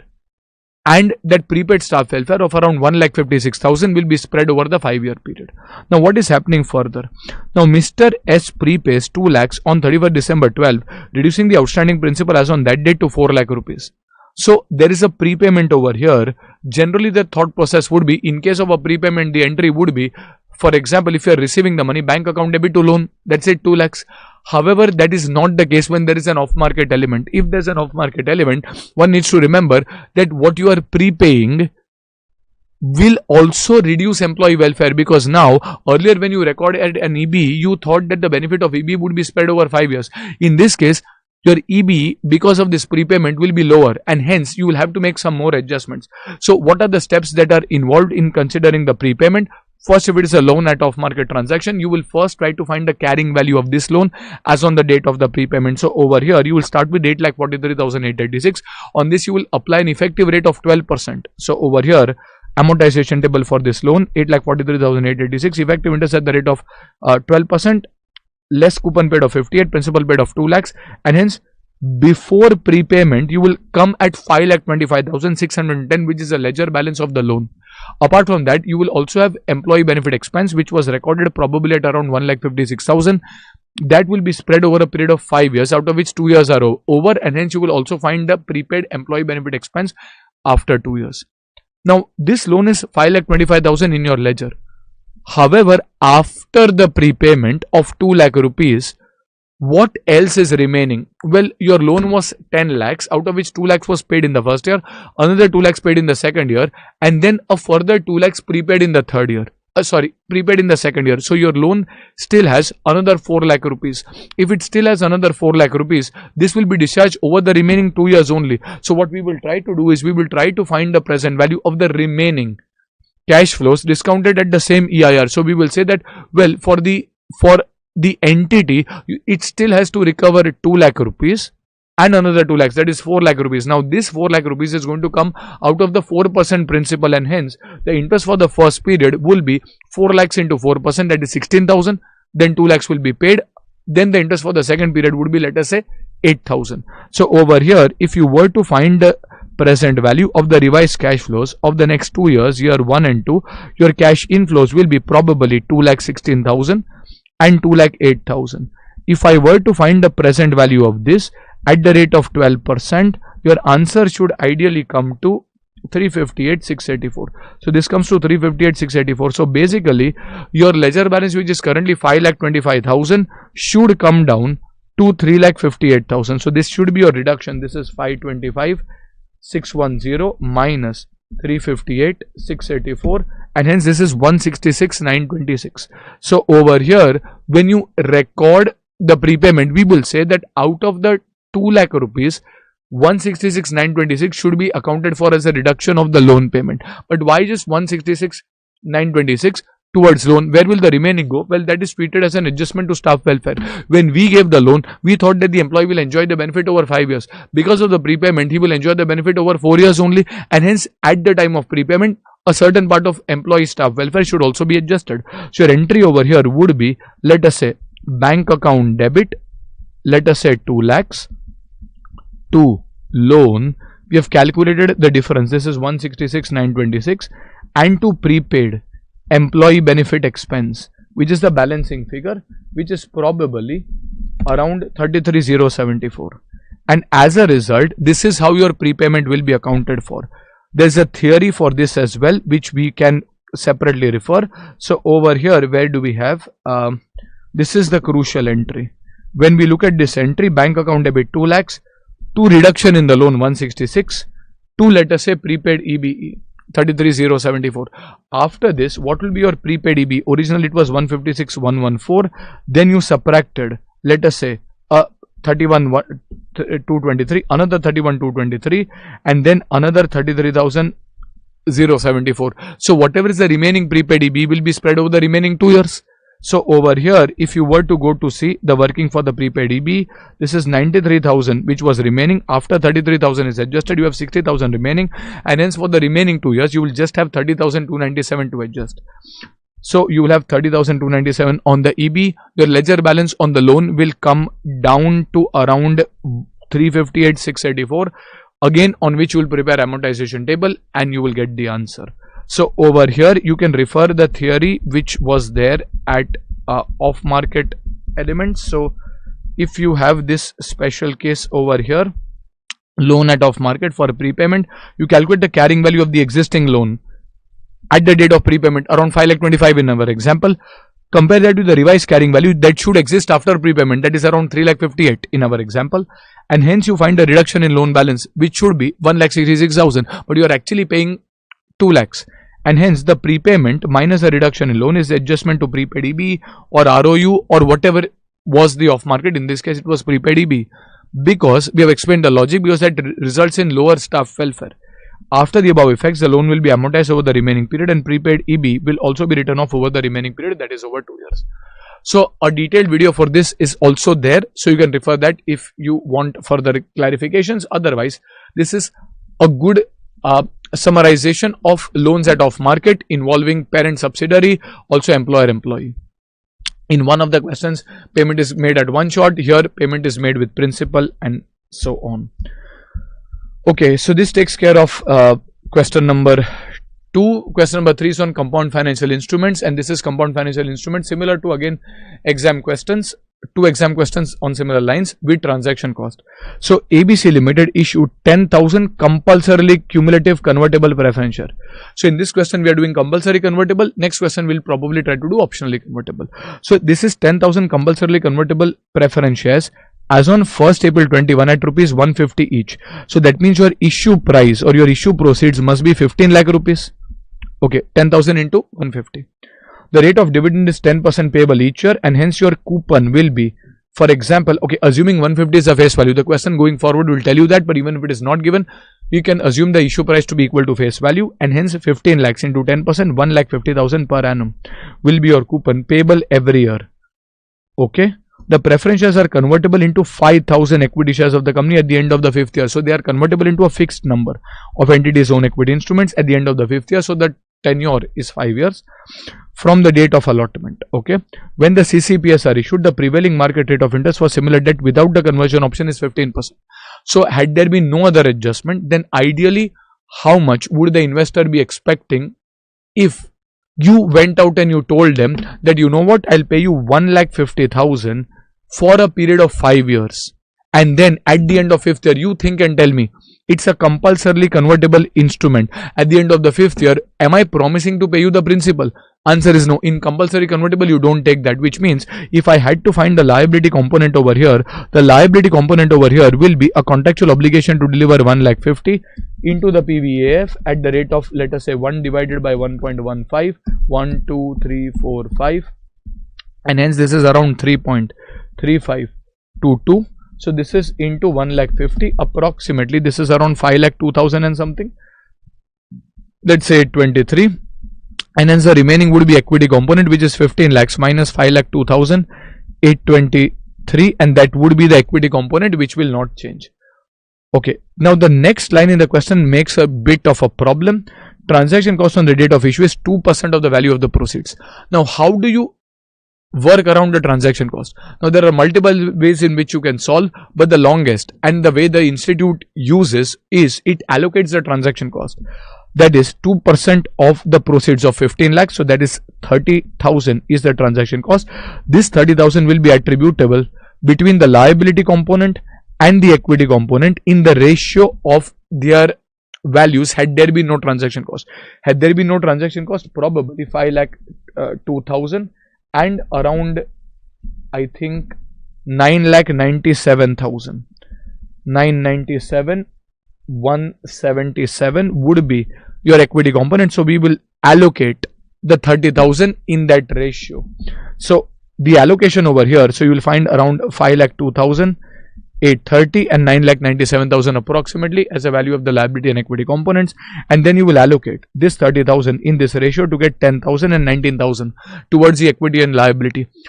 Again, these are liabilities accounted for using amortized cost, and hence whatever is the transaction cost has to be deducted from the liability component and also the equity component. So you will deduct it and find the answer. In this case, since it is given in percentage, you can even directly deduct 2% and get the same answer. So your net liability component is 492. Net equity component is 977. Now investors wanted 15%. We are paying them 15%, but our cost is not just 15. It is over and above that, because we also have to meet the transaction cost, and hence our effective interest could possibly be higher. So if I were to go to see the journal entry over here, would be bank account debit net 14,70,000 to the liability component 4,92,773 to equity component 9,77,227. Okay. Further, key terms. The face value of preference shares is given as 150. In the November 19th sum which came, they did not give you the face value, but they expected that to take the face value as the same as issue price. Second, the face value of equity share after conversion is rupees 10. Okay, and the effective rate is 15.86%. It is higher than 15% because there is also a transaction cost that you have to bear over and above the 15% compensation that you have to give to the holders. You are required to compute the liability and the equity component and pass journal entries for the entire term of the arrangement from the issue of preference shares till their conversion into equity shares, keeping in mind the provisions of IND. So over here, the first entry would be this entry over here, and going forward, if you had to find the liability component, well, liability component will change due to the effective interest. So this is 492,773 into, let us say, 15.86%. So 492,773 into 15.86% will come to, let us say, 78,154. You will pass the entry interest expense account debit to liability component of preference shares 78,154, and in each year 1,50,000 will be paid. Liability component account debit to bank 1,50,000, in which case after 5 years. So this will be your first entry. Then in each year, these entries I think have to be interchanged. The numbers over here are slightly different, but fundamentally if you go to see, your entries would be interest account debit to liability component for 78,000, and you prepare amortization table for each of the years, and then liability component of preference shares account debit 1,50,000 to bank 1,50,000. Ultimately after 5 years your liability component will become 0 and you will just be left with equity component of 9,77,000, and you will issue equity shares. How many equity shares? 5,000 equity shares, and you have been told that the face value of equity shares is 10 rupees. So 5,000 into 10 will equal to, let us say, 50,000, and the remaining will go to securities premium. So the last entry over here will be equity component 977 to equity share to securities premium. So this should take care of question number 3, which has compulsorily convertible preference share along with the transaction cost. The next question, that is question number 4, is on early redemption, but this is early redemption of an optionally convertible instrument. So we will figure out how to find the liability and equity component of the optionally convertible instrument and then take the workings further. So on 1st April 14, Shelter issued 5,000 8% convertible debentures with the face value of rupees 100. So 5,000 into 100, this will come to, let us say, 5 lakh rupees. Your issue price will be 5 lakhs. Maturing on 31st March 19, which means this is maturing after 5 years. The debentures are convertible into equity shares at the option of the holder. So they are convertible at the holder's choice. It's optionally convertible at the choice of the holder of Shelter at a conversion price of 105. Remember, this is conversion price. Redemption price is different, conversion price is different. If nothing is given, redemption happens at par. Even if conversion is happening at 105, it is happening at 10.5, it is happening at 1005. In case the holder does not convert till 31st March 19, redemption would happen at par. We have clarified that additionally, but even if this was not given, you should consider the same. Interest is payable annually in cash. At the date of issue, Shelter could have issued non-convertible debt with a 5-year term bearing a coupon rate of 12%. So over here, 12% of 5 lakhs will come to, okay, sorry, this is coupon rate over here is 8%, and the discount rate would be 12% of similar non-convertible instruments. So your coupon would be 5 lakh into 8%, that comes to, let us say, 40,000. Are you under a contractual obligation to deliver cash for 40,000? Yes. For how many years? 5 years. But after 5 years, because it is an optionally convertible instrument at the holder's choice, what do you guys think? Will you include the 5 lakhs also in the liability? Answer is yes. So in the last question, we did not include because it was compulsory conversion. Here it is optional conversion, and hence we should include. On 1st April 17, the convertible debentures have a fair value of 5,25,000 and Shelter makes a tender offer to the debenture holders to repurchase the debentures for 5,25,000, which the holders accept. So there is an early redemption happening. Institute generally considers that early redemption can be done in cases where it was redeemable in the first place. At the date of repurchase, Shelter could have issued non-convertible debt with 2-year terms bearing a coupon interest of 9%. Show the accounting entries in the books of Shelter for recording equity and liability component at the time of initial recognition. So at the time of initial recognition, if I were to look at the liability component, it is 40,000 contractual obligation to deliver cash and a PVF at the rate of 12% for a period of 5 years, which probably comes to around 3.605. Plus, we will also include 5 lakhs over here. Sir, not 5,25,000, no. Redemption happens at par, and hence 5 lakh under an obligation to deliver cash, 5 lakhs at 0.567. So if you do this, this is around 429 or 427, 700. So this is 427, 700. And hence the equity component would be the difference between the two, which is 72,300. So at initial recognition, bank account debit 5 lakhs to liability component 427,700 to equity component 72,300, and then at the time of repurchase of convertible debentures. Now When is the repurchase happening? Well, 3 years later. Typically, whenever there is a repurchase or an early redemption, generally institute assume it's an optionally convertible instrument. Here it is clearly given to us. So what are the ingredients we want? Well, we will create ledger balance. So we want to find the ledger balance on 1st April 17 of the liability component and then of the equity component. So when I look at the liability component ledger balance, the liability component ledger balance would be, for example, in this particular case, you will prepare an amortization table. 47,700 plus 12% less payment of 40,000 gives you closing balance karte over 3 years. If you look at your workings, this comes from 465,912, preparing the amortization table. So this is 465,912. Equity component will remain unchanged. So this is 72,300. However, this is there in your ledger, for which both of them together, you have agreed to pay 5,25,000. So your early redemption price will be 5,25,000. But how much of this 5,25,000 is towards the equity and how much of it is towards the liability? So for finding that, we will say on 1st April 17, we can say that Shelter could have issued a 2-year instrument at 9%. So when the holder agrees to the early redemption, the holder agrees to forego what? 40,000 over the next 2 years and then a further 5 lakh, not 5,25,000, 5 lakh at the end of the second year. And hence we would say that, well, 40,000 into the present value annuity factor at the rate of 9% for years 1 and 2. Sir, it should be years 4 and 5. 4 and 5 is from 1st April 14. You are currently sitting on 1st April 17. And from 1st April 17, this is what? 0.917 and 0.842, which comes to around 1.759. And we are also foregoing 5 lakhs after 2 years, which is 0.842. And if you multiply this, this is around 4,91,000, 4,91,000 and 360. So we are saying that out of the 5,25,000 that was being paid, 491,360 was attributable to liability, which means the remaining 525 minus 491,360, that is the remaining 33,640 was attributable to equity. Now you have found the split between the liability and the equity component, and hence you can pass the journal entry. Liability component account debit 465 to bank 491, and hence there is a balancing figure that is on settlement of liability will go to the profit and loss account. So over here, if you look at this entry, this loss on redemption will go to the profit and loss. And then this is a settlement of equity. Equity component account debit 72,300 to bank 33,640, and hence the balancing figure will come on the credit side. This is a gain on settlement, but this will go to retained earnings. So over here, this is gain on settlement to be adjusted against the retained earnings. Okay, so that takes care of question number 4. Next, you go to question number 5. Now, this is a question on derivatives. So we have done 2 questions on CFI, compulsory as well as optional convertible, including special cases like transaction cost as well as early redemption. 2 cases on off-market transactions, one involving parent, also subsidiary, again special cases like a loan repayable on demand and also loans with term loans, etc. And then loans to employees with the prepayment option. So fairly interesting cases. Then you go to question number 5, which is a question on derivatives. Remember, derivatives accounting happen using FVTPL principles. So over here, let us review this. On 1st January 11, Samco agreed to purchase $20,000 from JT Bank.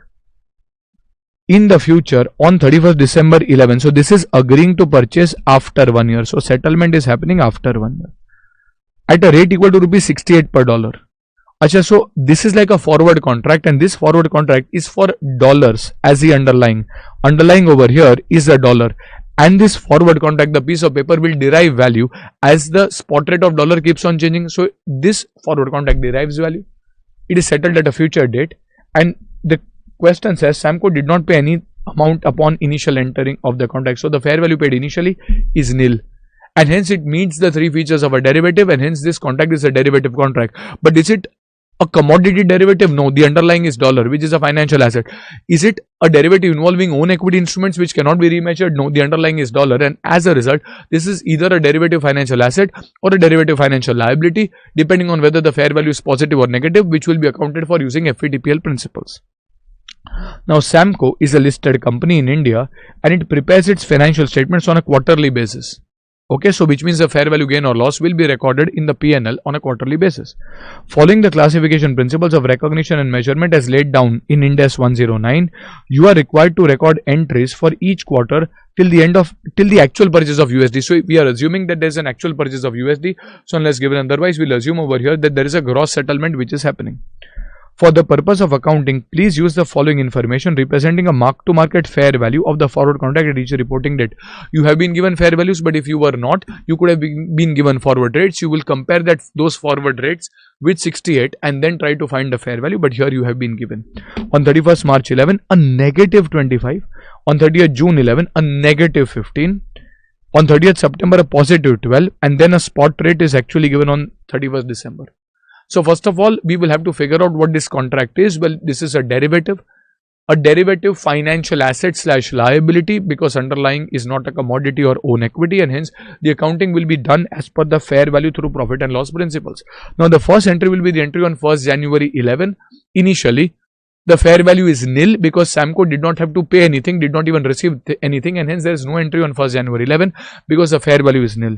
Not for any other reason, because the fair value is nil. In the second, on 31st March, it's a negative fair value of 25,000. Maybe this piece of paper is creating an obligation for you to pay an additional 25,000. Derivative FA TPL. So this is a derivative financial liability. Your entry will be fair value loss account debit, which will go to the P&L to, let us say, derivative financial liability. This is at 25,000. Now, at the next balance sheet date, this becomes 15,000. So will that be a further liability of 15? No, you've already recorded 25, and hence you will adjust to bring the liability down to 15. So your derivative financial liability will be debited by how much? Sir, 10, to bring it from 25 to 15. So derivative financial liability account debit to the fair value gain, and this fair value gain of 10 rupees will go to the profit and loss account. Now the derivative financial liability appears at 15, which is a fair value as on 30th June. But now on 30th September, the fair value comes up to 12,000, and hence now forget the derivative financial liability. There's a derivative financial asset of 12. Further, you'll have to reverse the liability which was there, worth 15, and hence there will be a fair value gain which will be taken to the profit and loss of around 27. And now in the books there's a derivative financial asset, and now we are actually going to purchase the USD. Now assuming there's a gross settlement, what will happen is bank account will be debited. Samco will receive the USD in its USD account. It will receive $20,000. For these $20,000 you are paying 68. However, the actual value of these dollars today as per Ind AS 21, as on the date of transaction, is 66. You might be paying whatever, but the value of the dollars is at the rate of 66. So this is into rupees 66 per dollar, and hence this comes to around 13,20,000. But are you paying 13,20,000? No sir, we are paying from our INR account. We are paying 68 rupees per dollar, and hence that is 13,60,000 approximately, which is paid 68 into 20,000. But with that, the derivative financial asset will also be settled, and hence you will credit the derivative financial asset which was appearing at, let us say, 12,000. You will credit it, and hence the balancing figure, I think, which is 52,000, will be recorded as a fair value loss in the profit and loss account. Will be recorded as a fair value loss in the profit and loss account. Are we clear with this? So over here, this would be the fair value loss to be recorded in the P&L. Now, is it possible that there can be a net settlement? Yes, if there's a net settlement, we will not actually get $20,000. We will not actually pay 68 rupees per dollar, but we will have to pay the differences in prices. That is, you are getting something which is worth 66, but you are paying 68, so you are paying 2 more. So 2 rupees per dollar into $20,000, net 40,000 you pay, and hence your entry will be fair value loss account debit to bank 40,000, to derivative financial asset 12,000, and hence there will still be a 52,000 fair value loss. What we have tried to also do over here is we have tried to do a couple of additional cases where what if this was not a forward but an option. An extra case over here would be that what would be the case if Samco purchased a call option rather than purchasing a forward contract, a call option with paying a premium, for example, of 10,000. In which case initially the premium is now treated as an investment. It is not an expense. Your entry will be at year 1. 1st January, entry will be derivative financial asset account debit to bank. It is not an expense. It is an investment for getting the derivative. Derivative financial asset account debit to bank. This is at 10,000. Acha, but it is a call option. Its fair value will be different as compared to the forward. So let us say the fair values are given. as nil for the first two cases and then 12,000. Probably because call options, unlike forwards which can have a positive or negative, if you are an option holder, beyond premium there cannot be any further loss. So even if the rates move adverse to you, your value of the contract will be nil, not negative. But in your books, the derivative financial asset is appearing at 10,000. On 30th June, it should appear at 0, and hence your entry will be fair value loss account debit 10,000 to derivative financial asset 10,000. So derivative asset becomes 0. On 30th June, it should continue to be 0, and hence there will be no further entry on 30th June.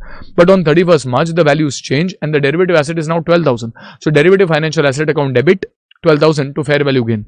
Now comes the problem on at the end. What you will have over here is you will have a derivative financial asset of 12, and then you'll have to decide. It's not a forward contract, it's an option contract on whether you as a holder will exercise. Now you have a right to buy at $68, which in the market is available at 66.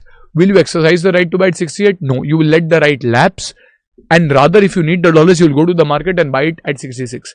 And hence the derivative financial asset will be credited and your fair value loss in the P&L will be debited for this 12,000 on 31st December. And the last case over here would be if Samco became the option writer and it wrote the option, that is an option seller, it wrote a put option. So in case Samco has written a put option of 20,000 in favor of JT Bank, so JT Bank now is the option holder, Samco is an option writer. So Samco will receive the premium rather than paying the premium, and hence your entry would be, and let us say JT Bank has a right, they received a premium of 10,000, your journal entry will be bank account debit in the books of Samco 10,000 to what? Well, derivative financial liability. Why? It is like an unearned income, will be recorded over the period depending on how things move. So derivative financial liability, bank account debit to derivative financial liability, and the fair values. Show the entries if the fair values are negative 25, negative 15, nil, and then the rate is 66. Now why is the values negative over here? Because you are an option writer. For a writer, beyond the premium there will be no further income. However, going forward there can be further losses. So let us say the fair values change in a way that your loss, let us say, is coming up to 25,000, in which case your entry would be, in your books you have shown bank account debit to derivative financial liability, let us say you have shown it at 10,000, but now at 31st March you should be showing this at 25,000. So derivative financial liability will be credited by 15,000, and what will you debit? Well, you will debit the fair value loss in the profit and loss account. So this is fair value loss account debit to derivative financial liability. Okay. Now after 25 the value comes down to 15. So derivative financial liability will be debited, fair value gain will be credited, and then the fair value becomes nil, best. So derivative financial liability debited by the entire 15, gain or loss in the profit and loss account, and hence your derivative financial liability becomes nil. But now the rate is 66 on 31st December. Now you have to think from JT Bank's perspective, the option holder's perspective, on whether they will exercise their right to sell at 68 when the rate is 66. Will they sell? The answer is yes, because they get a chance to sell at 68 when the price is 66, and hence if they sell you will have to buy. The entry will still be bank USD bank account debit 13,20,000 to bank INR, you will have to pay 13,60,000, that is at the rate of 68. There is no derivative financial asset or liability remaining, and hence a balancing figure of 40,000 will be going as a loss in the profit and loss. So these are three possible cases of a forward contract, an option holder, option writer. So hopefully that gives you a good perspective on how you should do accounting of derivatives under FVTPL throughout the cycle. Okay. And then you go to question number 6, which is derecognition of financial liabilities. Again, an important question. Wheel company borrowed 500 million from a bank on 1st January 11. So this is a financial liability for Wheel company. The original terms of the loan were interest is 11%. So your coupon will be 500 into 11, that is 55 rupees, let us say, in the first year. The repayment of principal in 5 equal installments, that is 100 per annum, 500 divided by 5, 100 per annum. Payment of interest is annually on an accrual basis, and this makes it a little tricky. Upfront processing fee is 5.87. Now, because there's an upfront processing fee, will your coupon rate be equal to the effective rate? No. Your EIR will be different from the coupon. Your EIR, if not given, you will have to calculate, but here it is given as 11.5. Now, this makes a lot of students believe that the loan is off market, which is not. Remember, there is no hidden element other than pure lending and borrowing. Sir, but then the coupon is 11, effective rate is 11.5. That is because of transaction cost. and not because of any other hidden off market element. If you are unable to understand that, even if you try to find the present value, you will come up to the right number. You discount it at the rate of 11.5% to get the answer, or you can discount it at 11% and then reduce the transaction cost. In my opinion, you don't need to do this, because if the transaction is at market, initial recognition for a financial liability will be at fair value. Now the fair value is 500 minus transaction cost. So minus transaction cost is 5.87, and hence this is 494.13. If you are not very clear about this, you can try to discount all the cash flows at the rate of 11.5%, which is after transaction cost, to get directly 494.13. So there will be no balancing figure, hence proven. Or if you discount at 11%, that is before transaction cost, you will get 500, from which you will have to subtract transaction cost to come to 494.13. I don't think you should invest time doing that, but if you are not clear between off market and at market, in that cases, you try to find the present value at the effective rate. Ideally, that will come equal to the amount to be recorded initially. This is a transaction very well at market, just that the coupon rate and effective rates are different because of the existence of a transaction cost. So initial recognition happens at 494.13. On 31st December 12, that is 2 years later, Wheel Company paid the interest on the second installment but was not able to make the principal payment. They approached the bank citing liquidity issues in meeting the principal cash flows and renegotiated the terms of the loan with the banks as follows. So the interest rate is 15%, which is the same as the market rate on 31st December, and the repayment of the outstanding principal in 10 equal installments starting 31st December 13. So this is renegotiation. You have to ask yourself, this is in whose books? If it is in the books of the borrower, then you have to see whether this is subsequent substantial modification or not. If it is in the books of the lender, you have to see whether this results in impairment or not. Payment of interest is still on annual basis. Record general entries in the books of Wheel till 31st December 13 after giving effect to the changes on 31st December 12. So basically, you will first have to, step number 1, calculate the carrying value of the loan on 31st December 2012. How will you do that? Well, you will prepare amortization table. Initial recognition will be at 494.13 and effective rate of 11.5% will be applied. Sorry, this is not 10%. This should be, this is just a printing mistake here. Ideally it is 11.5. The rate is also recorded accordingly. 494.13 into 11.5% will come to around 56. In the first year, coupon of 55 is paid, the principal of 100 is also paid, and hence you get 395. In the second year, again the effective rate is at the rate of 11.5%. The question tells you that interest is paid in the second year but principal was not, and as a result there was a default, and hence your balance is 397.48. so your carrying value is 397.48.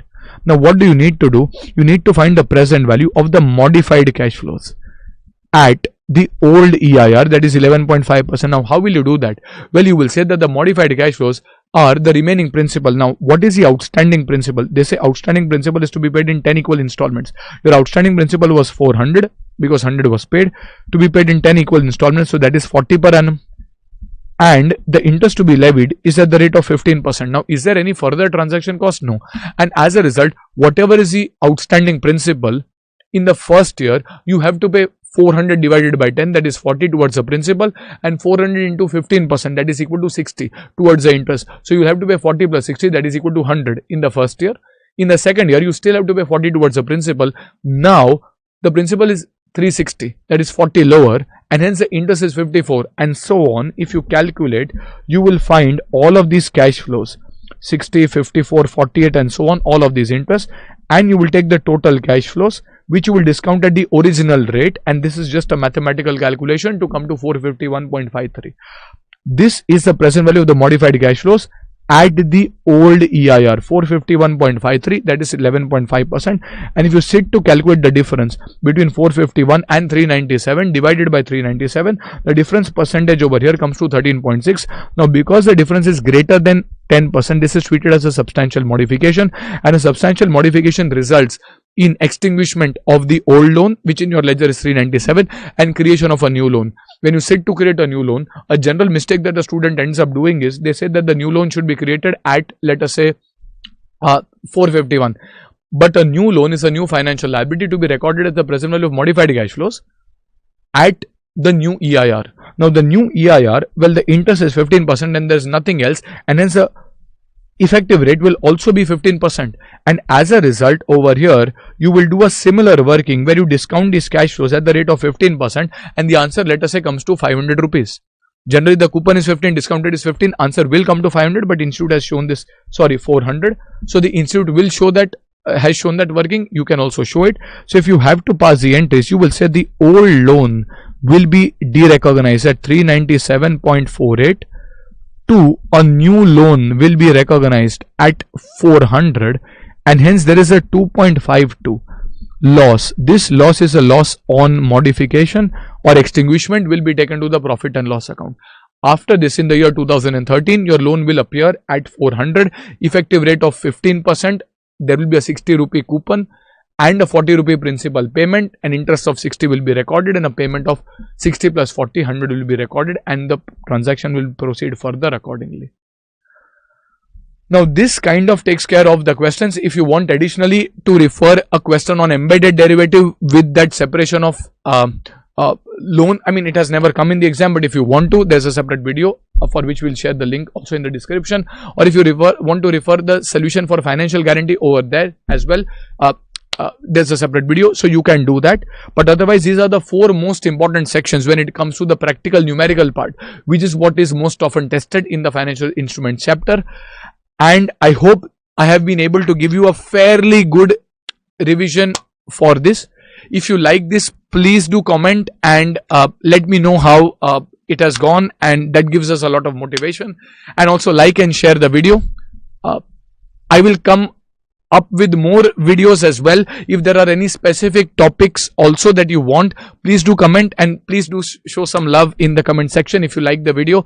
And if you have managed to hang on till this time, thank you very much for bearing and keeping all that patience. I hope this session has been helpful. I'll see you soon with something else. Till then, have a good day. Bye bye. Take care and keep studying. Give it your best. I'm sure you will do great.